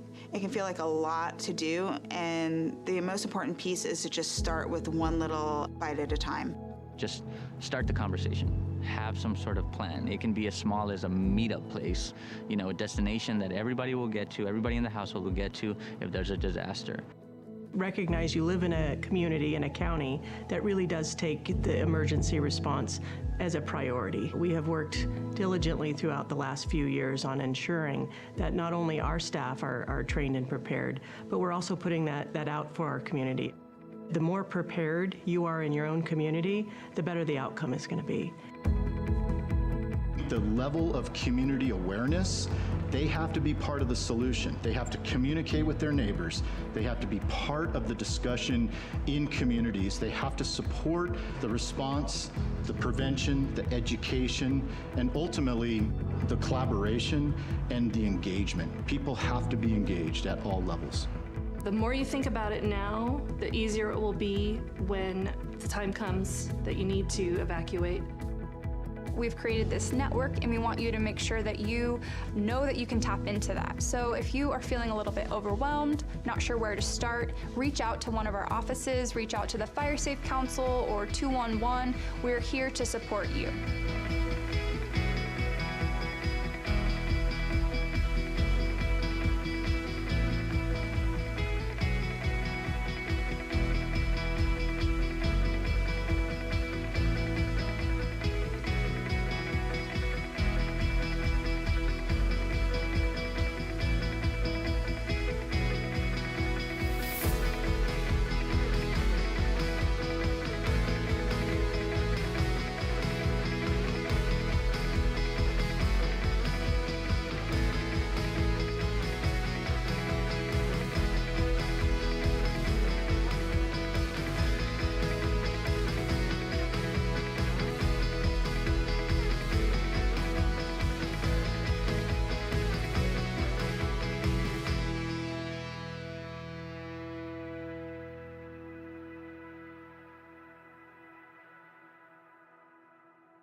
From the foothills of the Sierra Nevada,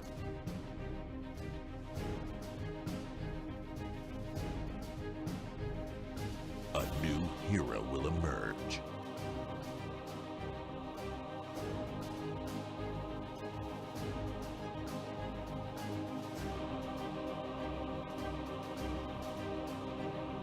One who is ready.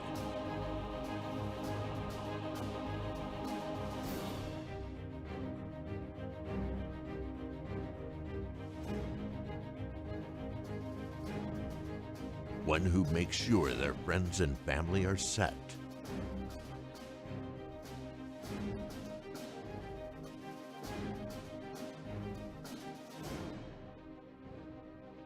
And has the power to go at a moment's notice.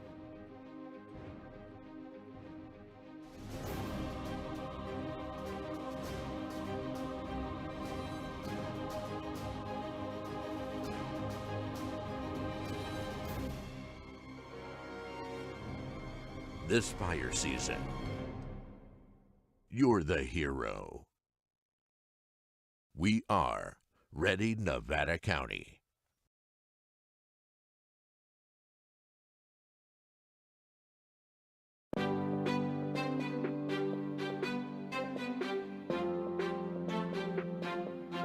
Nevada County has a new tool to make evacuations safer and more efficient in the event of an emergency.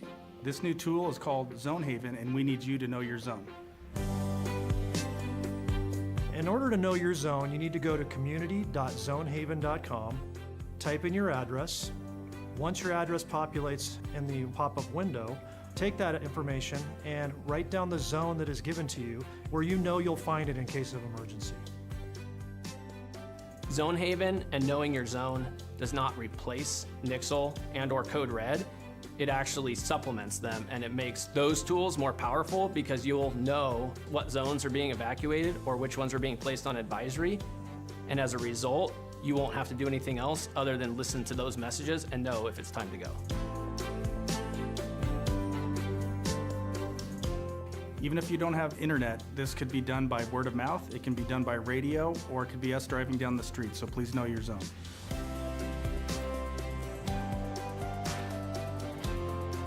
From Truckee to Lake of the Pines, from Chicago Park to Spenceville, every single square mile of Nevada County has a zone. And having a zone that you know for your neighborhood is going to help you save time to be able to evacuate and keep you and your family safe.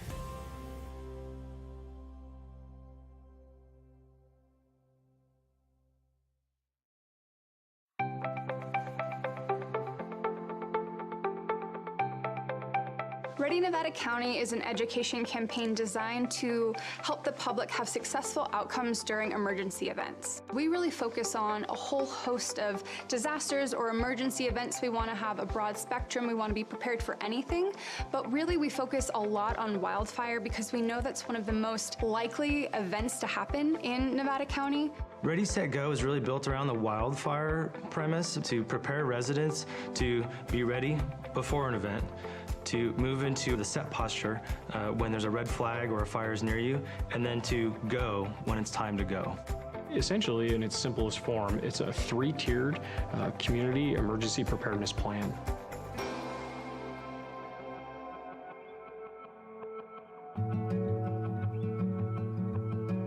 I have lived in this house, which we built, my husband and I, 26 years ago now, actually. We selected the hardy plank, the concrete siding, and also the metal roof. Then when we moved up here and heard about the 49er fire, that's when we started to say, wow, this really is even more important than we first realized. So the 49er fire is one of the most historic fires in Nevada County's history. They figured it changed the laws of the state of California that said this is how you have to protect your home. That came out of Nevada County. Steve Eubanks came from the Fire Safe Council, and the main thing we needed to pay attention to was the ladder fuels. Planting has been removed from the edges of the house so that it does not touch the house. It was an incredible service from the Fire Safe Council to come out and spend a couple of hours going through this property. So the ready phase is when there's no immediate threat to you and your family. This is the time when you should be doing education and planning, whether that be training, educating yourself, or accumulating equipment, hardening your home, creating defensible space. Defensible space is really all about creating a buffer zone between your house and flammable vegetation. We really focus on defensible space around the home, that first 100 feet, but also around the roadway too.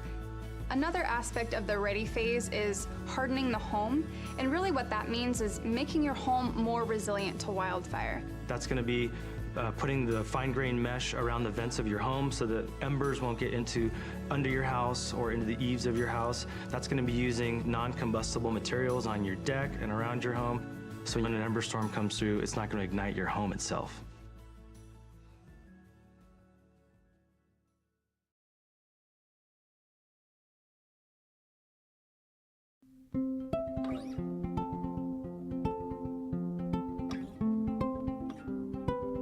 I currently live here in Grass Valley with my parents. All of us have sleep apnea, so we all have CPAP machines that require power in order to run. I also use a nebulizer, and that's used to disperse medication that I need to get myself breathing again. When we have safety shutoffs, we have to hook up our equipment to batteries that have inverters. We have a generator that powers some of the things around the house, but then I obtained a pretty substantial battery from Freed, and it was so easy to go through the process to obtain a battery that I would recommend it to anyone who might have medical needs that require power, or really anything. I would highly recommend contacting Freed. So whether it's a snowstorm or a public safety power shutoff, we really want folks to be thinking about, okay, what are the things I'll need on hand to weather the storm? Do I need to have candles? Do I need to have battery-powered radio? Do I need to have flashlights? So what are the things that you'll need to shelter in place or address the disaster at hand? So a go bag could be anything. It could be a backpack, it could be a suitcase. It's gonna be something that you put together to sustain yourself, your family, your pets if needed. That's gonna have food, water, medication, clothing, toiletries to get you by for 72 hours. You need to think of your go bag as the only resource you may have. Stores may be closed, the power may be out, so you may have to literally live out of this thing for a 3-day period as an evacuee. If you are someone with a disability, maybe you have a chronic health condition. For me, I have type 1 diabetes, I have an insulin pump, right? And so that's a critical piece that I need to plan for if I'm gonna ever evacuate or be away from my house, frankly, for any amount of time, right? What we find often is that if people don't evacuate with their CPAP machine, with their oxygen concentrator, with their wheelchair, walker, then it can be difficult on the other end. My name's Ulysses Palencia. I work in the 211 call center. I'm just a resident of Grass Valley. I have 2 daughters, a 4-year-old and a 1-year-old. In Nevada County, 211 is available 24/7. So what we provide for the community is information. That could be anything from directions to the resource centers. It can be letting them know where the fire is, if they are themselves in an evacuation center, if it's a fire, if there's any information as to whether power's coming back on during a PSPS. 211 gets the information that we provide directly from the county, so directly from the Office of Emergency Services. The whole team cares. We're all local community members. We all just want to help.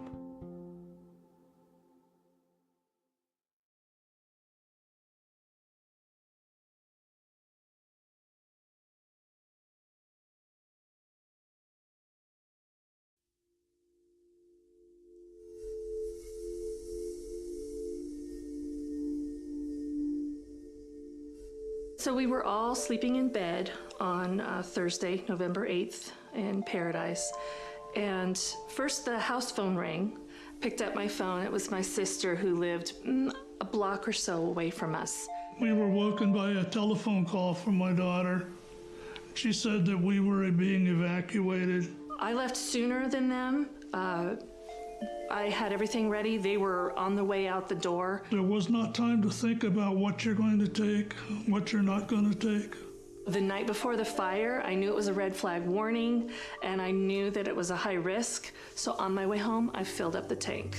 On our way out, we didn't get too far from the house, and we're watching fire coming down the hill. There was a machine shop right to my right there, and it had gas tanks and propane tanks. And I saw a lone ember kind of floating through, dancing through the air. And I watched it as it landed on the machine shop. In the time it took me to get my phone back into hand and to take a picture, it was engulfed in flames. And I knew that within moments it would start exploding and I would be dead. And just as I moved out of the range of the explosions, they started happening, and I prayed for the people behind me. 10-minute drive normally to Chico became almost 4 hours. So it was a long trip.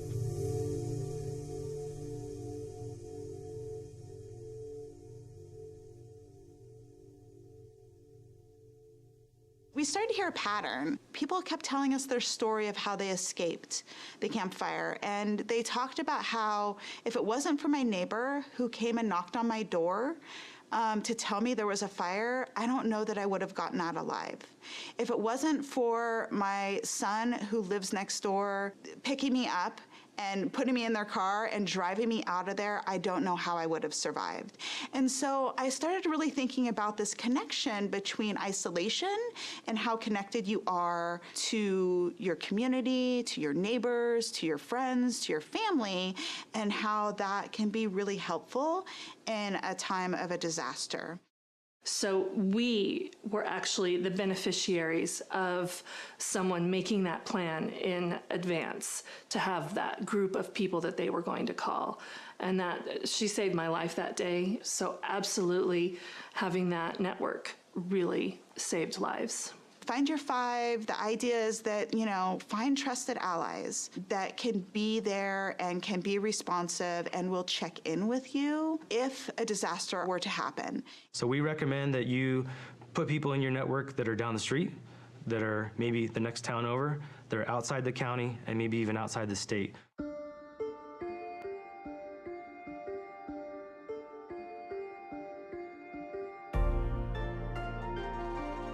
The final tier of the Ready, Set, Go is that go piece, and it's simply that, it's go.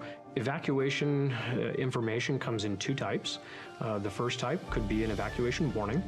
This is essentially information that we're going to push out to the public, notifying them of a potential threat in their area where they may have to evacuate their home. An evacuation order is essentially that. We are telling people that it's time to go. There is an imminent threat to life, and we do not believe that you have much time to leave the area.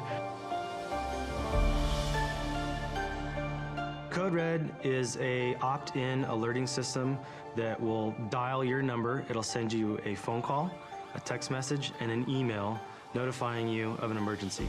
That message is sent from our office, the Office of Emergency Services. It's going to be very targeted to your area, and it'll be specific to you.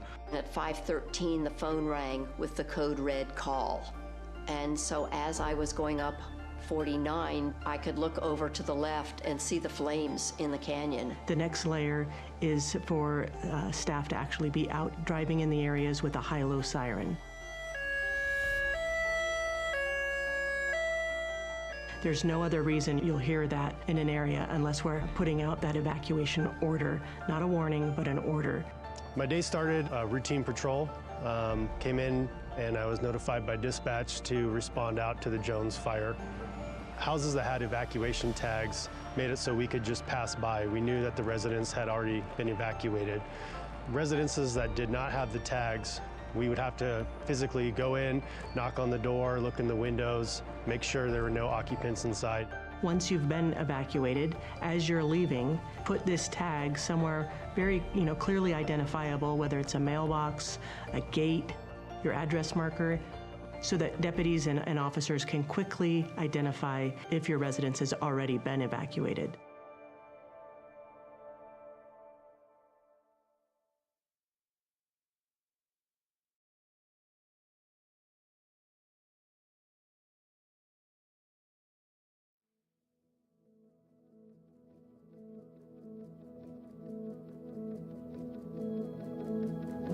I mean, you look out my back window here on the east side, and you see how close this fire came.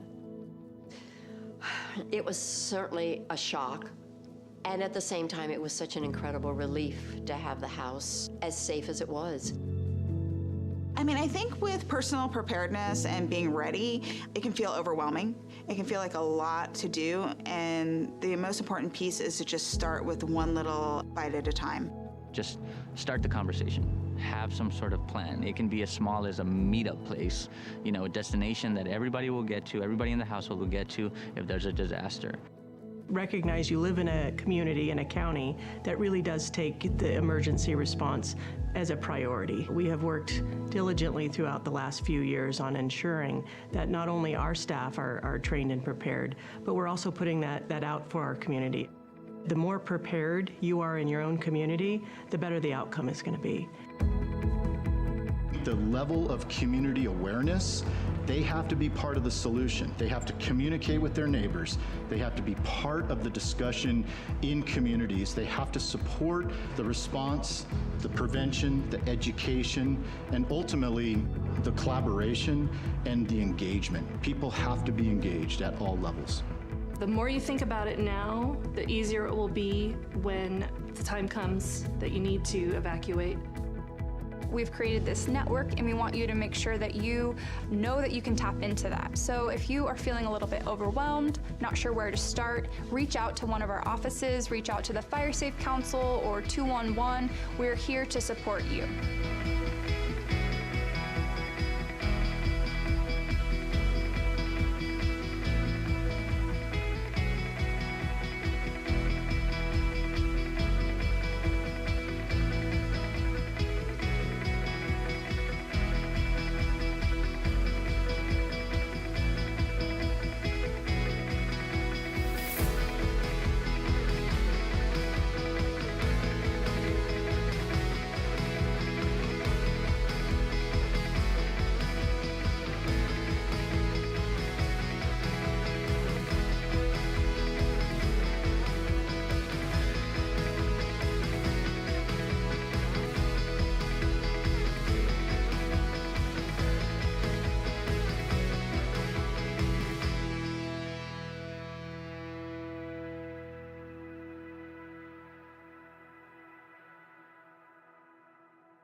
foothills of the Sierra Nevada.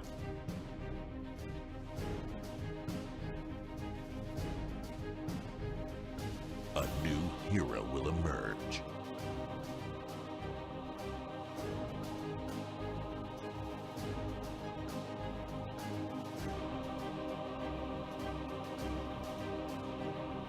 One who is ready.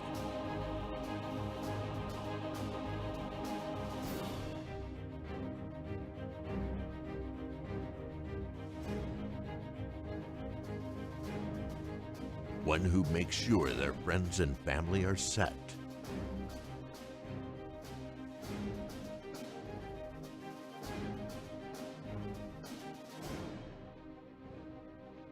And has the power to go at a moment's notice.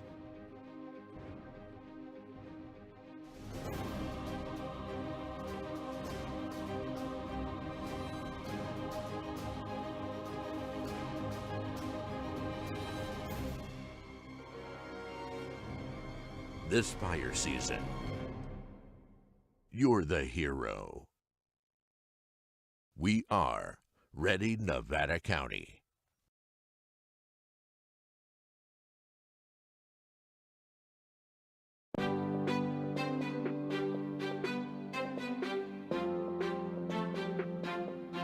Nevada County has a new tool to make evacuations safer and more efficient in the event of an emergency.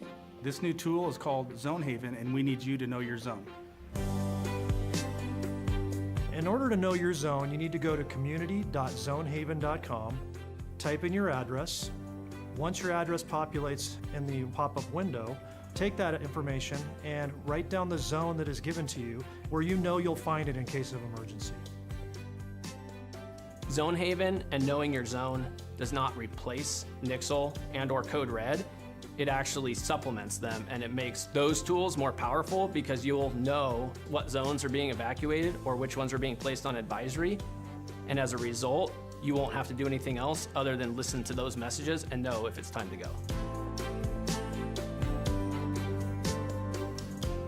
Even if you don't have internet, this could be done by word of mouth, it can be done by radio, or it could be us driving down the street, so please know your zone.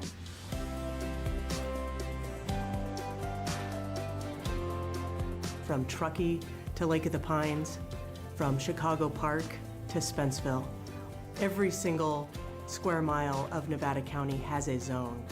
And having a zone that you know for your neighborhood is going to help you save time to be able to evacuate and keep you and your family safe.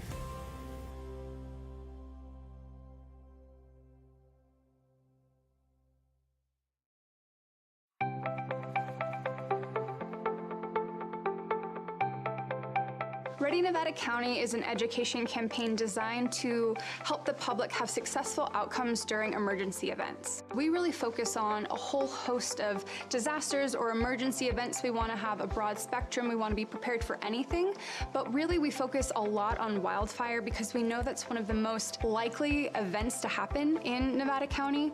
Ready, Set, Go is really built around the wildfire premise to prepare residents to be ready before an event, to move into the set posture when there's a red flag or a fire is near you, and then to go when it's time to go. Essentially, in its simplest form, it's a 3-tiered community emergency preparedness plan.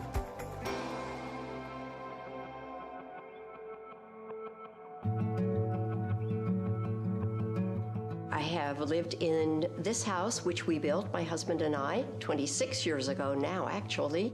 We selected the hardy plank, the concrete siding, and also the metal roof.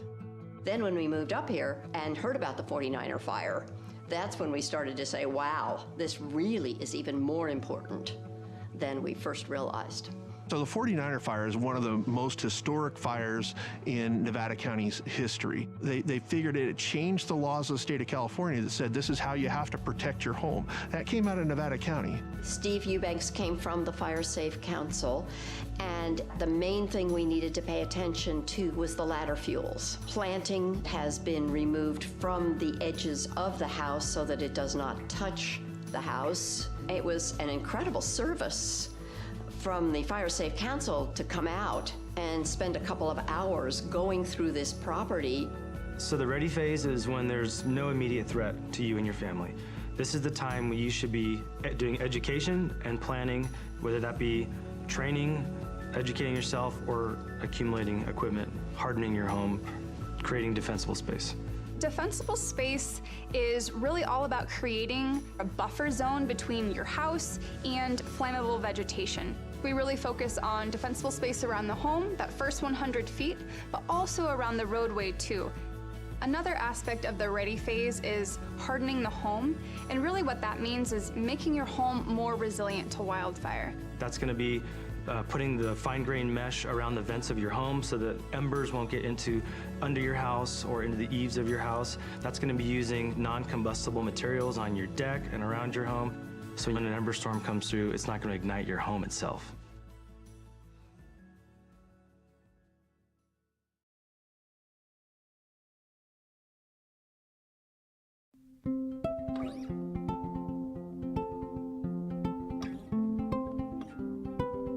I currently live here in Grass Valley with my parents. All of us have sleep apnea, so we all have CPAP machines that require power in order to run. I also use a nebulizer, and that's used to disperse medication that I need to get myself breathing again. When we have safety shutoffs, we have to hook up our equipment to batteries that have inverters. We have a generator that powers some of the things around the house, but then I obtained a pretty substantial battery from Freed, and it was so easy to go through the process to obtain a battery that I would recommend it to anyone who might have medical needs that require power, or really anything. I would highly recommend contacting Freed. So whether it's a snowstorm or a public safety power shutoff, we really want folks to be thinking about, okay, what... Sorry, I'm a neurotic person.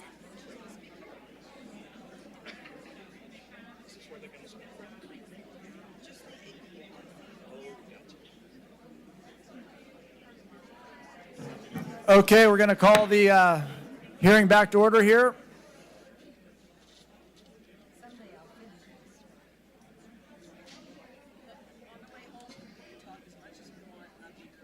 Okay, we're going to have an operational change in the way we line up. We're actually going to line up the 10 at a time back here along the wall. Then you'll file down the middle to the podium, and then you'll file back out and out the door. If you don't already have a chair in the chambers here, please plan to leave after you speak because we're keeping it at capacity. So if there's an open seat, you can grab it, great. But otherwise, please plan to head out. And if you are challenged to stand at the podium for 3 minutes physically, we do have an accessible microphone over here with a seat. Can everybody hear me? We're back. So anybody that needs to sit, right over there. And is Jennifer Hansen? Thank you. Jennifer's going to lead us off here with the NID. I just identified you, so I guess that's good. Saves me some of my seconds. Thank you, Chairman, Planning Commissioners, County staff. My name is Jennifer Hansen. I'm the General Manager, Nevada Irrigation District.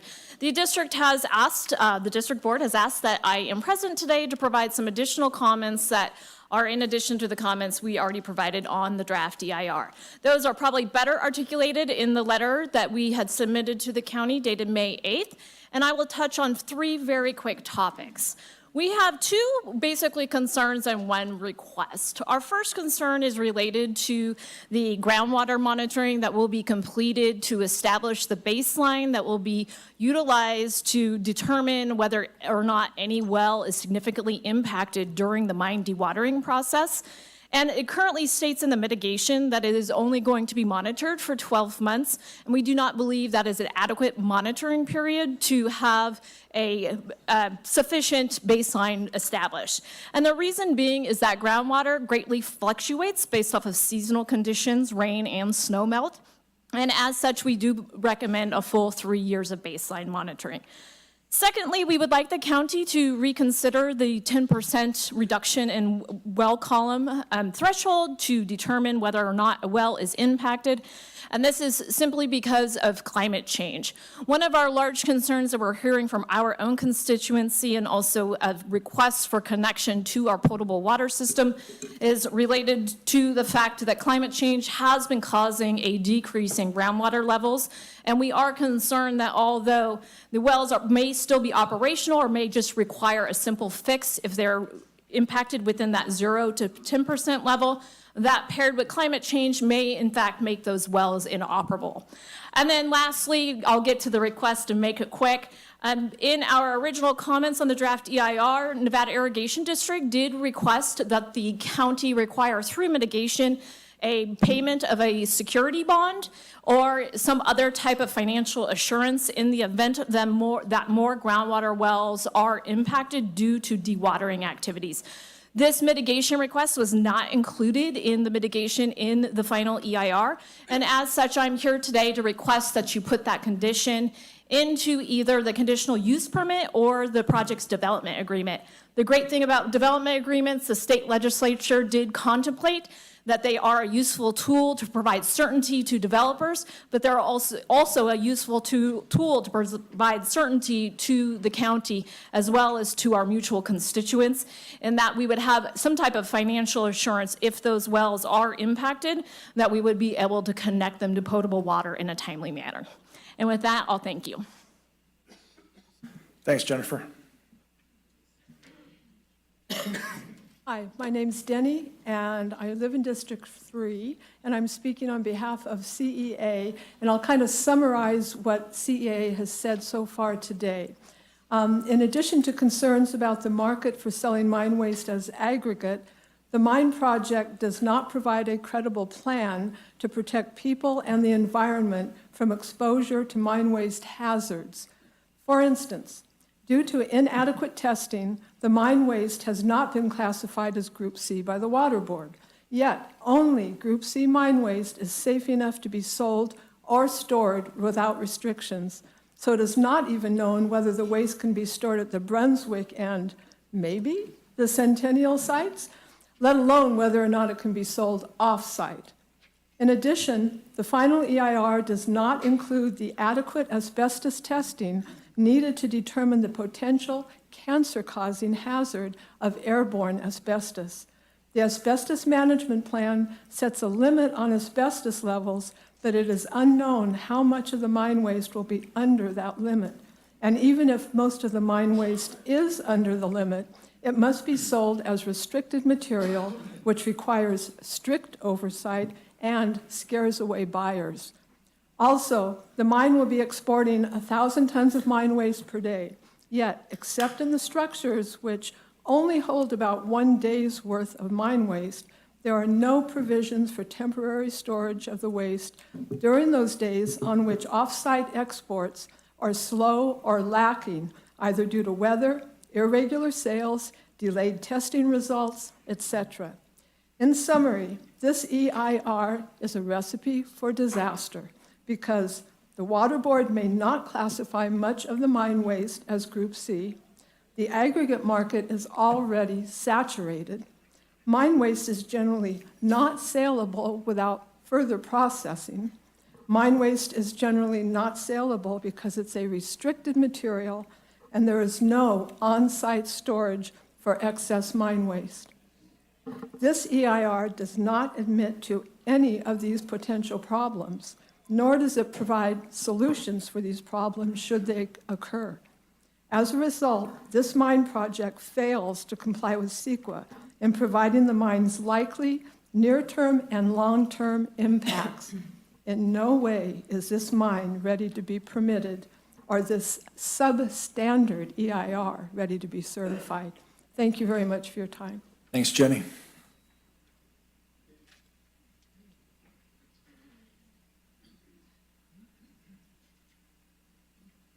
Afternoon, Commissioners. I'm Jillian Blanchard. I'm with CEA, and I'm also a land use attorney, and I urge you not to certify and to recommend project denial. As Commissioners, you have two critical jobs here today: Determine whether the EIR is adequate and make a recommendation on the project. As staff has made clear, this project does not comply with land uses and should not be approved. So why would you certify an EIR for an incompatible project? This contradicts California law, which clearly states that when there is no project, there is no need to certify. And when the document is legally flawed, which it is here, you cannot certify. There is overwhelming evidence on the record, comment letters from technical and legal experts that the EIR does not comply with CEQA. To highlight just a few fatal flaws, the EIR fails to evaluate and mitigate significant impacts related to mine waste, air quality, biological and well impacts. It illegally relies on future permitting to address significant impacts. It fails to accurately include the Centennial site as part of the project. It also fails to adequately address water supply impacts that will financially ruin your community members, ignoring substantial evidence of hydrologists. Finally, it fails to respond to comments from technical experts, calling their evidence speculative with no support, but CEQA requires more. The EIR fails on so many accounts that respectfully, it would be a dereliction of duty to certify this document, which stands as one of the most flawed CEQA documents I've seen in over 20 years of land use practice. Even if you deny this project, certifying the EIR would violate state law and would leave this community exposed to the very real threat that a future developer would come back relying on this deficient document and ram a project through the approval process. If you certify, you'll be perpetuating a nightmare for this community, giving Rise Gold a blank check to come back with a new proposal, or sell the property at a high price to a miner to come back and do the same. And we will be right back here in 6 months or a year with the same frustration and fear, only then we will be stuck with an inadequate EIR. The next applicant will claim that the county is bound by this FEIR analysis and mitigation, and you, commissioners, will have your hands tied by a legally deficient document. This exact thing happened in Lafayette, California, where a developer successfully came back years later to push a housing project based on a 7-year-old EIR. The only way to solve this problem and comply with state law is to deny the project and the CEQA document. We urge you to vote no, to comply with CEQA, to protect this community, and to do your critical job. Just say no, or they will never go. Thank you. Thanks, Jillian.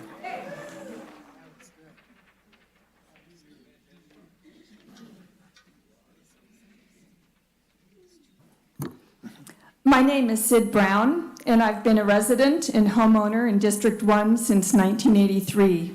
I commuted to Sacramento from 1983 to 2013 for my job as Senior Engineering Geologist for California State Parks. For most of my career, I was the only geologist in the entire department, and my expertise was always in high demand. I have dealt with abandoned mine issues throughout my career and have witnessed repeated attempts to revive gold mining here in Nevada County. I submitted comments on the draft EIR and eagerly awaited the issuance of the final EIR. I was sorely disappointed at the responses to comments, which I waded through at the lonely back corner of the Madeline Helling Library. The seemingly endless 3-ring binders yielded a bleak picture of analysis with the master response, quote, "Many public comments submitted on the Idaho-Maryland mine DEIR are outside the scope of CEQA and thus do not require a specific response from the county," end quote. The document is simply inadequate despite its many volumes and fails to meet acceptable standards for project evaluation and mitigation. I would like to reiterate my concerns over several specific issues. Empire Mine State Historic Park has experienced ongoing issues inherited from legacy mining impacts, and even with the relatively deep pockets of the state and the commitment to improving environmental conditions, negative impacts associated with water, toxic chemicals, subsidence, and collapse remain today, long after the active mining pursuits have ended. The proposed project would have significant and unavoidable impacts to the park, from underground plumbing effects to noise and aesthetics. Groundwater and surface water are inextricably linked, and the subsurface complex geology of fractures and faults render the transport paths of fluids unpredictable. Our community is steeped in gold mining history and legacy impacts we continue to struggle with. While the mining activity softened with time and through the lens of nostalgia, modern techniques are at odds with an economy based on tourism and environmental quality. I strongly recommend that the Planning Commission make the determination that the proposed project is a non-starter, that the FEIR is not an adequate document, and that it fails to adequately address and offer feasible mitigations for the unavoidable and unacceptable negative environmental impacts. Save our community and the additional time and expense to carry forward additional oppositions to a project virtually no one wants, save for the gold-fevered investors and the Rise Gold principles. The county is peppered with say no to the mine signs, protect our air quality and quality of life. Thank you, Sid. Thank you. Yeah, we're not doing that, folks. If you want to remain in the room, we have to respect the decorum. County staff and county council. I'm Jim Baer, resident of Grass Valley and leader of the Stop the Mine Task Force. And after years of research, I conclude that if you recommend certification of this FEIR, you will be approving a number of things, and I have a list. Number one, the FEIR citations of case law that are not able to justify the removal and exclusion of critical components of mitigation measures. In other words, in 7 places throughout the FEIR, they explicitly state, based on law, oh, we don't have to give you the details. Number 2, the delegation of asbestos pollution management to an understaffed agency that does not accept the measurements in the FEIR is something else you would approve. Today, we heard that there is someone that might be hired by the mine, perhaps through the county, perhaps through the Air Quality Management District, who would be an inspector. And I question, who would they be responsible to? Who would pay their salary? Number 3, the surreptitious withdrawal of an official comment on the DEIR by the Northern Sierra Air Quality Management District. And it detailed inadequacies in the mitigation of asbestos, including the impossibility of generalizing from the asbestos content in rock to airborne asbestos. Number 4, the scientifically unsound measurement and mitigation of naturally occurring asbestos, despite that in the laboratory there have been approximately 1 billion asbestos fibers per gram. Think about that for a minute. Per gram of asbestos in the test samples. So that is a lot to deal with. And they, for comparison, I have a penny that's 2.5 grams.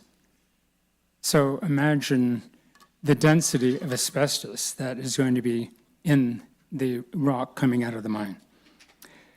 Number 5, the continued treatment of asbestos as dust when government agencies define dust particles to be 10 to 20 times larger than asbestos fibers and therefore cannot be managed as dust. Number 6, the release of approximately 7 million pounds of airborne toxins into our air. Thank you. Thanks, Jim.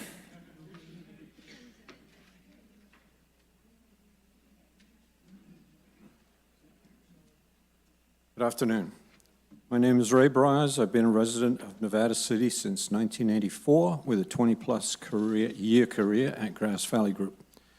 I'm speaking on behalf of CEA.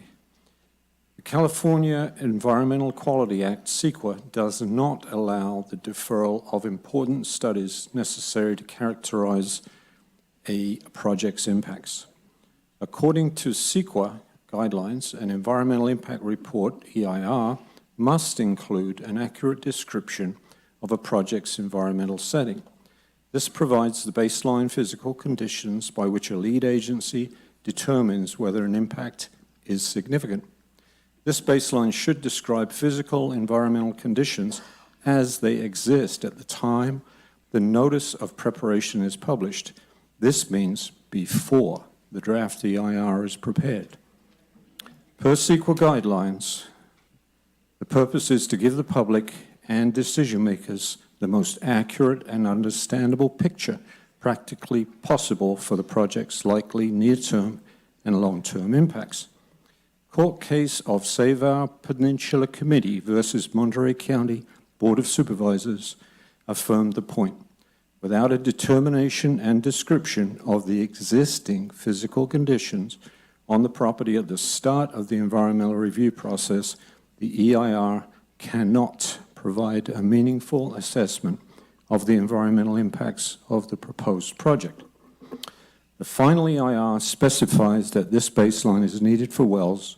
It states that for each domestic well, a projected and seasonally average water level shall be estimated. Sadly, the EIR wrongly defers the collection of the needed additional groundwater data until after the EIR is approved. Unless the EIR identifies current groundwater levels, it cannot establish performance criteria and evaluate how dewatering may impact wells. There is no current data that could tell what the impact would be to well owners. CEQA law, county precedents, and common sense all say the same thing. Collection of current data must be included in the draft EIR to assess impacts and properly mitigate them. They cannot be deferred until after the CEQA decision has been made. Current domestic well monitoring data should have been collected and included in the draft EIR. The deficient domestic well data is just one of many examples that show how this EIR is inadequate and should not be certified. Please recommend not to approve the EIR. Thank you. Thanks, Ray. Good catch.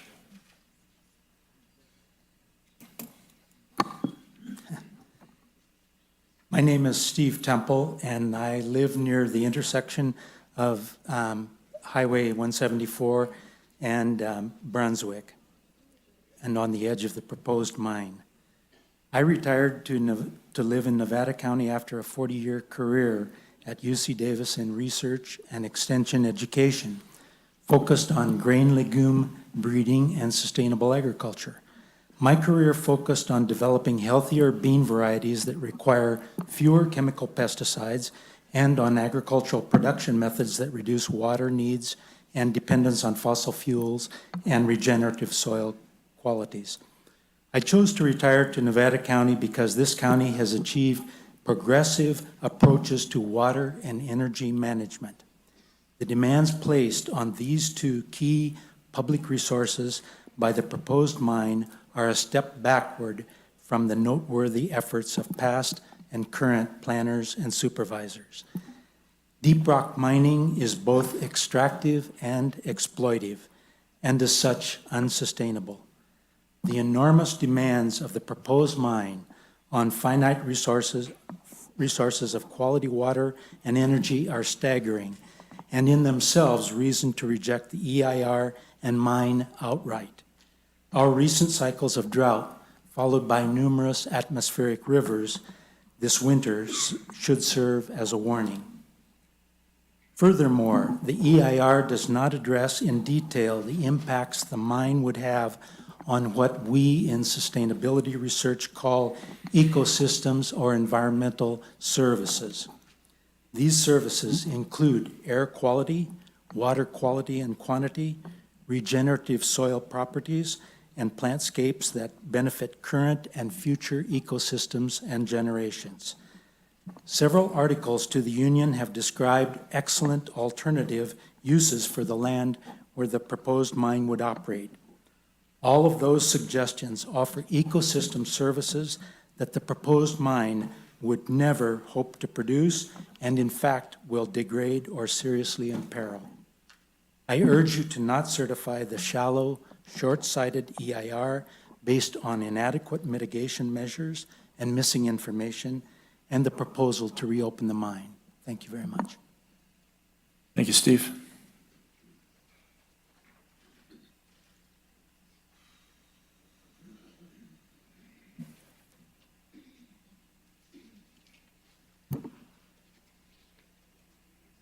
Good afternoon. My name's Christy Hubbard, and I live in District 3.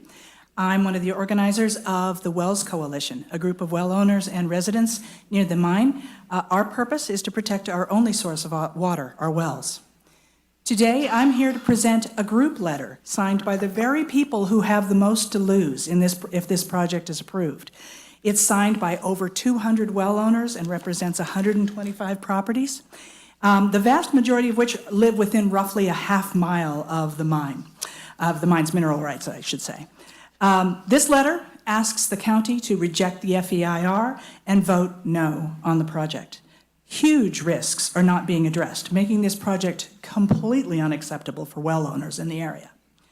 The final EIR asserts that stronger mitigations and/or financial assurances are, quote unquote, not necessary because no significant impact to domestic water wells are predicted.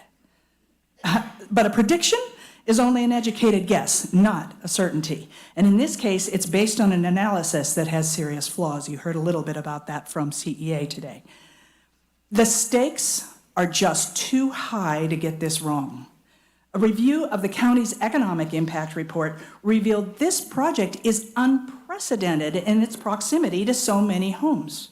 Pumping over 1 million gallons a day from an area with hundreds of wells is a huge risk. If predictions are wrong, it could cost the county, NID, and individual homeowners tens of millions of dollars and years or decades to connect a permanent water supply to each property. Claiming no significant impact defies both science and common sense. In comments from other Wells Coalition members today, you'll be hearing how this alarmingly inadequate FEIR lacks the baseline data needed to make the mitigations compliant with CEQA. This FEIR provides no procedure, no funding guarantees, and no independent oversight of the means by which the replacement of a permanent water source could be provided in a timely fashion for well owners beyond 30 properties. Nor does it provide a mechanism by which we can concretely say whether or not a well has been impacted by mine dewatering. Without such information, there is no way to hold the mine accountable. I'm wrapping up here, and we'll be leaving copies of our letter with the clerk. In addition, for your final consideration, we're providing a map showing where our well owners live, as well as an at-a-glance handout that we put together that compares the FEIR's claims versus the enormous gaps, the things that they've promised versus what really needs to be done. Our final message is simple. Please reject the FEIR and vote no on the project. This project is completely unacceptable for well owners in the area. Thanks, Christy. Thank you. And again, for anybody that has submissions out in the lobby, there's a box that staff can help you find if you can't locate it yourself.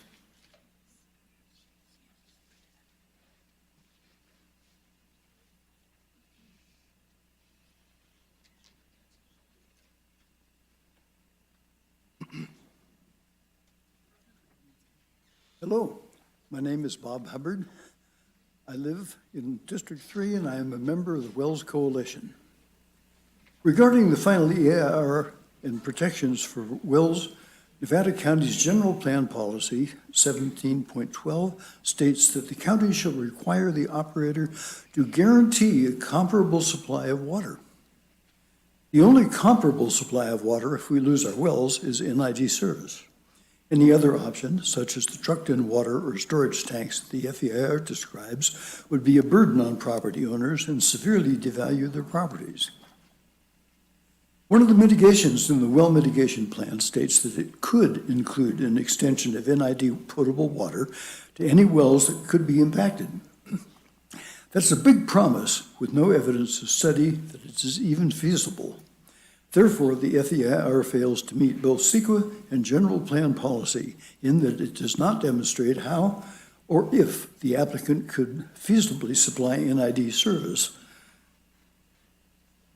This alarms me, as my well is essential for my home to be livable and also to maintain its value. Other than the 30 designated wells along East Bennett Road, this final environmental impact report provides no feasible mitigation measure for connecting impacted wells to water service. That means no additional wells identified as needing mitigation, no water supply assessments by NID, no infrastructure design plans in place, no permitting, acquiring easements or rights of way, no timetable, no enforceable remedy for impacted well owners. But most importantly, no financial assurances for the design, construction, and bringing service to impacted well owners. NID has asked for a $14 million bond, but the FEIR dismisses the request, stating a bond for connection of water supply infrastructure in this area is not necessary. The FEIR ignores the risk to our wells from pumping over 1 million gallons a day from the mine for the life of the project. Where is the guarantee that the general plan policy requires? Where is the proof of feasibility that CEQA requires? If the mitigation is not feasible, it is not an enforceable remedy for impacted well owners. If you look at the language in the final environmental impact report, you'll see that it points to the county general plan and its requirement to protect well owners, but it fails to even discuss how the applicant would or could guarantee those protections with NID connections beyond 30 properties. We as homeowners purchase homeowners insurance to guarantee protection for one of our most valuable assets, our home. But the cost of replacing a well with an NID connection is not covered. We call on the... Thank you, Bob.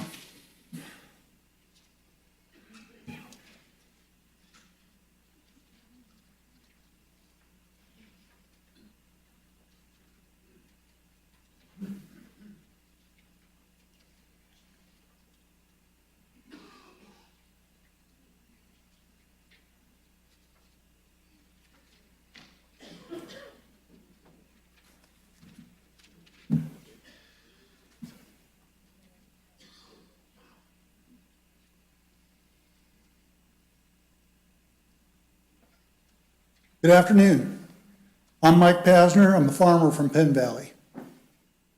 There are many problems with Rise Gold's proposed reopening of the Idaho-Maryland mine. Yes, there are. My main concern as a Nevada County farmer is the pumping of millions of gallons of water out of the mine for the next 80 years. Rise Gold will be responsible for testing and purity of the water they pump. When the mine fails in their testing, this poisoned water will go through NID's, Nevada Irrigation District's, canals and reservoirs. This is the water I have farmed with for 37 years. There are many other local ranches and farms relying on this water. Who will be held liable? The Canadian Gold Mining Company, Nevada Irrigation District, Nevada County, Grass Valley, me the farmer, or you the rancher? We don't need this problem, and it should not be allowed to happen. The county should deny the Idaho-Maryland mine project and should not certify this flawed environmental impact report. Thank you, Mike Pasner, Indian Springs Organic Farm. Thank you, Mike.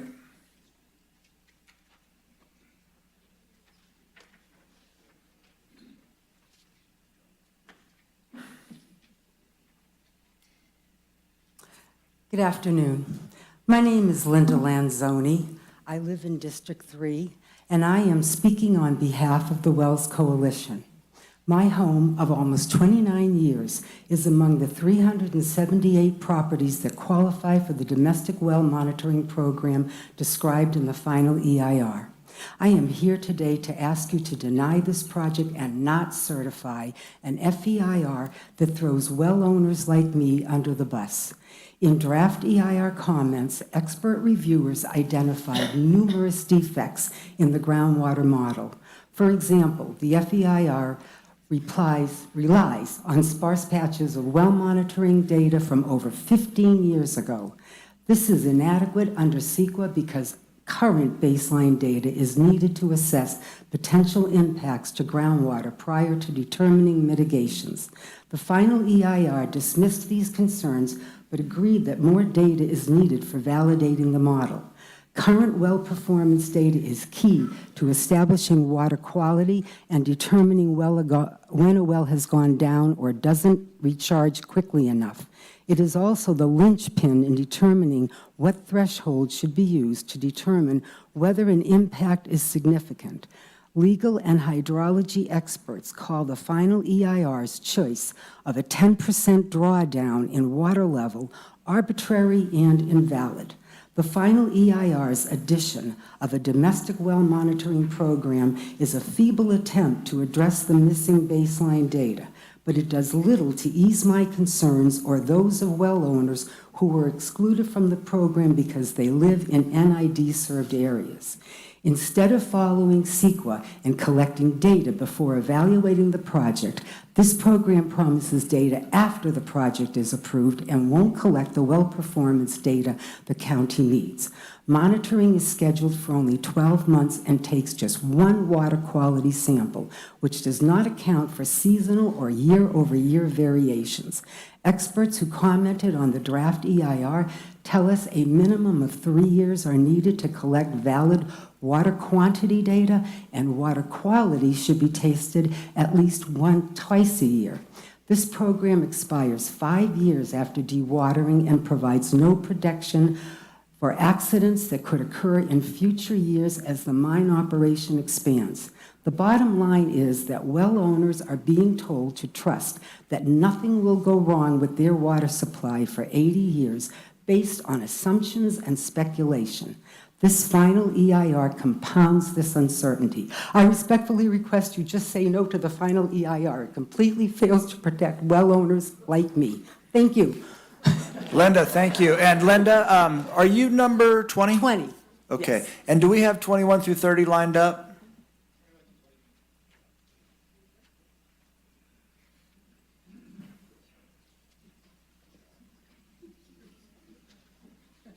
Good afternoon. I'm Jill Shoemaker. I live in District 3 on Lower Colfax Road. I'm a member of the Wells Coalition. Thanks for listening to us today. The nearly 2,600 acres of mineral rights where mining operations can come within 200 feet of the surface extends into my neighborhood. In fact, the boundary runs along the east side of my property. While neighbors around me are included in the FEIR's domestic well monitoring program, I am not. That means RISE will not be collecting any baseline data for my well. So my only protection is the well mitigation plan in the FEIR, which fails to hold RISE Gold accountable. The FEIR's most concrete promise to impacted well owners is this, quote, if water supply to a property is disrupted for an appreciable amount of time, greater than a day, a temporary water supply will immediately be provided to the property using water tanks. Close quote. Really? This language does not hold the operator accountable for any time frames for fixing wells or providing a permanent water supply replacement. In fact, all decisions about fixing wells or replacing water are left solely up to the mine operator. And RISE would take action only if the 30 monitored well locations in the official groundwater monitoring program flag an impact. It makes no commitment to use the data from the 378 wells in the domestic well monitoring program to flag an impact. So even if my neighbor's monitored well has a problem, let alone mine, RISE has no commitment to actually use that information to act. If the mine were to reopen, a separate oversight committee must be required. This committee would determine impacts to well owners, resolve disputes, provide professional analysis of monitored data, assure a timely execution of mitigations, and administer fines or corrective notices. Both the 96 Emperor Gold and the 2008 M Gold mining proposals included forms of independent oversight. This FEIR does nothing but leave the oversight to RISE. I'm concerned about the risk to my well and those of my neighbors. We've been told that our property values have likely already declined on the possibility of the mine, and that should we try to sell today, the risks of the mine must be disclosed. We are already challenged with storm recovery, increased wildfire risk, and home insurance non-renewals. Are we really going to add the risks to our wells and declining property values to this list? I respectfully request that you just say no to the project and to the final EIR. It is not in line with Nevada County General Plan Policy 17.12. It completely fails to provide adequate accountability or any viable plan for mitigation for well owners at risk. My neighbors and I thank you. Thank you, Jill.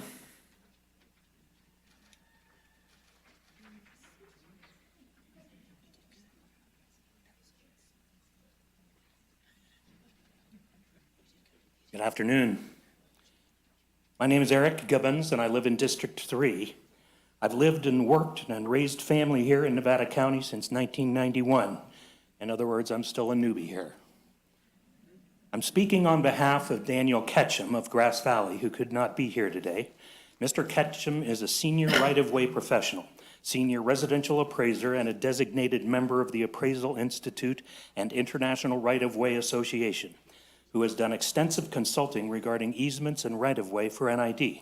Both Daniel and I are members of the Wells Coalition. The final EIR is deeply flawed and should not be certified. One of its most egregious faults is the assumption that risk to local wells can be easily mitigated by connecting them to NID. The language in the FEIR clearly dismisses the enormous complexity and very long time frames involved. The FEIR commits to providing NID connections to 30 properties along East Bennett Road, and more generally, to any other impacted well, but denies the need for financial assurances or plans for connecting to NID. And yet the proposed connections to the 30 properties are not feasible as written. I'd like to take a moment to help you understand the complexity, which coincidentally serves as a cautionary tale for the hundreds of other wells in the area. According to NID Water Service Regulations, Section 10.09, water connections to NID must front on an NID water main. If you review the East Bennett Road parcel maps in the FEIR, you will find that there are approximately 15 to 20 of the 30 identified parcels that do not front on East Bennett. All parcels without the required frontage would have to petition NID to obtain a variance, with no guarantee that a variance will be provided or how long it will take. Additionally, all meters are set at the street. Each property owner must extend a private service pipeline from the meter to their property. This presents two serious issues. One, some parcels have a significant elevation gain from the meter to their home, which may require a pump to ensure sufficient water pressure.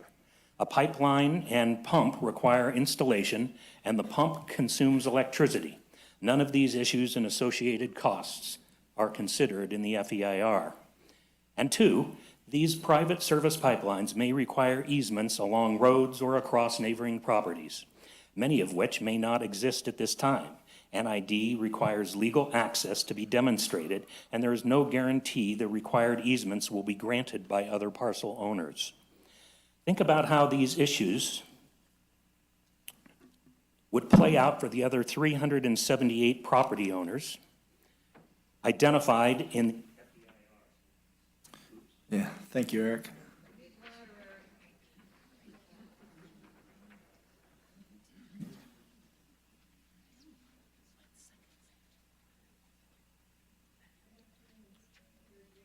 Tension and anger in this room.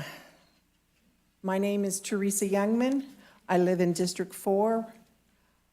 I have lived in Nevada County since the mid-1970s. I'm also your Nevada County Farm Service representative.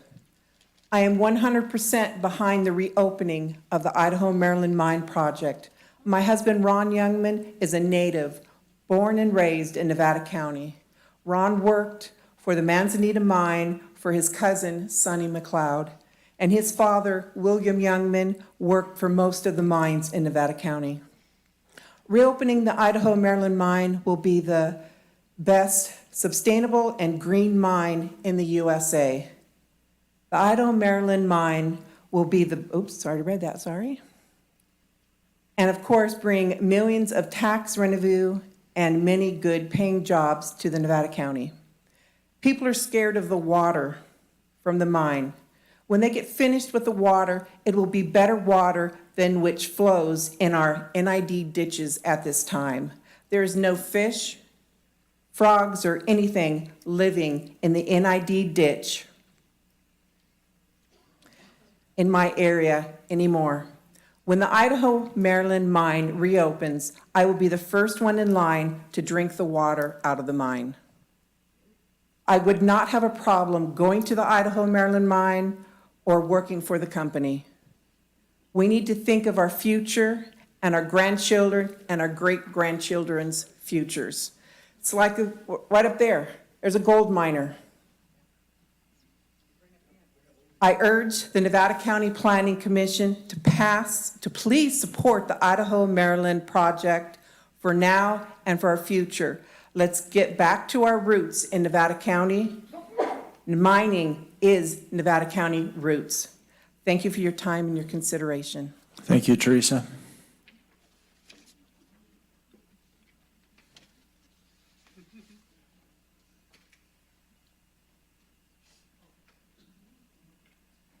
Good afternoon. My name is Cindy Anderson. I'd like to address not only our board here, but everyone in the room. I've lived here since 1965, still in the same house that I grew up in, and I sit on top of the North Star mine. I grew up here and was involved in the timber industry. I actually worked at the Brunswick sawmill as a log scaler out in the yard. The water that they used on the log decks probably far exceed what they would extrude out of this mine.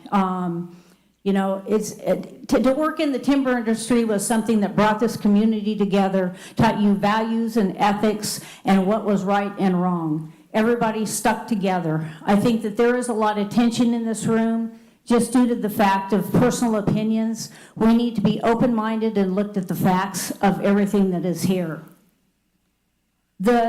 I think Terry will also attest to this, even though maybe not all of our taxes would go right directly to our schools, it still benefits our whole state with our school systems. I believe that this project should be approved. I'm 100% behind it. I think we need to look at this for future generations, for our children, our grandchildren. We can work and stay within our community and make a good wage. Since the sawmills went away, I have not made as much money as I did out there at that time. It was a very good quality of life. I mean, I just feel as though it really brought this community together. I think this mine project, because it is already established here, and there is the Right to Mine Act that supports this federally, and I believe that there are stipulations for this, but you know, you just have to comply. You have to make it work. It's just like a marriage or a relationship. I just personally think that this is a very good project for this area. Whether you're dealing with the water project, there is always a resolution. Myself, I ran the gas pipeline from the fairgrounds out past Orion on my own, and it took me a year to do this. Granted, it was a big deal, but you know what? It is totally 100% attainable to do a water line through this whole project.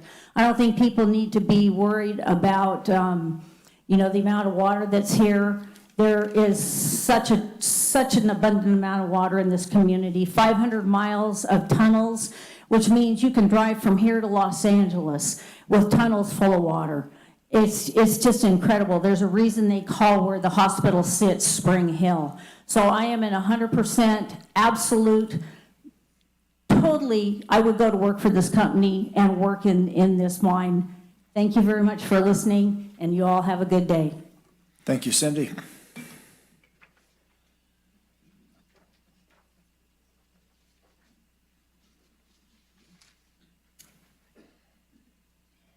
I have ringing in my ears, so I might speak loud. Can everyone hear me? Hey, my name is Eric Feldheim. I'm going to go with statistics of who I am. Eagle Scout, father of 2 Eagle Scouts. I do a good turn daily every single day. I work about 100 hours a week. I have a 10-acre ranch on Greenhorn Road. Been there 34 years. You look at my hands, they're all beat up. I've worked on my well many, many times. We have gardens, we have trees, we have a beautiful property. And so we are very, very concerned about this mine going in. When I heard them, I'm going to do different subjects than we've been talking about, some of this data. I'm going to talk about their presentation. I'm going to talk about their integrity, because as a bartender, I served 1.7 million drinks. I was a manager and I hired and fired so many people. I was supposed to read them in seconds, and also if I was going to serve someone a drink. So when I hear them speak, I get ding, ding, ding, ding bells automatically when I'm going, there's something wrong here. I feel like they're a used car salesman. They're trying to sell us on this idea. They're also, another term, when they had all the things that there were giveaways, I kind of call those bribes, that they're trying to bribe you, looking at some of your special interests, giving money away to try to get you to give an affirmative for this mine.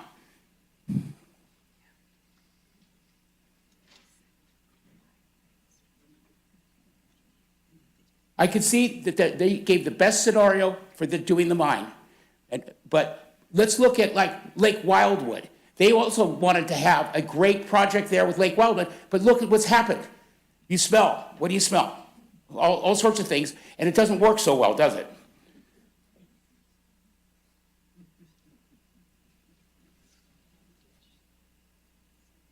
One thing that's never been addressed, and it's the most important thing, the most valuable thing that all the gold cannot buy. We have not talked very much about the trucks going down Brunswick. 112, I don't care if it's one. Who's going to answer if one kid is killed? One kid is killed by those trucks. You saw what happened to PG&E when they did some negligence. They were up for manslaughter, some of those people. So the responsibility sits on your shoulders, and we thank you for being and doing that. Everyone is accountable at the chain, and we look to you for that accountability. The very first thing I would do is, if I was going to interview someone like you or look at where you're going to make a decision, is I would look at where you live. That's critical, because do you have a personal interest in what's going to happen with this mine? If people that are making decisions don't live anywhere close, they may not be so interested in what happens. Thank you very much. Thank you, Eric.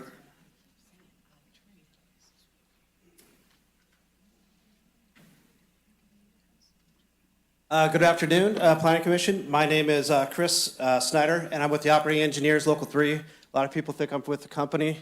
I'm not with the company. If that's an interesting comment to me today. But we have talked to the company. We've also worked with the county before. And what the Operating Engineers does, we're here for men and women. We fight for workers' rights, their pensions, and a good quality of life. And I'm here to urge you to approve the EIR and to go to the next level. But I'm really here to ask the community and the company and the county to work with us, because we have over 300 members that work here. We have a training facility outside of Sacramento with 2,000 acres where we train about a 3-year apprenticeship program, 3 to 4 years. And those jobs are the kind of jobs that we're looking at, over $100,000 a year. These jobs, we take folks from the community a lot through. We work with the Workforce Investment Board, pre-apprenticeship programs, get them into our program to train them on this kind of stuff: mine equipment, excavation, drilling, all the things that make us safe, and it's a very safe mine. We represent. My local represents in Nevada, this county, the city, or the state of Nevada, the Newmont gold mines, and on a global basis, we have the safest work culture on the planet. Other mines actually go there to study the kind of work culture we have with the operating engineers there. So we know how to do this. We're here to partner with RISE. We're here to partner with the county, and we're here to partner with the community. And I believe with my whole heart that a good job with the pension and benefits here in this county is a benefit to everybody. And I've been doing this a long time. And when we can do stuff locally, it's better for the environment instead of folks always having to travel into SAC and out of area to work. So we want to see these jobs here. I actually had about a dozen members reach out to our union to come and support this, and so a bunch of our folks are here today with the union. So when we fight, we win. Workers' rights and safety and good jobs and good benefits, and that's what it's all about for me. Thank you. Thank you, Chris.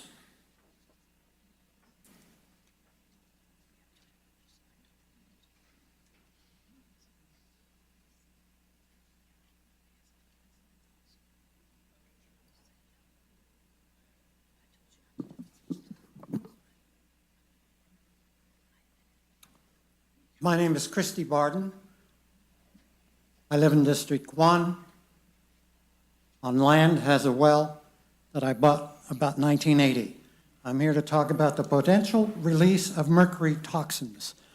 This comment addresses potential mercury contamination and deficiencies in the IIFR Master Response 4.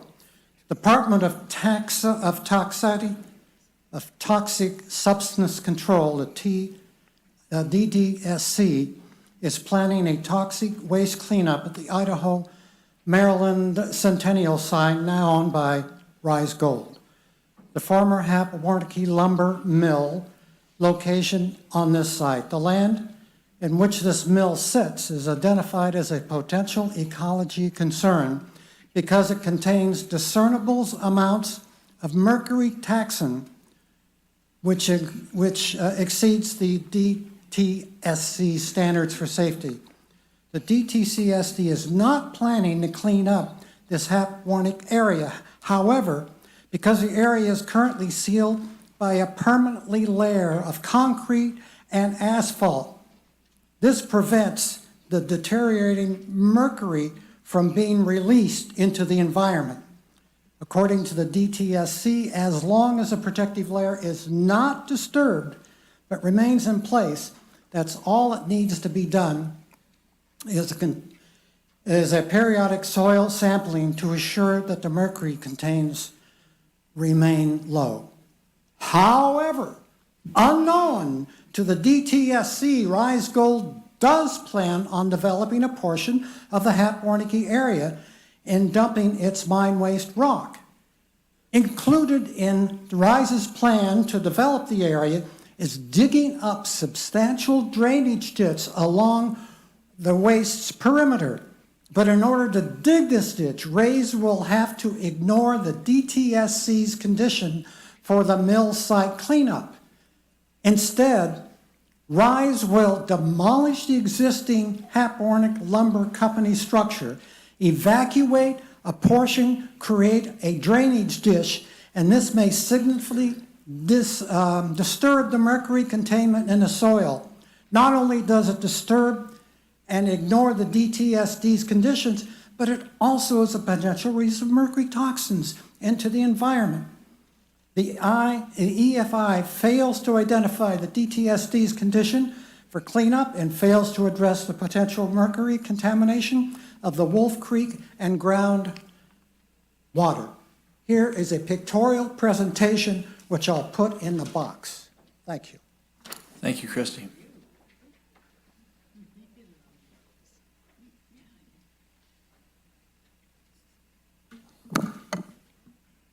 Hello, my name is Michael Taylor. I live in District 1. I'll be straight. I have not read the environmental report to comment on it being either accurate or not accurate. However, I question the EIR simply from just reading the staff report. The staff report created a situation where you have an A choice and a B choice. There is a lot of room in between that for other ideas and other things to consider before considering adopting the ERI. One of the things that I think that needs to be considered, or what I would like you guys to do, is to do a motion of intent. I would think that alternative 4, at a minimum, reducing it by 50%. I think that as part of the 50% being reduced, that there's no activity above ground from 7 o'clock at night until 7 in the morning, no visible activity. The other thing I think needs to be considered, they're talking about this highway with it being for a truck route. The aggregate that's coming out of either Bear River years ago or Greenhorn currently that scale opens at 7 o'clock and closes at 3 o'clock. The trucks are not trucking after 3 p.m. I think that we should have trucking limited to 7 o'clock to 3 o'clock, Monday through Friday. Also to consider buses for school and people out for school. I think that having this heavy equipment on the road after 3 o'clock is not safe for the community. Something else to consider is that there has been no mention of disposal of asbestos. Asbestos comes in veins. And it comes in veins between serpentine rock. I've been in construction. I've done rock, removing rock here locally in Brunswick. You come across big veins of asbestos. There's no, they haven't come up with a plan to remove piles of asbestos. We're talking huge veins of asbestos that will turn up. The other thing to consider is the quarry that Hanson Brothers bought, and then now it's the RV place. That rock that came out of there was not certified by Caltrans to be used above ground because of its levels of asbestos. The mine at Ridge Rock for years didn't have didn't have rock that was considered adequate to meet Caltrans standards. The other thing to consider is that we're going to be putting people out of business down the road when this rock is going to be available for commercial use or for sale. The amount that's coming out of there will not be able to be sold. It'll be given away. It'll shut down the local businesses, Hanson Brothers or whatever, that actually make money selling aggregate. They'll have to give it away with free trucking because of the surplus. Thank you, Michael. Chair, can we do a number check, please? Sure. What number are we on? 29. Thank you.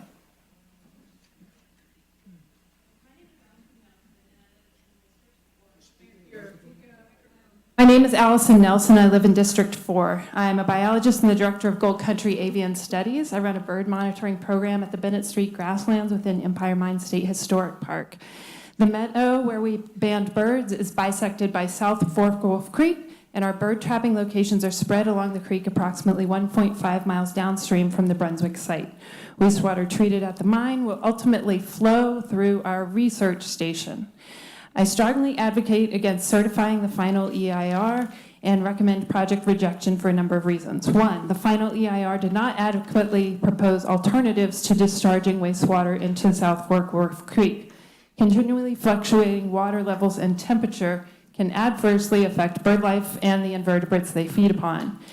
Two, on page 4-106, it states that the county will not require the flow data to be publicly available, but the data may be made publicly available at the applicant's or NID's discretion. This should not be up to the discretion of Rise Gold. When the right to clean water has the potential to be compromised, we should be able to educate ourselves for our own benefit and for that of the land and the wildlife that require our stewardship.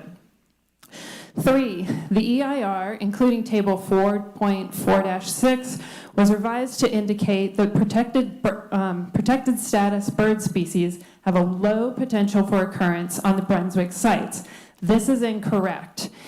The FEIR also states the willow flycatcher has not been mapped within the CNDDB within 5 miles of the Brunswick area, but unprocessed data regarding their potential occurrence downstream of the Brunswick area is included in the Grass Valley Quad CNDDB search.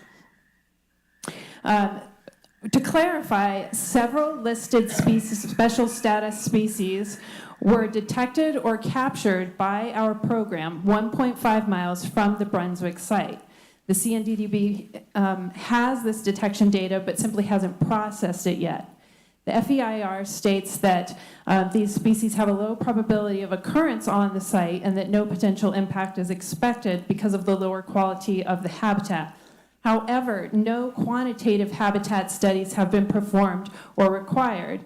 I have here myself a map that I made of the Brunswick site and have starred habitat at the site where willow flycatchers could potentially breed, forage, and take cover. I also have photos of a willow flycatcher I took in breeding condition captured at our monitoring site. This endangered willow flycatcher could have bred at the Brunswick site and easily dispersed to our location. Therefore, the indication that there's a low probability of encountering willow flycatchers at the Brunswick site is false. Thank you, Allison.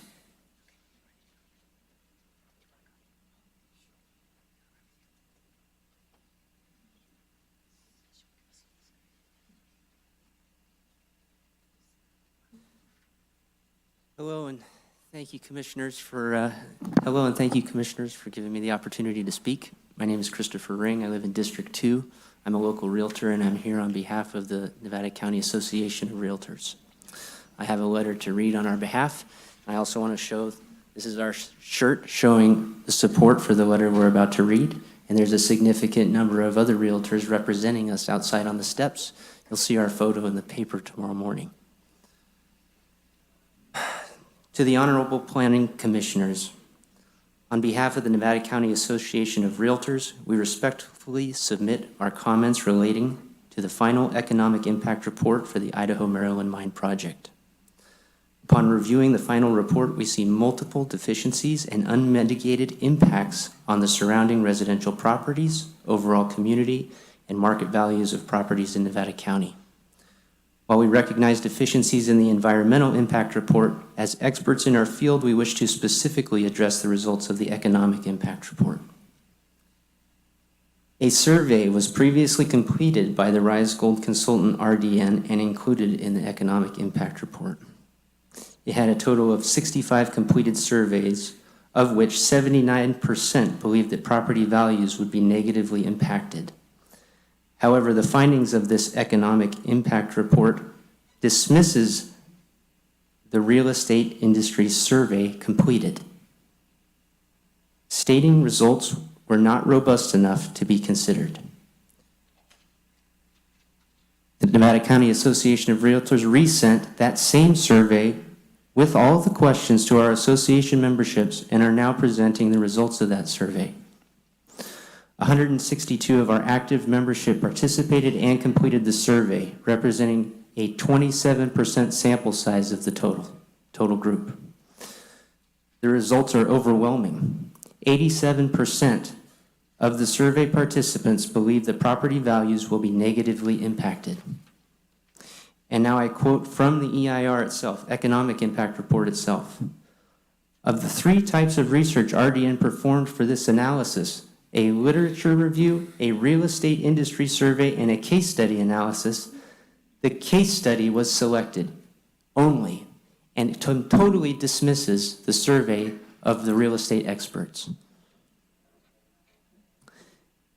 This quote clearly states the case study analysis was selected for the findings of this report and dismisses the findings of the real estate survey completely. We believe as realtors that our expert opinion matters and should not be dismissed. Rise Gold's consultant summarizes their economic impact report findings, stating, "We do not estimate any anticipated average change in property values associated with the proposed project." As experts in our... Thank you, sir. No, we're not doing that.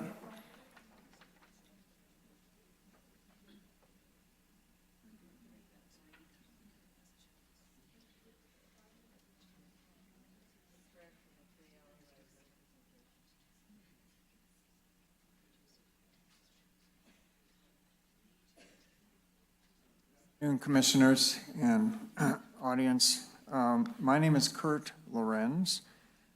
I'm a 47-year resident of the San Juan Ridge. And at one point, I was a Nevada County Planning Commissioner and the chair of the commission for 2 years. And Laura, you deserve some kind of public service honor for serving as long as you have. A little bit of history, just for comparison. In 1996, a conditional use permit was granted by the supervisors for Emperor Gold to dewater the mine for exploration. It was not a permit for production, although ore sampling was allowed. The 1996 permit followed the normal steps and included the preparatory work to ensure property owners would be able to get potable water immediately if a well problem was detected. Emperor Gold was required to obtain all permits, identify all rights of way, easements, and agreements to guarantee installation of water service from NID to any and all residents of the study area. In addition to the area along East Bennett Road, The study area included a large portion of Cedar Ridge north of Colfax, wells as far west as Union Hill, as far east as Bellevue Road, substantial areas of Greenhorn Road, neighborhoods beyond Anchor Lane, and the north end of Glen Pine Road. Emperor Gold was required to provide cash bonds or securities to pay all construction costs, including replacement water service. Somehow, all of this protection got missed in this process. And very quickly, I want you to know that when the Siscon mine failed on San Juan Ridge, it was the F6 fault, remember the fault that was mentioned here today that's just going to be erased? That fault flooded the mine so fast that people had to run for their lives, abandon all their equipment, and we lost 14 wells on the ridge in 2 weeks. Some of them were almost 2 miles from the well. Those of you that are worried about wells need to think about that. I request that you not approve this project or the environmental. Thank you, Kurt. Hello, my name is Larry Engel. I live on an area uphill from the Wolf Creek, on the surface around the mine, the underground mine that they never talk about much in the EIR, and you didn't hear about from the RISE folks today. I am objecting to this EIR and asking that it not be certified. As a retired bankruptcy lawyer with lots of experience in failed mines, I know why there are 49,000 failed mines abandoned in California, because I liquidated the largest, at the time in America, surety that provided reclamation bonds for mines. And I can tell you that this EIR misses the point. So does the DIR. And I would ask for you for your consideration that I filed 2 objections to the DEIR, and I filed 2 more to the EIR. And I gave you my top 50 reasons why this should not happen. But let me give you just one to start with, because I raised it at our prior hearing. And that was that they are basically hiding the hexavalent chromium problem, CR6. This is what killed Hinckley, California. You may remember the movie Aaron Brockovich.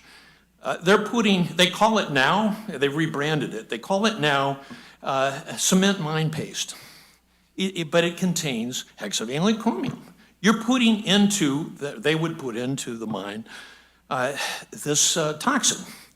You look at the EPA studies, look at the Cal EPA studies, they all show you it's a dangerous carcinogen, and they, don't address it in the place in the DER or in the EIR that says hazards and hazardous materials. There's a section 4.7 where all this information is supposed to go. It's not there. What they do, the DIR mentions it in 2 places regarding the mine paste use in shoring up the mine, but that's it. In the EIR, after my objection, they added some new information, which we dispute, and in addition, they tacked on to the back of the EIR, Appendix Q, O, and R, where they admit the use of hexavalent chromium. And they describe this system, but they do it in a really obscure way in an obscure place. They also took on my objection in their EIR at IND 254, which is one of my 2 EIR objections, and I urge you to read it. Find out why. Thank you, Larry.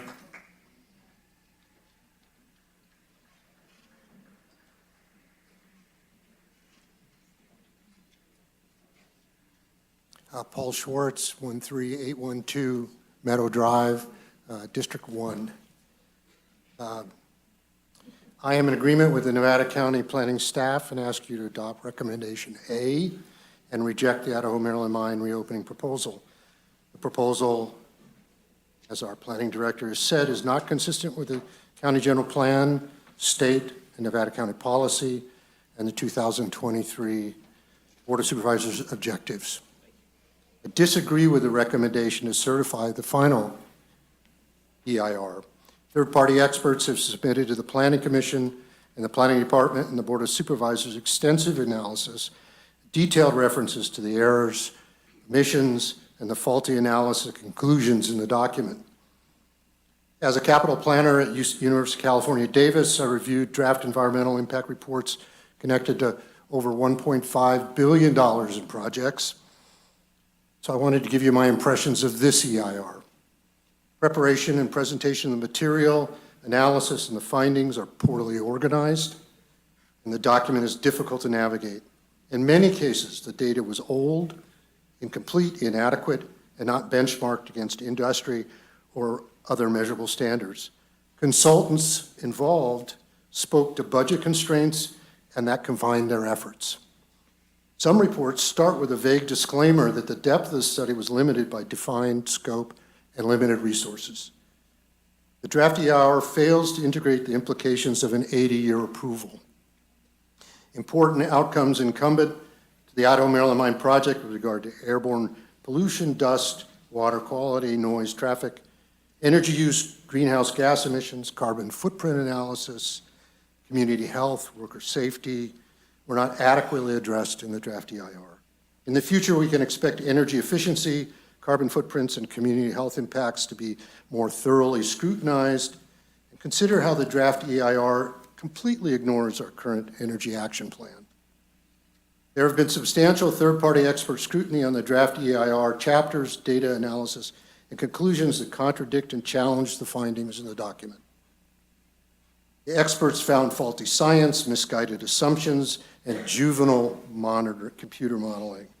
We learned in the Niehaus Economic Report there are no comparable projects approved in the state of California within 0.5 miles of the residential neighborhood, as is the case here. The concept of incompatible uses in the draft EIR disregard of this issue alone ought to get your full attention. Do not certify a badly flawed final EIR that the future planning departments, planning commissions, and boards of supervisors will have to defend. Reject the final EIR, do not certify it. And if RISE wants to negotiate the scope of the... Thanks, Paul.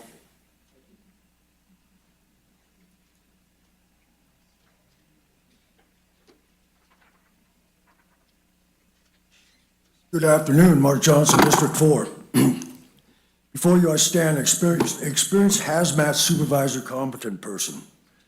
I worked hard. I directed the removal of thousands of tons of asbestos and asbestos-containing materials after Reagan signed the HARE Act in '86.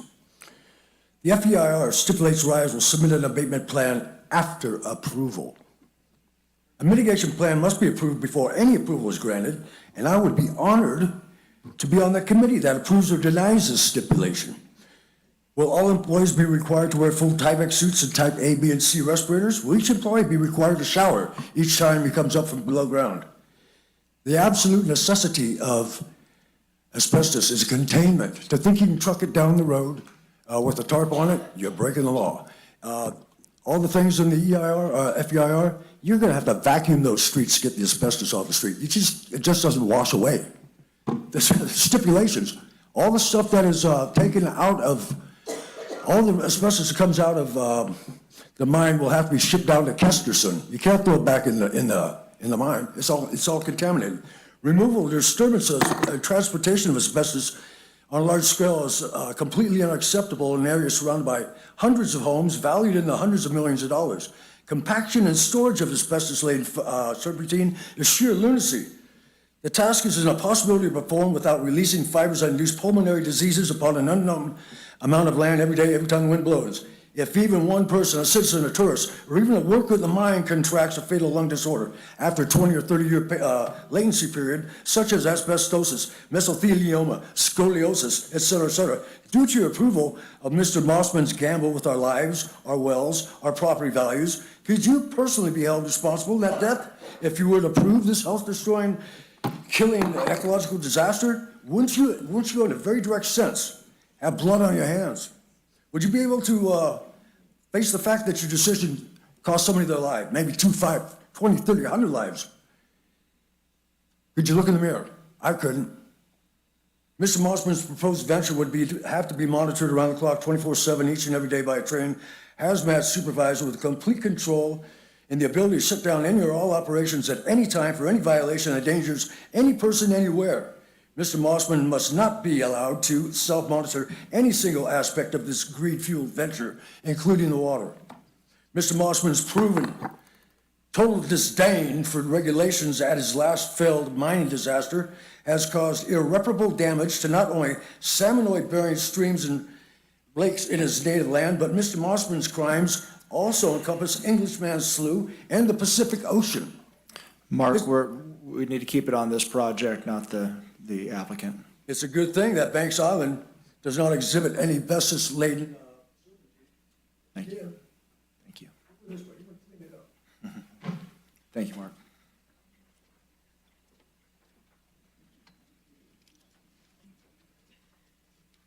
Are we on 35? 36.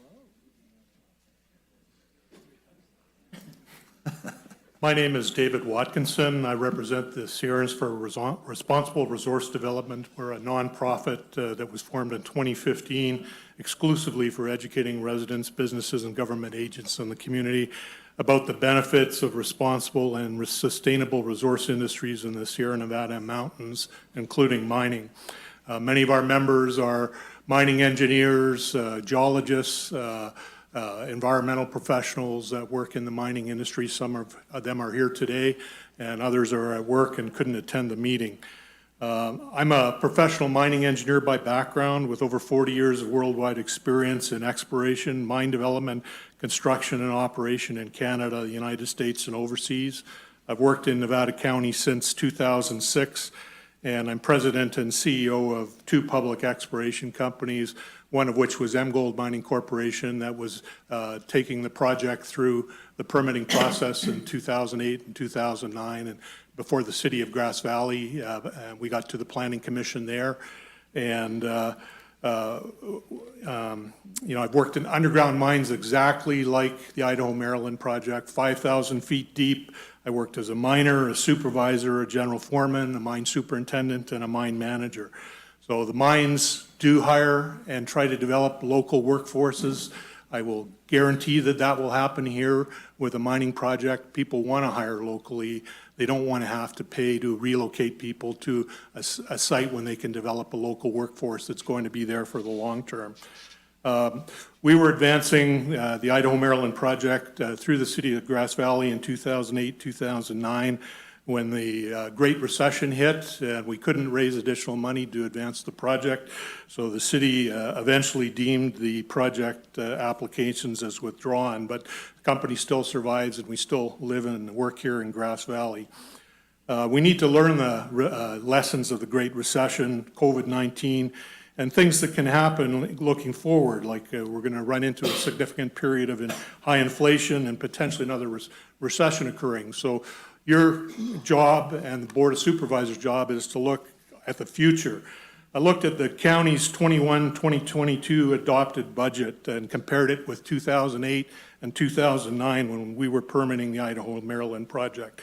In 2008, 2009, the city's budget was $190 million, or the county's budget was $190.9 million. Now it's $299.9 million. It's gone up $109 million in 13 years, a 72.9% increase. So that represents an increase of about $8.3 million a year over that period. So your job is to not only look at how this project will affect a certain number of special interest groups, but look at how it will affect 98,000 Thank you. people here in Nevada County. Thank you.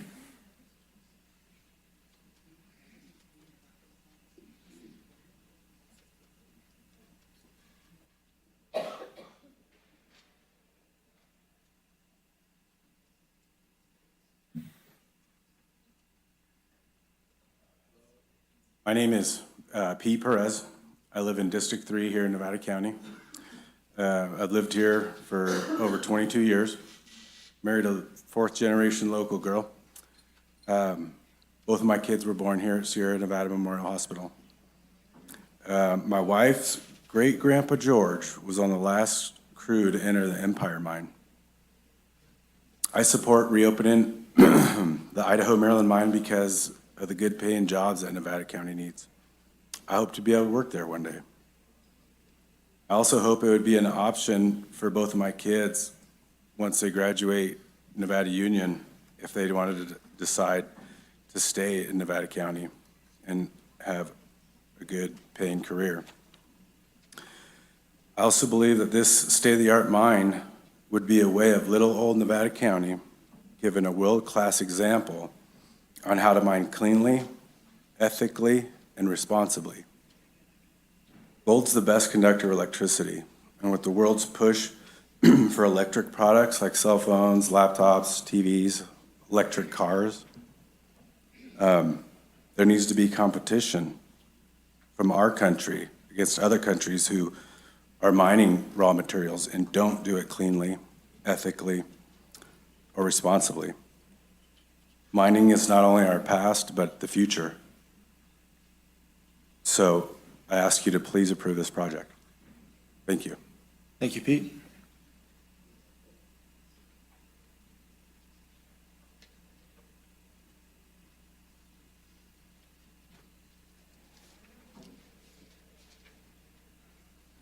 Hello, my name is Mike Griffith. I am a lifelong Nevada County resident of 43 years. I've come here to request the Planning Commission to recommend approval of this mine project as proposed. I believe that reopening this mine would be beneficial to Nevada County and its residents. It is important to remember why we are all here today. We are here because of gold. These towns, this county, and this community were formed around the gold mining industry. People came here from all over the world. Why here? Because there was an invaluable resource here. These people brought with them diversity and culture, which formed this community and its history. This history has left such a strong impact on the community that in Grass Valley, new buildings must be designed to fit the gold mining aesthetic of the town's history. It has been said that if it's not grown, it's mined. This is a statement which applies to every individual in this room and everywhere else in this world. The products we use every day must be produced from raw materials. These raw materials are called resources, and not all resources are found everywhere. We are fortunate to have a highly sought after and valuable resource right here in our community. To ignore this fact and turn a blind eye to those who would be willing to spend the time and effort to extract such valuable resource would be similar to walking along the shore of the Yuba River with a rope during a storm and refusing to help save a drowning individual just because you don't want to get your rope wet. It would be completely asinine. There are those who will argue against this project on the grounds of environmental impact. It is true that in the 1800s and early 1900s, operations of this nature have had an adverse environmental impact. This was due to a lack of knowledge, as well as oversight and inferior methods of extraction. Today, though, we have the knowledge, the oversight, and superior methods of extraction, which can guarantee that the environment and the community's way of life can be protected from any adverse impacts which may be a concern arising from this project. I believe that this project, as proposed, will offer many great benefits to this county and community, such as local jobs and tax revenue. It will increase tourism by showing the world that the Gold Country mother lode is still alive and well in Northern California by producing vast sums of a resource which today's technological world desperately needs. It will bolster the community's reputation as hardworking, thoughtful individuals by producing that beautiful, shiny gold metal. Again, I implore this committee to recommend approval of this project as proposed. Thank you. Thank you, Mike.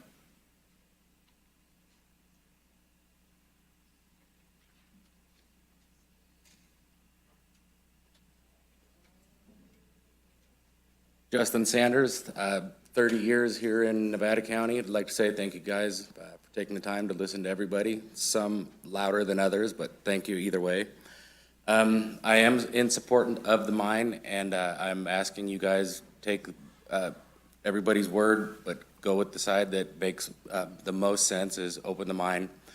I had this great big long speech of why, but all this is going to go out the window to a conversation I had with a young lady in the front. She asked me, why would you support a mine that's only for themselves? And I said, well, what is it that you do? And her response was, she's a local jeweler and she's having a hard time surviving with COVID and the economy. And I said, well, with the opening of this mine and the people who are going to be working there, keeping the money local, rather than going to Target or these big chain stores, we're going to then spend the money with you because it's a good salary for Nevada County. And rather than paying, excuse me, the cheap route of buying the best deal, we're going to go with the more local, more sought after gems that she's selling, and she was pretty thrilled about that. So I'm saying open the mine, let's get to mining, and hopefully you take that to the supervisors. Thank you. Thank you, Justin.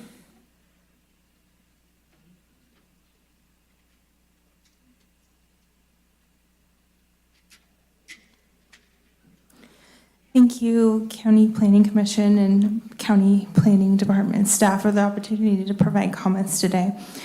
Gianna Situde, I'm the Policy Director at the South Yuba River Citizens League, or known as CIRCLE. CIRCLE is a community-based nonprofit organization founded by grassroots activists and has been the leading advocate for the protection of water quality, river health, and watershed restoration within the Yuba River watershed for almost 40 years.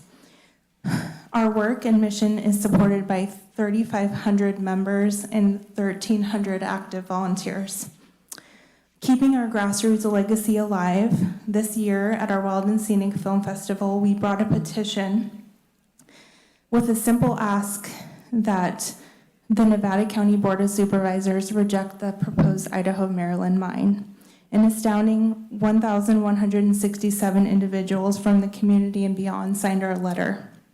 That's included in your board packet in the background materials, along with individual messages from community members, many of whom are in the room today. So I'd like to thank them for being here. First and foremost, we'd like to thank county staff for giving this project the time and attention it deserves, and for providing a thoughtful staff report that reflects many of the sentiments you've heard from the community today and will continue to hear. Today you've heard why the Planning Commission should recommend the rejection of the project as outlined in Recommendation A, about the project's direct conflict with local goals, initiatives, and policies more broadly. Recommendation A essentially deems the project dead and rightfully calls attention to the project's inconsistency with several of the county's general plan themes and policies, as you've heard earlier. However, both recommendations before you still include the certification of the final EIR, which we find deeply concerning. Recommendation A is a step in the right direction, and we want to thank county staff for that, but we are here to urge the Planning Commission to go a step further and reject the EIR. CIRCLE is not anti-development or anti-jobs. However, we listen to the community, and when a project seeks to threaten the community and local watersheds we work so hard to protect and restore, it's our duty to speak up, and that's our job to do so.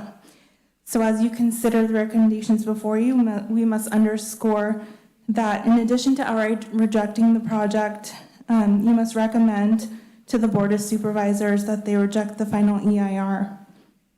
And my colleagues following me will go into more in detail. Thank you again for allowing us to speak today. Thank you, Gianna.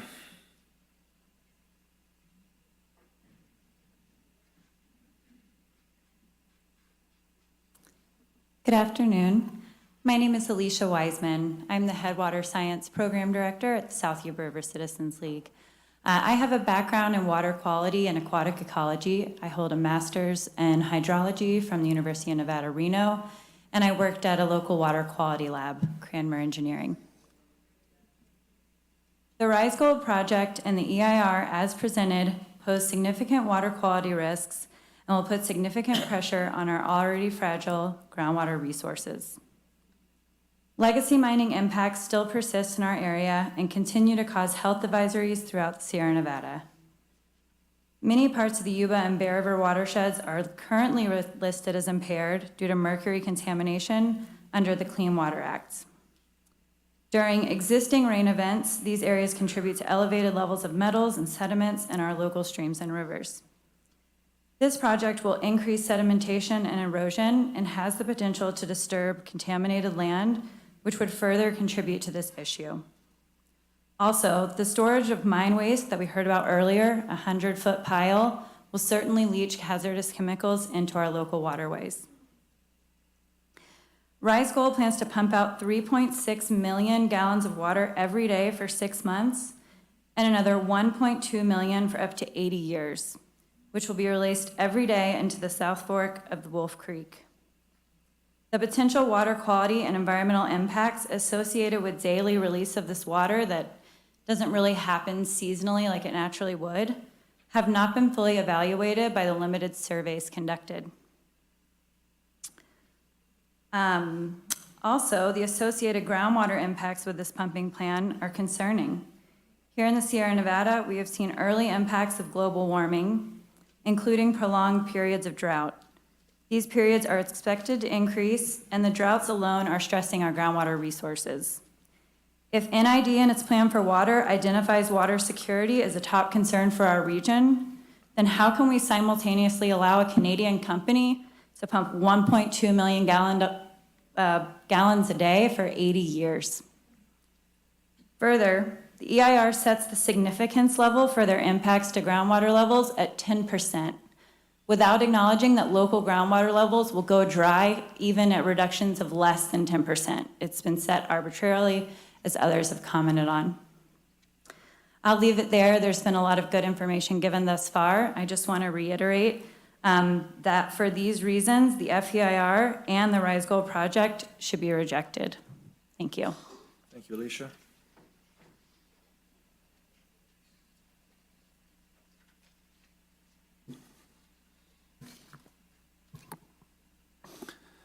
Hello, my name is Aaron Zettler-Mann. I'm the Interim Executive Director and Watershed Science Director at Circle. I hold a PhD in fluvial geomorphology.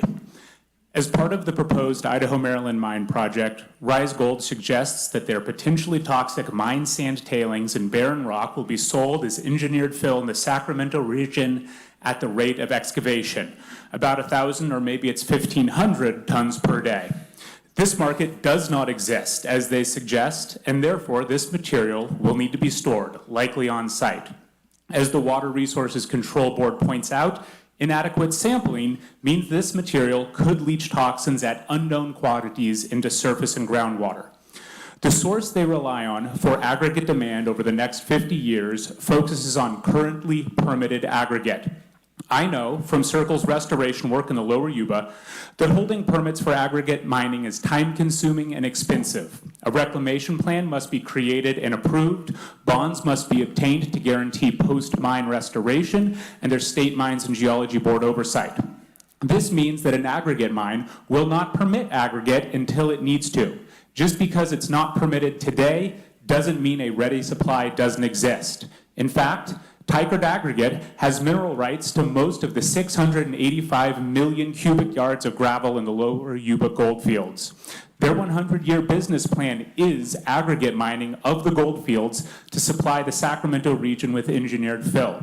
The Yuba goldfields material is closer to Sacramento, already on the surface, easier to extract, requires significantly less trucking, is not contaminated at unknown toxins levels, and its removal has significantly positive ecosystem benefits for salmonids and other species. This assumption that it is economically feasible to truck 1,500 tons of mine tailings every day to Sacramento to be sold is not supported. There are cheaper and better sources available. The final EIR did not accurately account for the reality that potentially toxic mine sand tailings and barren rock will likely be stored on site in excess of the fill pads. Nor did it address how this on-site storage could contribute to the leaching of toxins and surface and groundwater as requested by the Water Resources Control Board in the draft EIR. The final EIR fails to accurately assess the known and likely impacts to the environment by hiding behind inadequate sampling and false assumptions. Because the final EIR fails to accurately assess the true impact of the project on the environment, you must reject the EIR. For the health of the community and the environment, it is crucial you recommend the rejection of the EIR and the project to the Board of Supervisors. Let's continue to focus on repairing the damage of the last gold rush and restoring the health of our forests rather than starting the cycle of destruction. Thanks, Aaron. What number are you? 41, thanks.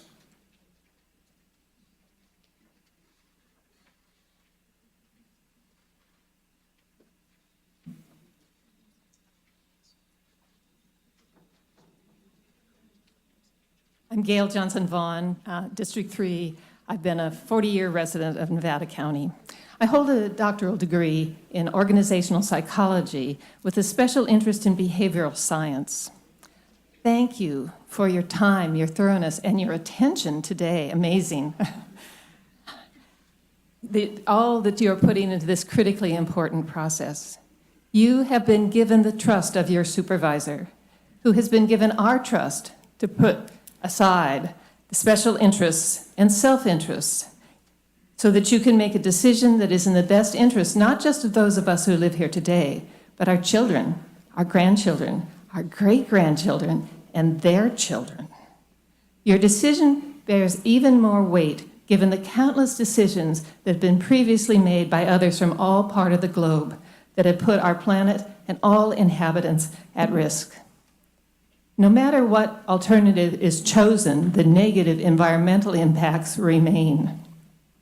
Your first job is to decide if the environmental impact report provides all the information you need to predict the environmental and health impacts of the proposed mine on us and, yes, our children, grandchildren, great-grandchildren, and their children. The consultants paid by the applicant says it does. A myriad of impressive and qualified experts in relevant fields say it does not. These experts have no financial stake in this decision. Their passionate concern is driven by their love of this county and of this planet, and a deep concern for those of us who live here now and the future generations. How are you confident,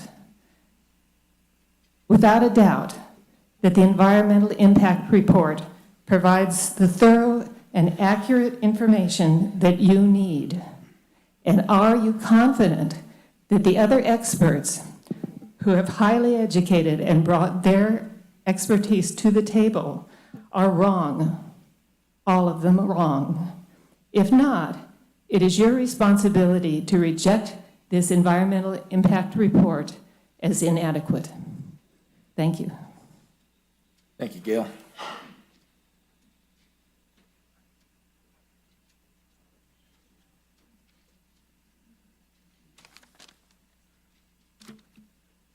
Thank you, commissioners, for your supernatural patience.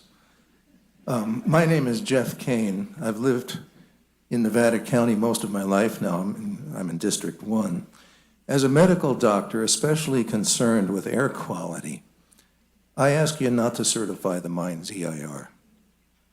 The draft EIR fails to estimate total airborne emissions of known toxins and carcinogens, including carbon monoxide, reactive organic gases, and particularly diesel exhaust. This is a very troubling omission. According to the California Air Resources Board, 70% of our risk of getting cancer from what we inhale will come from diesel exhaust. The EIR also fails to mention the 2020 Dudek Corporation air quality study, which reported that the mine's diesel engines will idle 200,000 minutes every year. These emissions aren't simply ugly pollution. They're poisons, especially for our children and grandchildren who will breathe them their entire lives. On page 366, the draft EAR lists the already mitigated emissions, that is, the best case scenario. It estimates they'll total 105 pounds daily during the first year of operation and concludes that that amount is insignificant. But the EIR is inadequate in failing to calculate cumulative emissions or to consider repetitive human exposure over decades.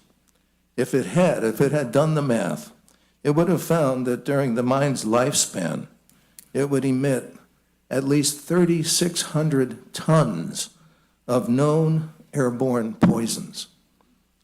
The final EIR dismisses this inexcusable lapse by stating that there's no standard method for estimating the significance of these poisons in aggregate. That the EIR failed to recognize this virtual assault on our community is outrageous. But that's only one hole in this document. The county is under no obligation to certify the EIR, even if the planning staff recommends it. It's incomplete and misleading, but there's another reason too, which a number of people have mentioned. If the county declines the use permit and accepts the EIR, another company can come in and take over without a new EIR being necessary. So please do what you can to protect our county. Thank you. Thank you, Jeff.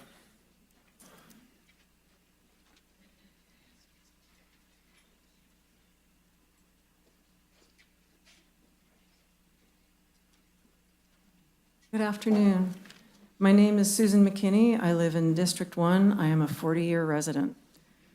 According to a Pacific Wild July 27th, 2015 report and a CBC October 20th, 2020 article, Ben Mossman, President, CEO, and manager of Banks Island Limited and now CEO of Rise Gold, was ordered to cease operations at his yellow giant gold mine after only 7 months of commercial production. Susan, we're here to talk about the project, not about Ben. I hear you. This is part of my presentation. Okay. May I continue? Thank you. Due to quote-unquote unauthorized effluent discharges and several permit violations, Banks Island, Northwest British Columbia mine had spilled slurry on land into surrounding creeks, lakes, and wetlands. The discharge then made its way to the ocean. Banks Island Gold We really Limited need to then keep it on this conveniently went project, not on bankrupt, the other letting project that you're taxpayers foot referring the to, bill for Susan. one. Susan, we can't do that. We need to keep it on this EIR, this project.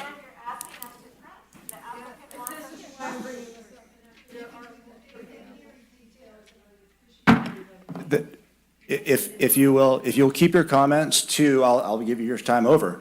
If you'll keep your comments to this EIR.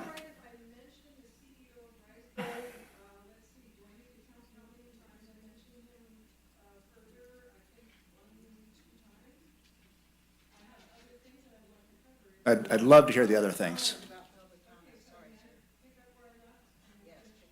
I don't know if you need to pick off where you left, if you'd start with the EIR.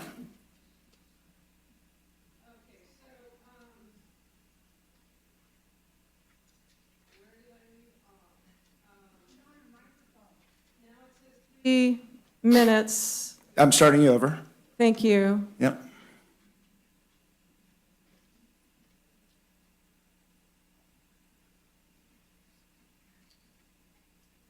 Okay, so I'm ready to go now. All right.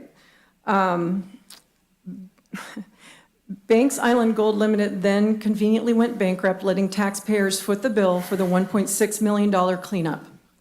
Ben Mossman is still currently on trial in Canada on charges related to the spills at the mine. We're duplicating what. There is no such thing as a clean, safe gold mine as demonstrated by another Canadian-owned mine in Nevada County, Siscon Gold Mine. On Labor Day weekend, Susan, 1995, that's their gonna do miners it. hit an Thank you.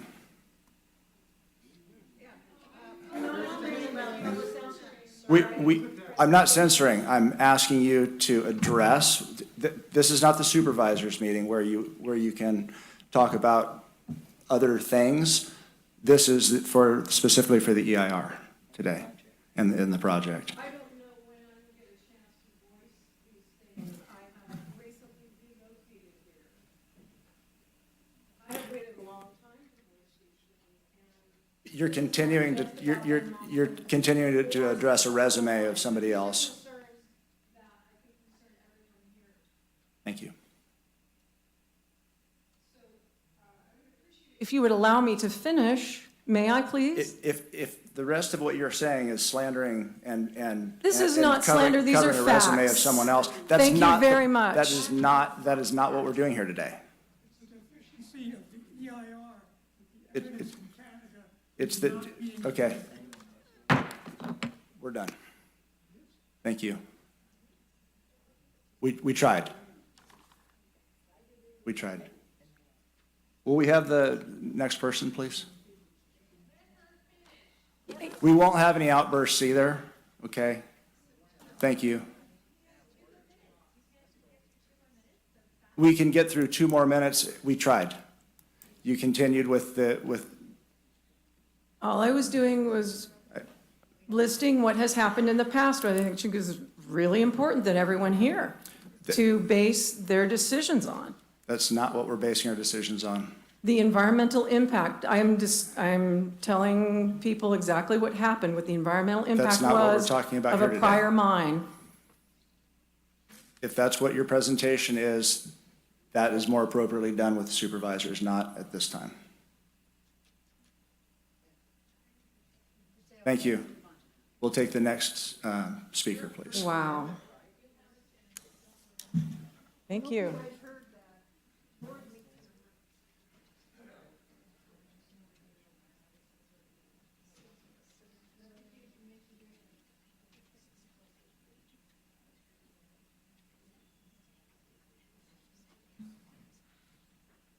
A hard act to follow. I'm Rondell Snodgrass. I live in Supervised District 1. I'm in my 85th year. I've spent 40 years working on conservation for national organizations and land trusts in Northern California. I've studied the CEQA process. I've been involved in projects that threaten the community's culture and their values and watched what's happened. Thank God for CEQA. I really appreciate it. So I'm asking you to not certify the EIR, and I'm asking you to deny the permit. CEQA calls for cumulative impacts analysis. Activities proposed build on one another and must be examined as to the total impact. CEQA requires the presentation of alternatives to the permit requested by Rise Grass Valley. Today, the transparency of the planning department was disturbing to me when they mentioned there were 5 alternatives that weren't to be revealed today. And that question was raised. There's alternatives that can be proposed under CEQA that would actually deny this project. That's an alternative, and I ask for that. So the evidence is available that shows other subsurface mining in Nevada County has failed and resulted in large environmental damage. This history can be a part of the cumulative impacts analysis required by CEQA. A glaring example is the fact that there's a stream that flows in Grass Valley that is off limits. And here I have photographed a sign that's in Memorial Park. Here it is. I added Memorial Park, Grass Valley, but here's the sign. Warning, stream water may be hazardous. This is a creek that runs through Memorial Park, right next to the children's playground. It's fenced off by cyclone fences on both sides. No one's allowed. Do not wade, do not drink, do not eat fish from this stream. Do not handle sediment. This stream drains through the Empire Mine, California's largest gold mining operation for over 100 years. The water and sediment contain residual metals and chemicals that may be hazardous.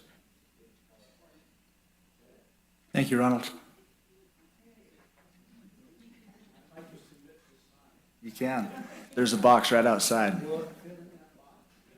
Next to it, maybe? Not after Lori's stuff all goes in there.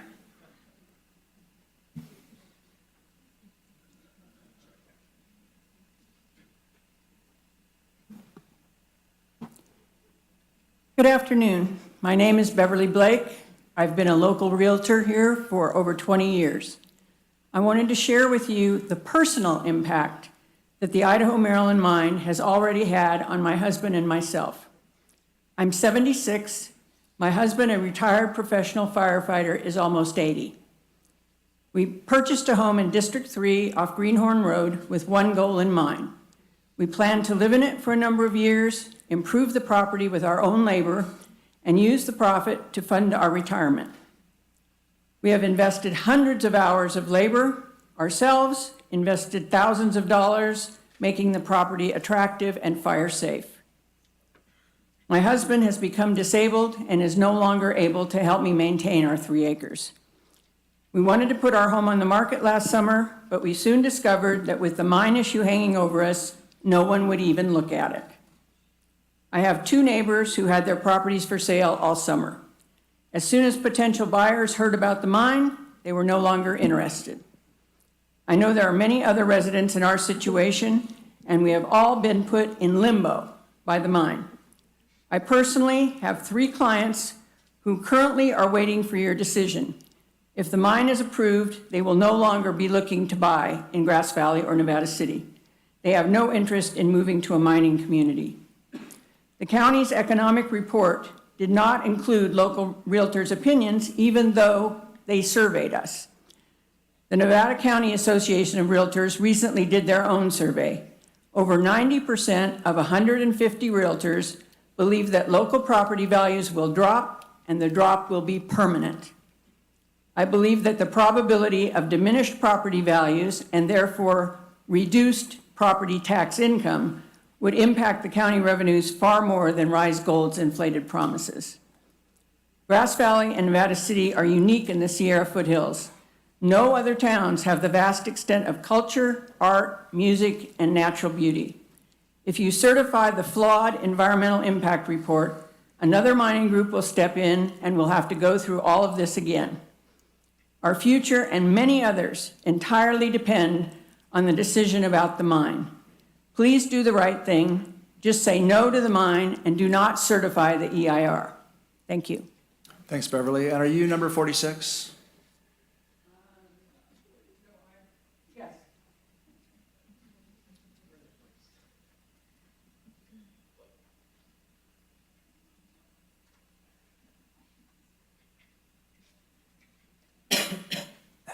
Hello, my name is Gary Griffith. I live at 110 Gold Hill Drive, Grass Valley in District 3, less than a mile from both proposed mining sites. And yes, I'm concerned about my property values, but I'm here as president of Wolf Creek Community Alliance. And I've been 18 years monitoring the South Fork of Wolf Creek.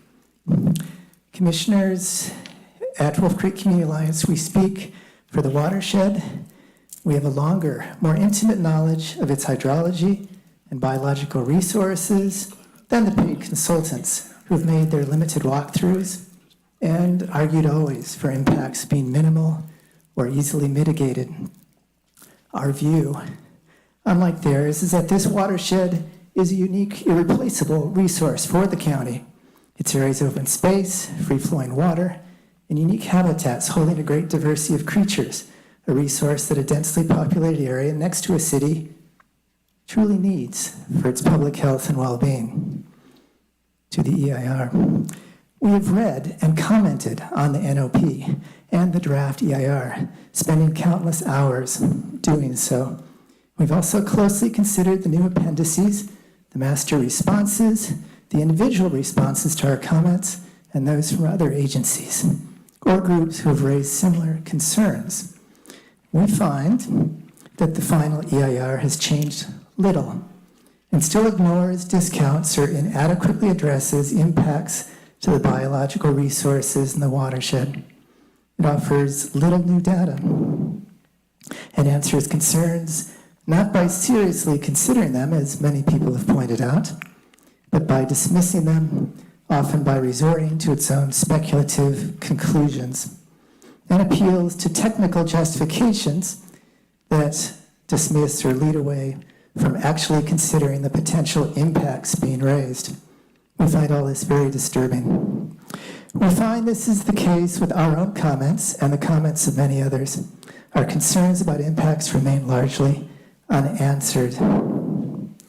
Therefore, we ask that this project's final EIR not be certified and that the project be denied. Following will be more detailed comments from some of our Wolf Creek community members. Thank you for your time and consideration. Thanks, Gary. And we're going to take a recess. Everybody can use the bathroom. And what do you think? Can we do 10 minutes? Is that adequate? We'll be back at 4:05. Thank you.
All right, hello.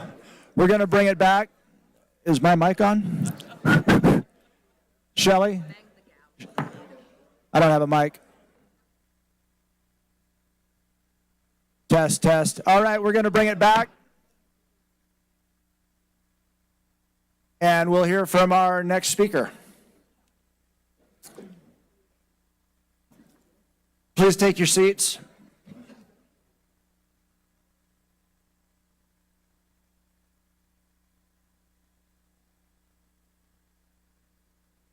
All right, and we're picking up after Gary. And your number, sir?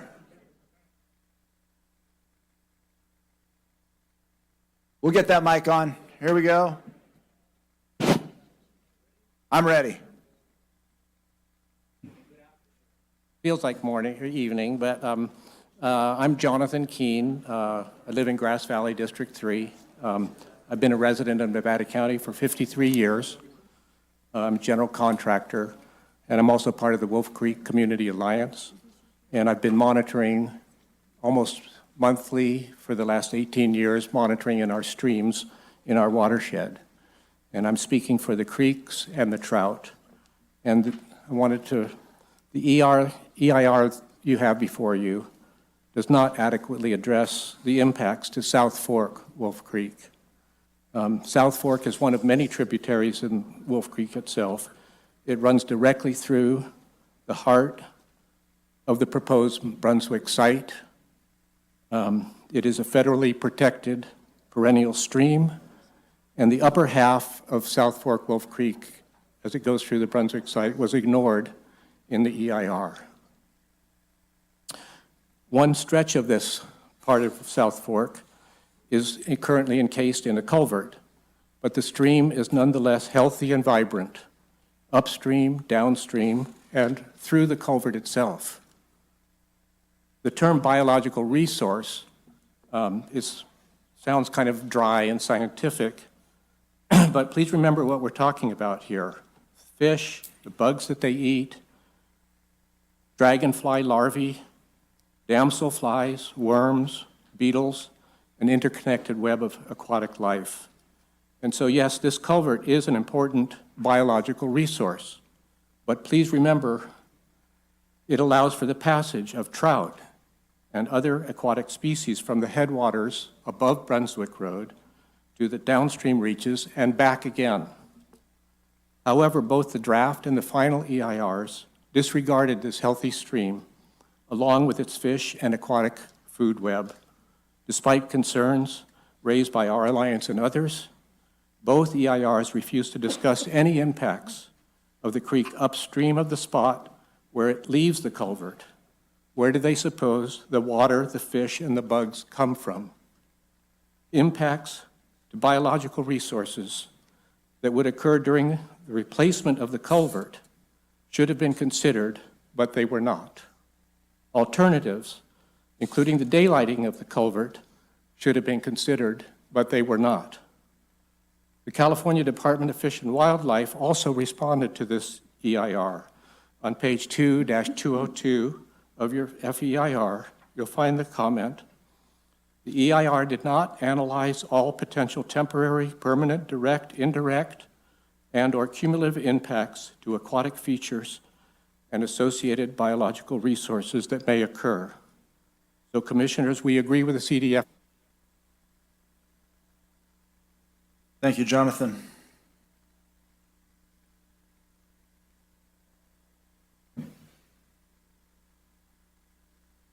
Good afternoon. I am here to speak for the Brunswick Pond and the beautiful wood ducks who nest in this pond. My name is Wendy Thompson. I live in Nevada City in District 1, and I'm submitting these comments as a citizen who cares deeply for the Wolf Creek watershed, and which is proposed project is situated. I'm also a volunteer water quality monitor, and I'm a member of Wolf Creek Community Alliance. We ask that this project's final EIR not be certified as it inadequately considers impacts to biological resources, nor is it consistent with the county general plan and our community values. This Draft EIR does not adequately address impacts to the Brunswick Pond, which I think you saw earlier in the pictures is quite large. It's over 2 acres. Instead, it dismisses and does not study or consider the biological resources or the diversity of the pond simply because it is man-made feature.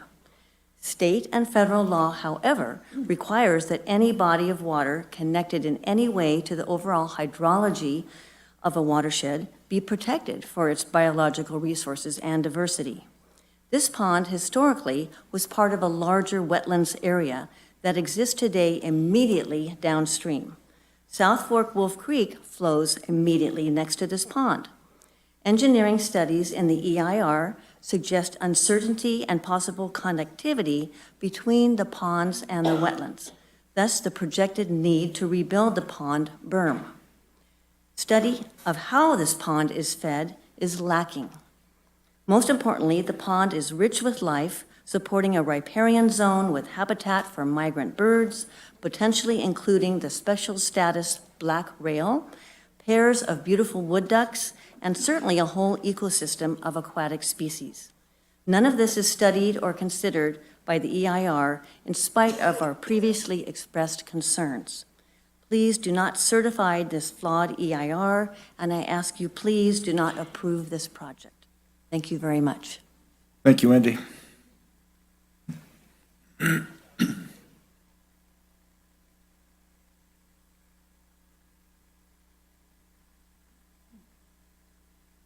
Hello. Thank you very much for your incredible listening skills today. I admire your patience. My name is Josie Crawford. I'm a resident of Grass Valley. I live on Wolf Creek in District 2. I've been here since 2004. I'm a biologist. Am I speaking too close to this? You're good. Okay. I'm a biologist, a botanist, and I'm part of Wolf Creek Community Alliance. I've been as a volunteer and as staff. And today I speak for the Pine Hill flannelbush, an endangered species. This EIR does not adequately consider the impacts to the endangered Pine Hill flannelbush. The flannelbush species on the Centennial site is unusual and rare. And scientists are still studying it, trying to determine its exact identity. DNA most likely showing that it's going to be the Pine Hill flannelbush, the endangered one, or perhaps a new species with only this location. The EIR treats it as the endangered Pine Hill flannelbush, but in the interest of forwarding the most financially lucrative version of this project, it defends the creation of a mine waste zone that would require the removal of 18 of these mature shrubs. And the EIR does not consider an alternative. Seems like it could be simple to do that, where the boundary for the mine waste could be moved a short distance back from the population of these shrubs so as to protect all the individuals. Instead, it promotes a complicated, untested habitat management plan, which horticultural experts at CMPS see as dangerous and very unlikely to succeed. CDFW, the Department of Fish and Wildlife, concurs, saying that transplanting endangered species is generally experimental and largely unsuccessful. And I might say that with this species especially so. These are, even the horticultural members of this genus, ones developed for the trade, are so their root system is so sensitive, if you have to cut off the pot before you put it in the ground, you can't touch the roots. Imagine trying to transplant a wild shrub. It's going to be ridiculous and unsuccessful. These mature shrubs would be dug up and transplanted in this plan. Independent evidence suggests that this would have an extremely high rate of failure, and it would end up in killing the plants.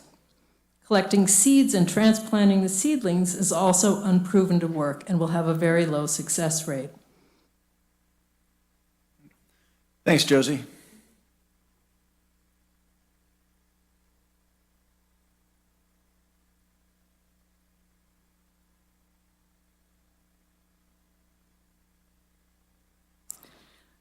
Hello, and I feel very privileged to be in this room with everybody. Thank you so much for all your time and listening to us.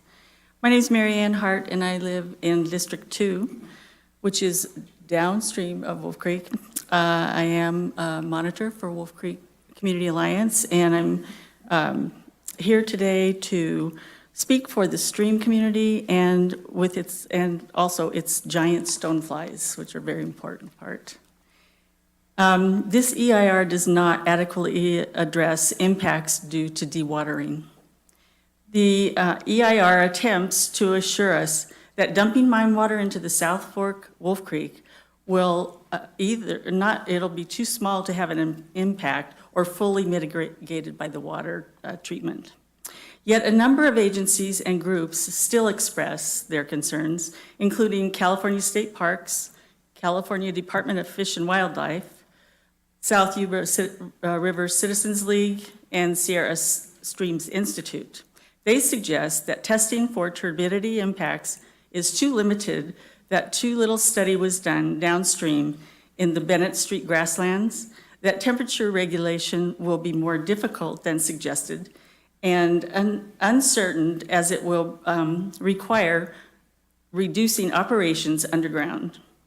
We want to point out that the lack of study given to the benthic macroinvertebrates, BMI, those bottom-dwelling creatures essential to the aquatic food web species, such as the giant stonefly, an important food for trout, as any fisherman would know.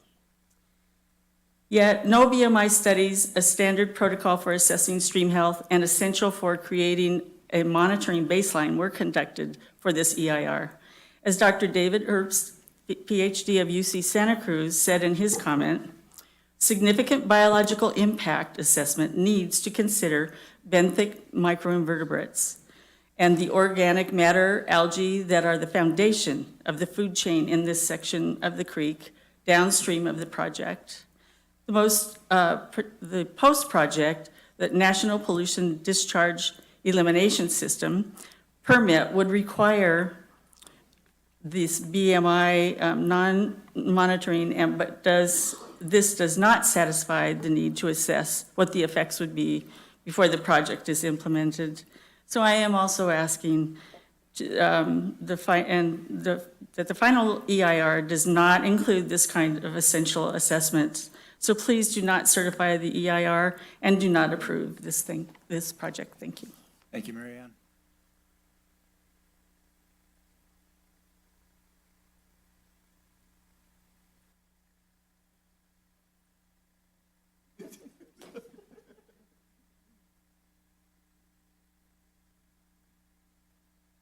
Hi, I'm Danny Robertson. I live in District 2, and I'm with Wolf Creek Community Alliance.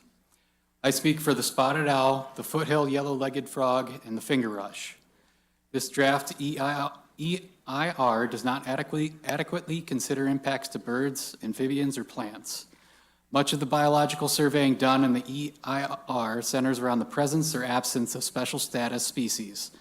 The EIR does a minimal job of this, initially doing so few surveys that additional ones had to be fit in and completed after the draft EIR. Yet, the problems with the surveys remain the same. Special status species are not always easy to find due to their rarity, their movement, their blooming season, or year-to-year changes. So biologists look for suitable habitat as a sign of possible presence. Unfortunately, the surveyors for this draft EIR frequently minimize the suitability of habitat, almost always in the report without substantiation or suitability of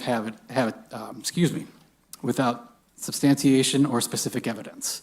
This bias against finding suitable habitat is pointed out repeatedly by commentators such as CNPS and other qualified experts.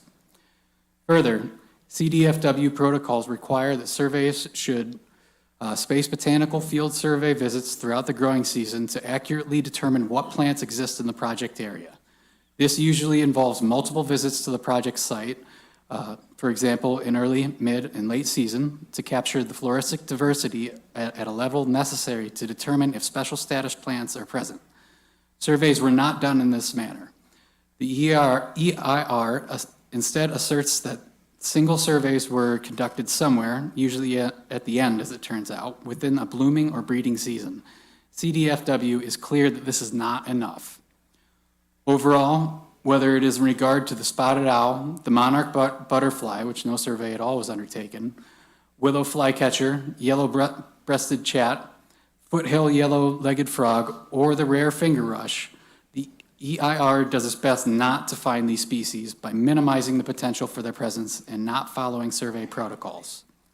And if these species are found during construction, they will simply be removed and their habitat destroyed. And if the species is disturbed by noise, loss of habitat, or other disruption, they will simply be forced to leave as the circumstances for their survival will no longer be present. Please, do not certify this EIR and do not approve this project. Thank you. Thank you, Danny.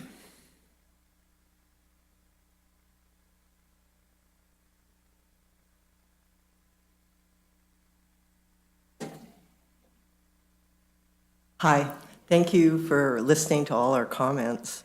My name is Diana Suarez. I live over on Bear River. I'm a board member of Earth Justice Ministries and a representative of Friends of Bear River. I'm a 50-year resident of Placer and Nevada counties. This comment addresses current and potential water pollution from the Idaho-Maryland mine. The Water Code defines water pollution as, quote, acid mine drainage, the discharge or leaching of heavy metals, or the release of other hazardous substances, end quote. Currently, water draining from the mine into Wolf Creek, a tributary of Bear River, contains almost 6 times the regulatory limit of arsenic and exceeds the limit for iron, manganese, and zinc. The final EIR fails to specify how long-term monitoring of these substances will be accomplished. It also fails to identify how polluted mine water will be treated after the mine ceases operation. Although the final EIR recognizes the need for long-term monitoring, it does not specify how this long-term monitoring will be accomplished, nor does it identify mitigation measures capable of ensuring that unanticipated contaminants will not adversely affect water quality. Because it lacks a specific long-term monitoring plan and lacks any measures needed to mitigate contaminants, the final EIR fails to address what may be, based on historical evidence, significant and unavoidable impacts to the environment and to the Bear River. As the Central Valley Regional Water Quality Control Board notes, the draft EIR should be revised to address anticipated post-mining water quality issues and whether the mine will require long-term oversight to ensure that water quality conditions comply with applicable regulatory requirements. The mine project ignored this comment by the Water Board. Should this EIR be certified, the county will be left with the responsibility of managing the pollution of these remnant mine waters. This, along with its failure to address the monitoring of water quality after the mine closes, is a substantial reason to reject this flawed EIR. And I'd like to say that our water is more valuable than gold. Thank you. Thanks, Diana.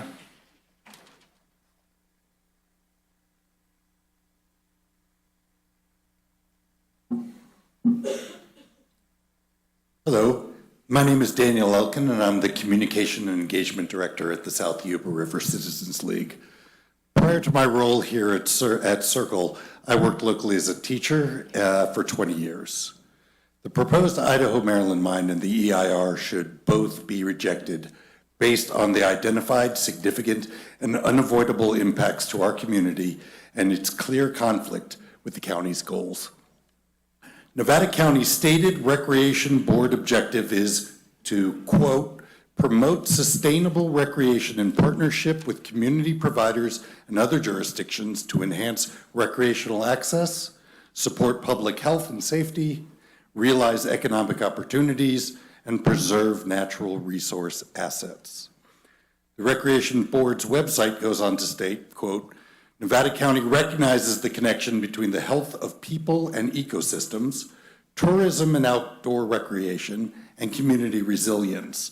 The county will work with our community to address challenges and opportunities for Nevada County's open space and organized recreation priorities, furthering solutions that promote community health, safety, economic development, environmental stewardship, and resilience, end of quote. The Recreation Board is currently working on developing a recreation and resilience master plan with the goal of identifying key goals and objectives to address challenges and opportunities for Nevada County's open space, trails, and other recreational interfaces, and prioritizing solutions that promote community health and safety, economic development, creative placemaking, landscape restoration, environmental sustainability, climate change adaptation, and resilience. A working mine does not fit into this master plan. A project like this will not increase the tourism appeal of the area and does not align with the goals of promoting health and safety, landscape restoration, or environmental sustainability in the region. In fact, as identified in the EIR, the mine will have a significant and unavoidable detrimental impact on the aesthetic values that makes this place attractive. The county should continuing to invest resources in advancing efforts that support the recreation and resilience master plan, including addressing current priorities in the Sierra, like watershed stewardship and management and forest management. In addition, further support of the restoration economy, which is here and employing people today, is more in line with the county's goals and priorities. The significant and unavoidable impacts listed in the final EIR include impacts on aesthetics, traffic, and noise. Our county prides itself on its rural and scenic character and is actively working to capitalize on those values. I strongly encourage. Thank you, Daniel.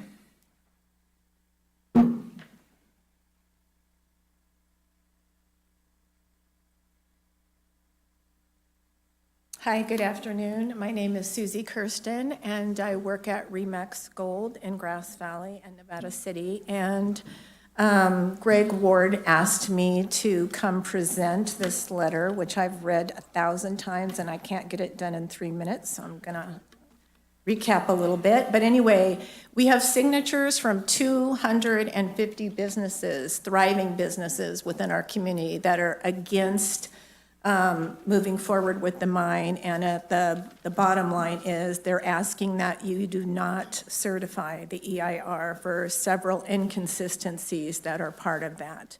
I am a realtor, and if people think it won't affect your property, it absolutely will. We have people all the time that are, the first question is, how close is the property to the mine?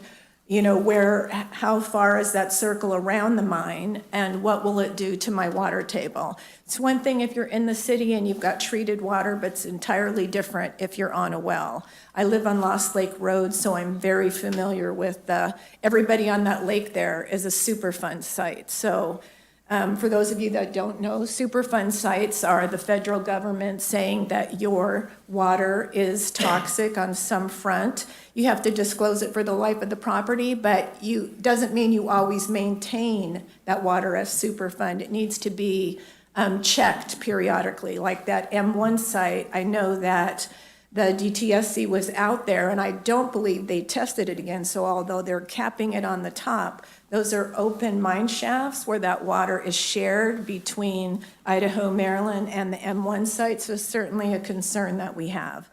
But from a real estate perspective, I would say that people come to our community because it's beautiful, because it's gorgeous, and I don't see people staying or wanting that draw of people to come to our area when you've got an active toxic mine with an 80-year contract in that location where you've got dynamite, arsenic, all the things we've talked about today. I don't need to reiterate those, but it does have an impact, and our customers express concerns. We have people from the Bay that are, it won't be as popular as it is. You have to understand that people will move away. I personally am not going to live in a town that has an open mine in the middle of town with all the things. And I do think other people will be hesitant to live here as well. And then I want to just talk a little bit about the jobs, and I'm going to read a specific paragraph in here from the letter that basically says that the Economic Policy Institute brief cited by Rise Gold themselves actually shows that other industries can produce far.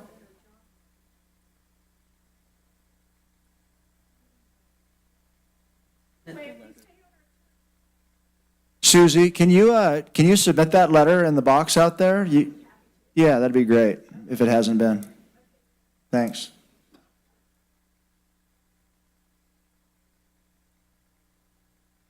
That's fine. We have some entertainment. You got to get my. I am Jeff Ado Irwin, District 4. It gives me great faith that you, who have dedicated so much of your lives in service to this community to protect us, have already discovered 2 lies that this company has told. 1, regarding where educational tax revenues will go, and 2, regarding how much waste will be created on a daily basis by Rise Gold in their endeavors. Given the enormity of evidence presented here by the citizenry, I trust that you will vote no on the FEIR and on this project. Following is how the majority of Nevada County feels about this project. You might say your mining claim is what everybody needs. Beneath your lying promises is the heart of your creed. We won't let you slip it into the ground beneath our feet. Rape our land of treasures that our people sorely need. Wells run dry and the people are thirsty. Wells run dry and the people awake. Wells run dry and the people are thirsty. Wells run dry and the people awake. Wells run dry and the people are thirsty. Wells run dry and the people awake. Wells run dry and the people are thirsty. Wells run dry and the people awake. Won't you please do us the decency of not pretending like you care, while you fill our space with toxic waste and contaminate our air. Rivers have no memory of poison in their veins. We will fight for every drop till you abandon all your claims. Wells run dry and the people are thirsty. Wells run dry and the people awake. Wells run dry and the people are thirsty. Wells run dry and the people awake. Well, it's time to put the planet back to the place where it belongs. Sacred, righteous architect of each and every song. Take dominion, exploitation, and greed without remorse. Bring harmony and dignity and honoring our source. Wells run dry and the people are thirsty. Wells run dry and the people awake. Wells run dry and the people are thirsty. Wells run dry and the people awake. Wells run dry and the people are thirsty. Wells run dry and the people awake. Wells run dry and the people are thirsty. Wells run dry and the people awake. Wells run dry and the people are thirsty. Wells run dry and the people awake. Wells run dry and the people are thirsty. Wells run dry and the people awake. Thank you. Jeff, thank you for presenting on key. Cheers.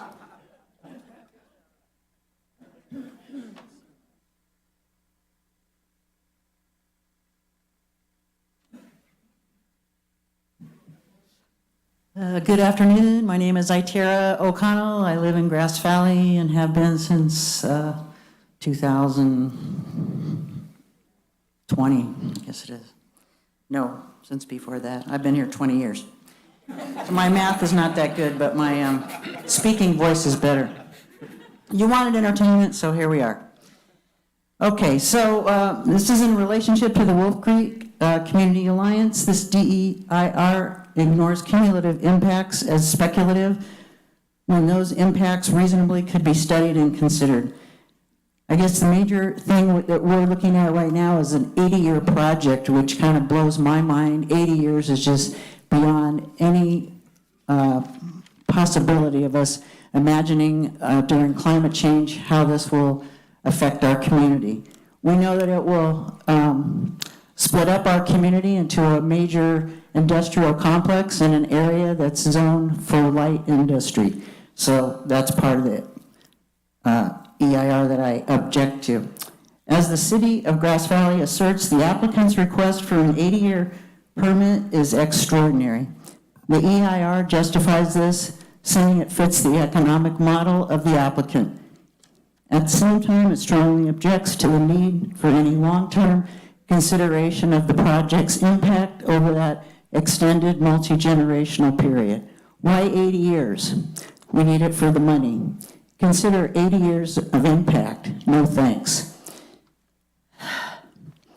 What the EIR somehow assumes is the absence of change during 80 years of accumulative risk over time of the negligent operation or accident. Such details could have been easily analyzed through statistical modeling or reference to the compliance and accident records of similar mining operations. They are not. Most egregious, however, is the dismissal of climate change as an impact to be considered. The EIR dismisses these concerns as speculative, whereas the state of California and numerous agencies have clearly acknowledged the existence of trends due to climate change, higher temperatures, increased drought, punctuated by extreme weather events, reduced water supply. Further, these entitled entities are modifying policy, programs, and goals to meet these challenges. The DEIR attempts to look scientific regarding all this by citing a single 2012 paper claiming that it shows wide uncertainty about the impacts of climate change concerning groundwater recharge.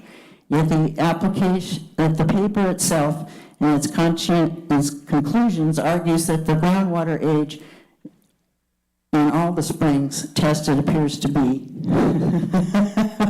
looking at the zero.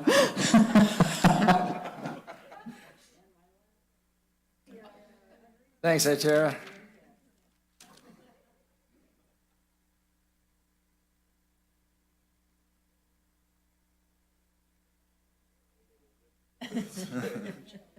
Good afternoon. Thank you so much for holding the space for all these comments and for the opportunity to be a part of this important process. My name is Carrie Monahan. I'm the program director at the Sierra Fund. I'm also faculty at CSU Chico in the Environmental Sciences and Geology Department. My PhD is in hydrology with an emphasis on water quality, and I've studied the impact of mining to the Sierra for the past decade and a half. The Sierra Fund has submitted technical comments on the DEIR and the FEIR to the county. In short, we feel that the county did not address our comments on the DEIR. The responses to our comments were either to deflect the responsibility to another agency, specifically the Water Board, or provide a technically inaccurate response. So I wanted to bring a few of these to your immediate attention verbally, and I've also submitted these as comments to staff. The impacts to water quality are significant, long-lasting, and expensive, and the mine proponent has not done his due diligence to address these issues. We know that these water quality impacts are present because of the current EPA cleanup on the Centennial site. This site has the waste rock from the Idaho Maryland mine workings on it in large piles. This material has been sitting out in the elements for some time, and water's been running off this material every time it rains. There are elevated levels of known contaminants from this pile of waste rock, including lead, arsenic, hexavalent chromium, iron, manganese, antimony, and copper. In addition, the water quality standards provided in the documents are only sufficient for discharging to land. This might be sufficient for a construction site, but not appropriate for mine water going into the creek that it can affect aquatic life. The county should demand a surface water monitoring plan from the mine proponent. It is not expensive to create a monitoring plan, and it is common practice for it to be included in an environmental analysis. The second overarching point is that the mine proponent did a woefully inadequate job of testing the deposit, which means that very little is known about the geochemistry of the rock. For example, 4 million tons of waste would be placed at 2 sites near the mine during the first 11 years of mining, and it was characterized by 4 tailings samples and by 6 samples of the waste rock. This level of sampling and without any leach tests does not meet the basic guidelines from the GUARD guide, which is the industry standard for reference testing. The geotechnical engineering work was not included as attachments to the EIR, which makes the descriptions of the waste rock tailings facilities described in the EIR purely conceptual, with no technical assessment of their viability. Lacking this information should evoke a significant level of concern. And finally, the biggest problem with this entire approach to permitting a mine is that there is inadequate financial assurances for the cost of reclamation, because it does not include the cost of ongoing water quality treatment. Mine reclamation could easily run into the millions of dollars, and if the mine proponent goes bankrupt, then there are supposed to be sufficient bonds to cover these costs. The county should demand that the mine proponent estimate the cost of ongoing water treatment and reject this proposal. Thank you. Thank you, Kara. And these are our last 6, Jeff? We can do these 6, and then we'll be done for the day. Thank you. I'm so glad. Thank you. My name is Marion Blair, and I live in District 3. Thank you. Hold on one second. Sure. Can you start her over? And Jeff, would you make sure Tyler knows so he's not lining anybody up outside, please? Thanks. Sorry, Marianne. No problem. My name is Marion Blair, and I represent Earth Justice Ministries. Record drought and wildfires and a winter of a dozen atmospheric rivers in California make it clear that we have a climate crisis impacting California, our beloved community of Grass Valley and Nevada City and beyond. Earth Justice Ministries' mission statement includes the following: we connect faith to actions that bring hope for the earth, the human family, and the community of life to further the cause of peace, justice, and healing of the earth. We feel it is Earth Justice Ministries' responsibility to protect our community and combat climate change, among other things. The proposed reopening of the IMM, the Idaho Maryland mine, will not bring hope for the earth, the human family, and the community of life. As a community, we need to be pushing for a just and equitable energy transition away from fossil fuels, which are the driving force behind the climate crisis. In fact, California's Senate Bill 350 aims to establish clean energy, clean air, and greenhouse gas reductions, reducing its emissions significantly within the next decade. SB 350 also requires the state to double statewide energy efficiency savings, yet operations are projected to use as much electricity in 1 year as the entire town of Grass Valley uses in a year. California has been working hard to reduce greenhouse gas emissions by switching to cleaner energy sources, and since 1990, clean energy sources have increased by 22%. Still, over 40% of these emissions come from vehicles, a quarter of which are heavy trucks.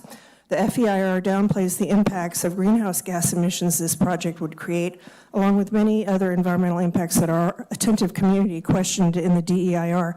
The repeated use of master responses whitewashes the significance of these impacts under a legal cloak of empty and often conflicting statements. Specifically, the following FEIR master response 25 states, the actions within the Energy Action Plan are voluntary and do not require the county or community to meet the reduction goals.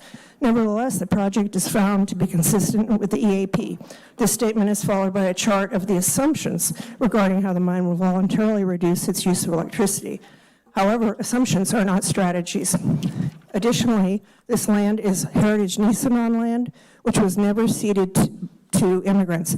There's been little attempt made in the FEIR to consider the cultural resources of these indigenous people whose ancestral lands and livelihoods were virtually destroyed by gold mining. A recent personal conversation, with Wanda Enos of the Kelly Enos Homework, representing the local Nisenan community, confirms they were never consulted, contrary to following a statement in the FEIR, which states local tribes were notified and invited to consult on the proposed project.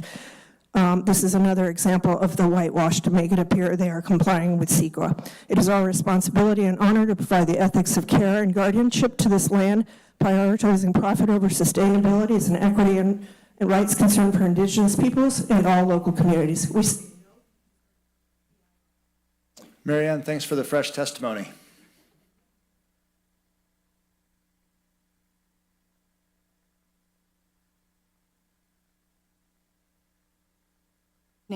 I'm Catherine Gerwig, and I'm here to talk about your FDIR. I'm totally against the mine. I've been in the mine, my family's been invested in mining for a long time, so I've visited mines in all over Utah and Nevada, and they are not friendly.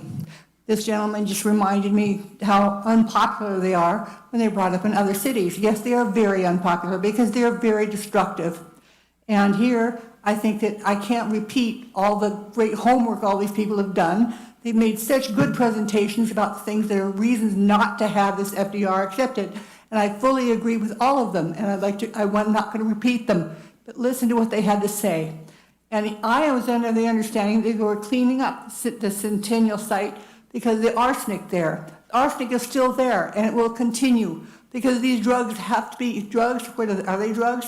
Cyanide and arsenic are needed to separate the gold from the rock. So they're there, one way or another. Mercury is there. It's still there. How are they going to take it out of the water? I don't know, but they're going to pile it up on the Centennial site again. This is wrong. It's just really bad. 25 words or less. I still have 1 minute and 43 seconds. I'm going to let the next person say it, but please pay attention to all this presentation. They did their homework. Thank you. Thanks, Catherine.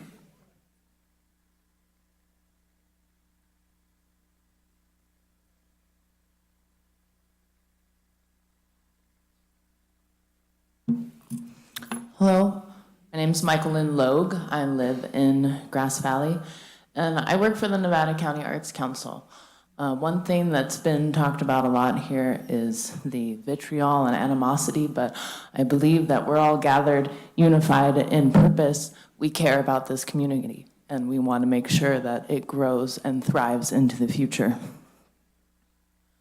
It's been discussed how many jobs will be contributed, how much will be paid in taxes. I don't know if you guys know, but Grass Valley, Nevada City is a cultural district, one of 14 in California, one of 4 rural such designations. We just recently received designation, and that will come with some funding. That funding will go towards hiring an individual dedicated to the development of our cultural district. I do believe that if we are turned into a one industry town, the culture will disperse and we will no longer have that valuable resource. You mentioned the uniqueness of our community. The true gold here, not to be extracted, but to be invested in, is the creative community that is in this room, that is in front of this building, that is in their homes. In 2018, when we received cultural district designation, Nevada County brought in $47 million in arts and arts ancillary spending. $5 million of that was state and local taxes, $21 million was take-home pay, created nearly 1,000 full-time jobs. I do believe that is more jobs than what has been promised today. I hope that you understand the value of the arts and culture when it comes to stewarding the future, not just for our town or California or the country, but the world. And we set an example here with what you decide and what you tell your supervisors today. Thank you. Thank you, Michael.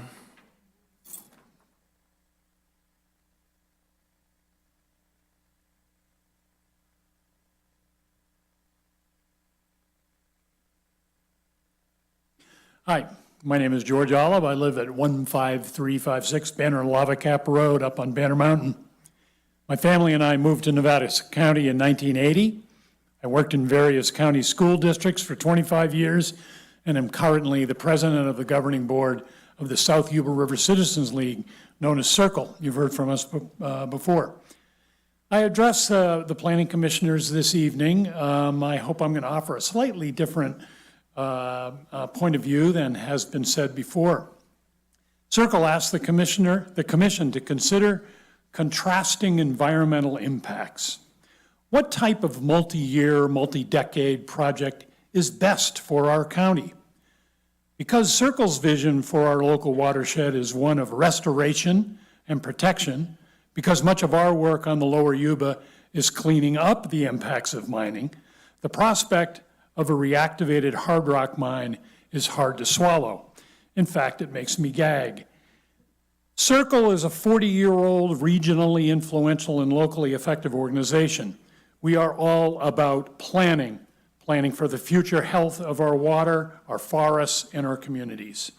We are here today to urge the planning commissioners to join us in our vision of a county that prioritizes health, that prioritizes improved water and air quality, that approves projects that are constructive, progressive, and future-oriented. Dewatering, extracting, piling toxic tailings for multiple decades is regressive planning. Hard rock mining takes our county backwards. Products that are forward-looking make life better. Restoration improves lives for our citizens. Circles projects provide sustainable jobs for many contractors. Our grant programs bring in millions of dollars that are spent in our region on improving our rivers, our forests, habitats for wildlife, and recreation for our citizens. The FEIR on which you must pass judgment calls for mitigations, for controls, for protective measures in case of damage or disaster. A mining project and all the negatives that go with it can only move critical aspects of local life backwards. What might be improved that warrants a few jobs? Nevada County's planning buck stops with you 5 people. Circle respectfully recommends that your decision-making and recommendations to the Board of Supervisors on the Idaho-Maryland mine turn us away from mitigation, extraction, and retrograde heavy industry and towards progress in improved quality of life, healthier air, and waterways.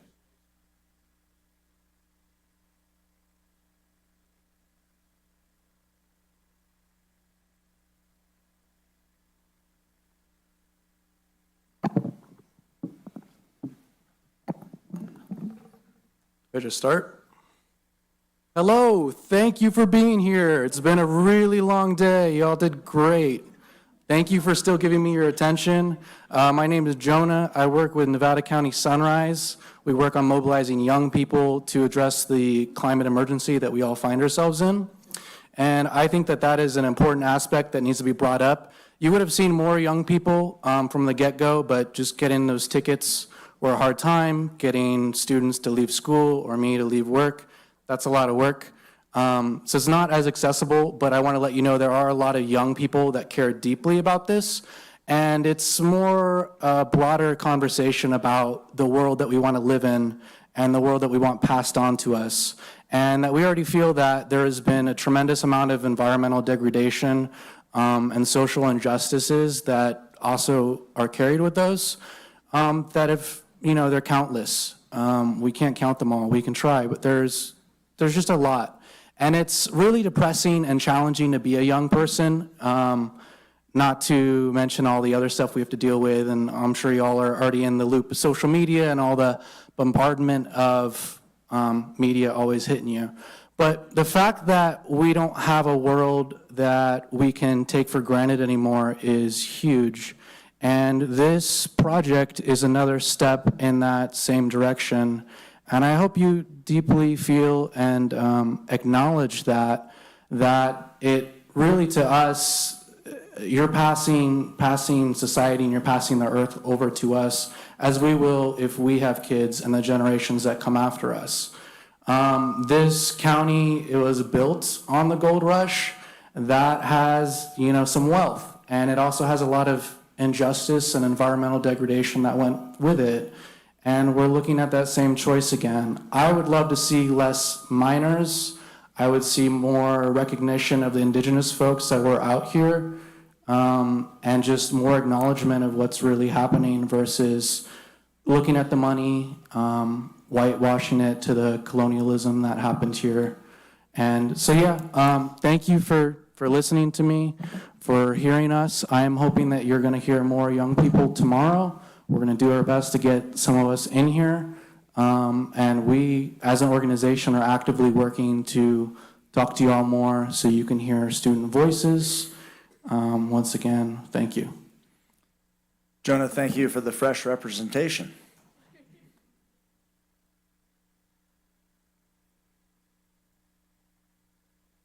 Hi there, Sharon Golden, labor researcher, operating engineers, Local 3.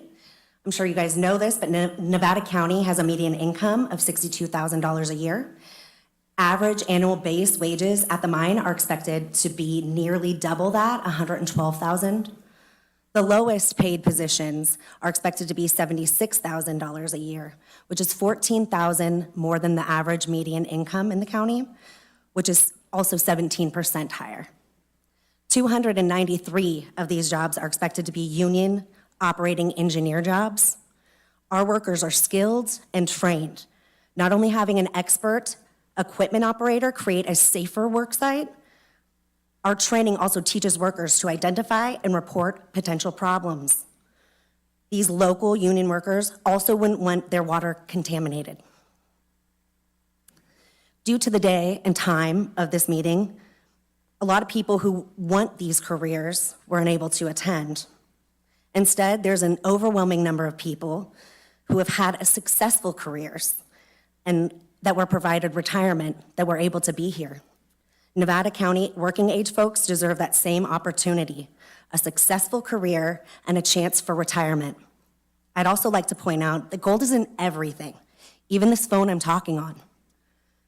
We want to make sure gold is mined by skilled and trained professionals in the state with the tightest environmental and OSHA standards in the county to ensure that things are done safely.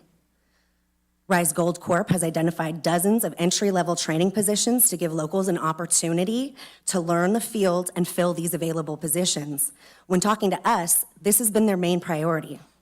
We look forward to helping Rise get the working folks in this community high road careers with benefits and the opportunity for retirement like others that are here in this room. Please approve the EIR and staff recommendation B. Give locals a chance for a good paying career and a chance for retirement. Thank you. Sharon, thank you for another great representation of something that hasn't been represented today. Yes, thank you. All right, look at that, 5 o'clock. Yes, we do. Thank you everyone for coming. We will be reconvening here tomorrow morning at 9 a.m. and we will be taking public comment, continuing public comment at that time. And Chair, if I may, we will start at number 66 tomorrow. 66. Yes, do I have a motion to adjourn if we need that? Adjourn the meeting till tomorrow at 9. Second? All right. All in favor? Aye. Aye. Motion carries.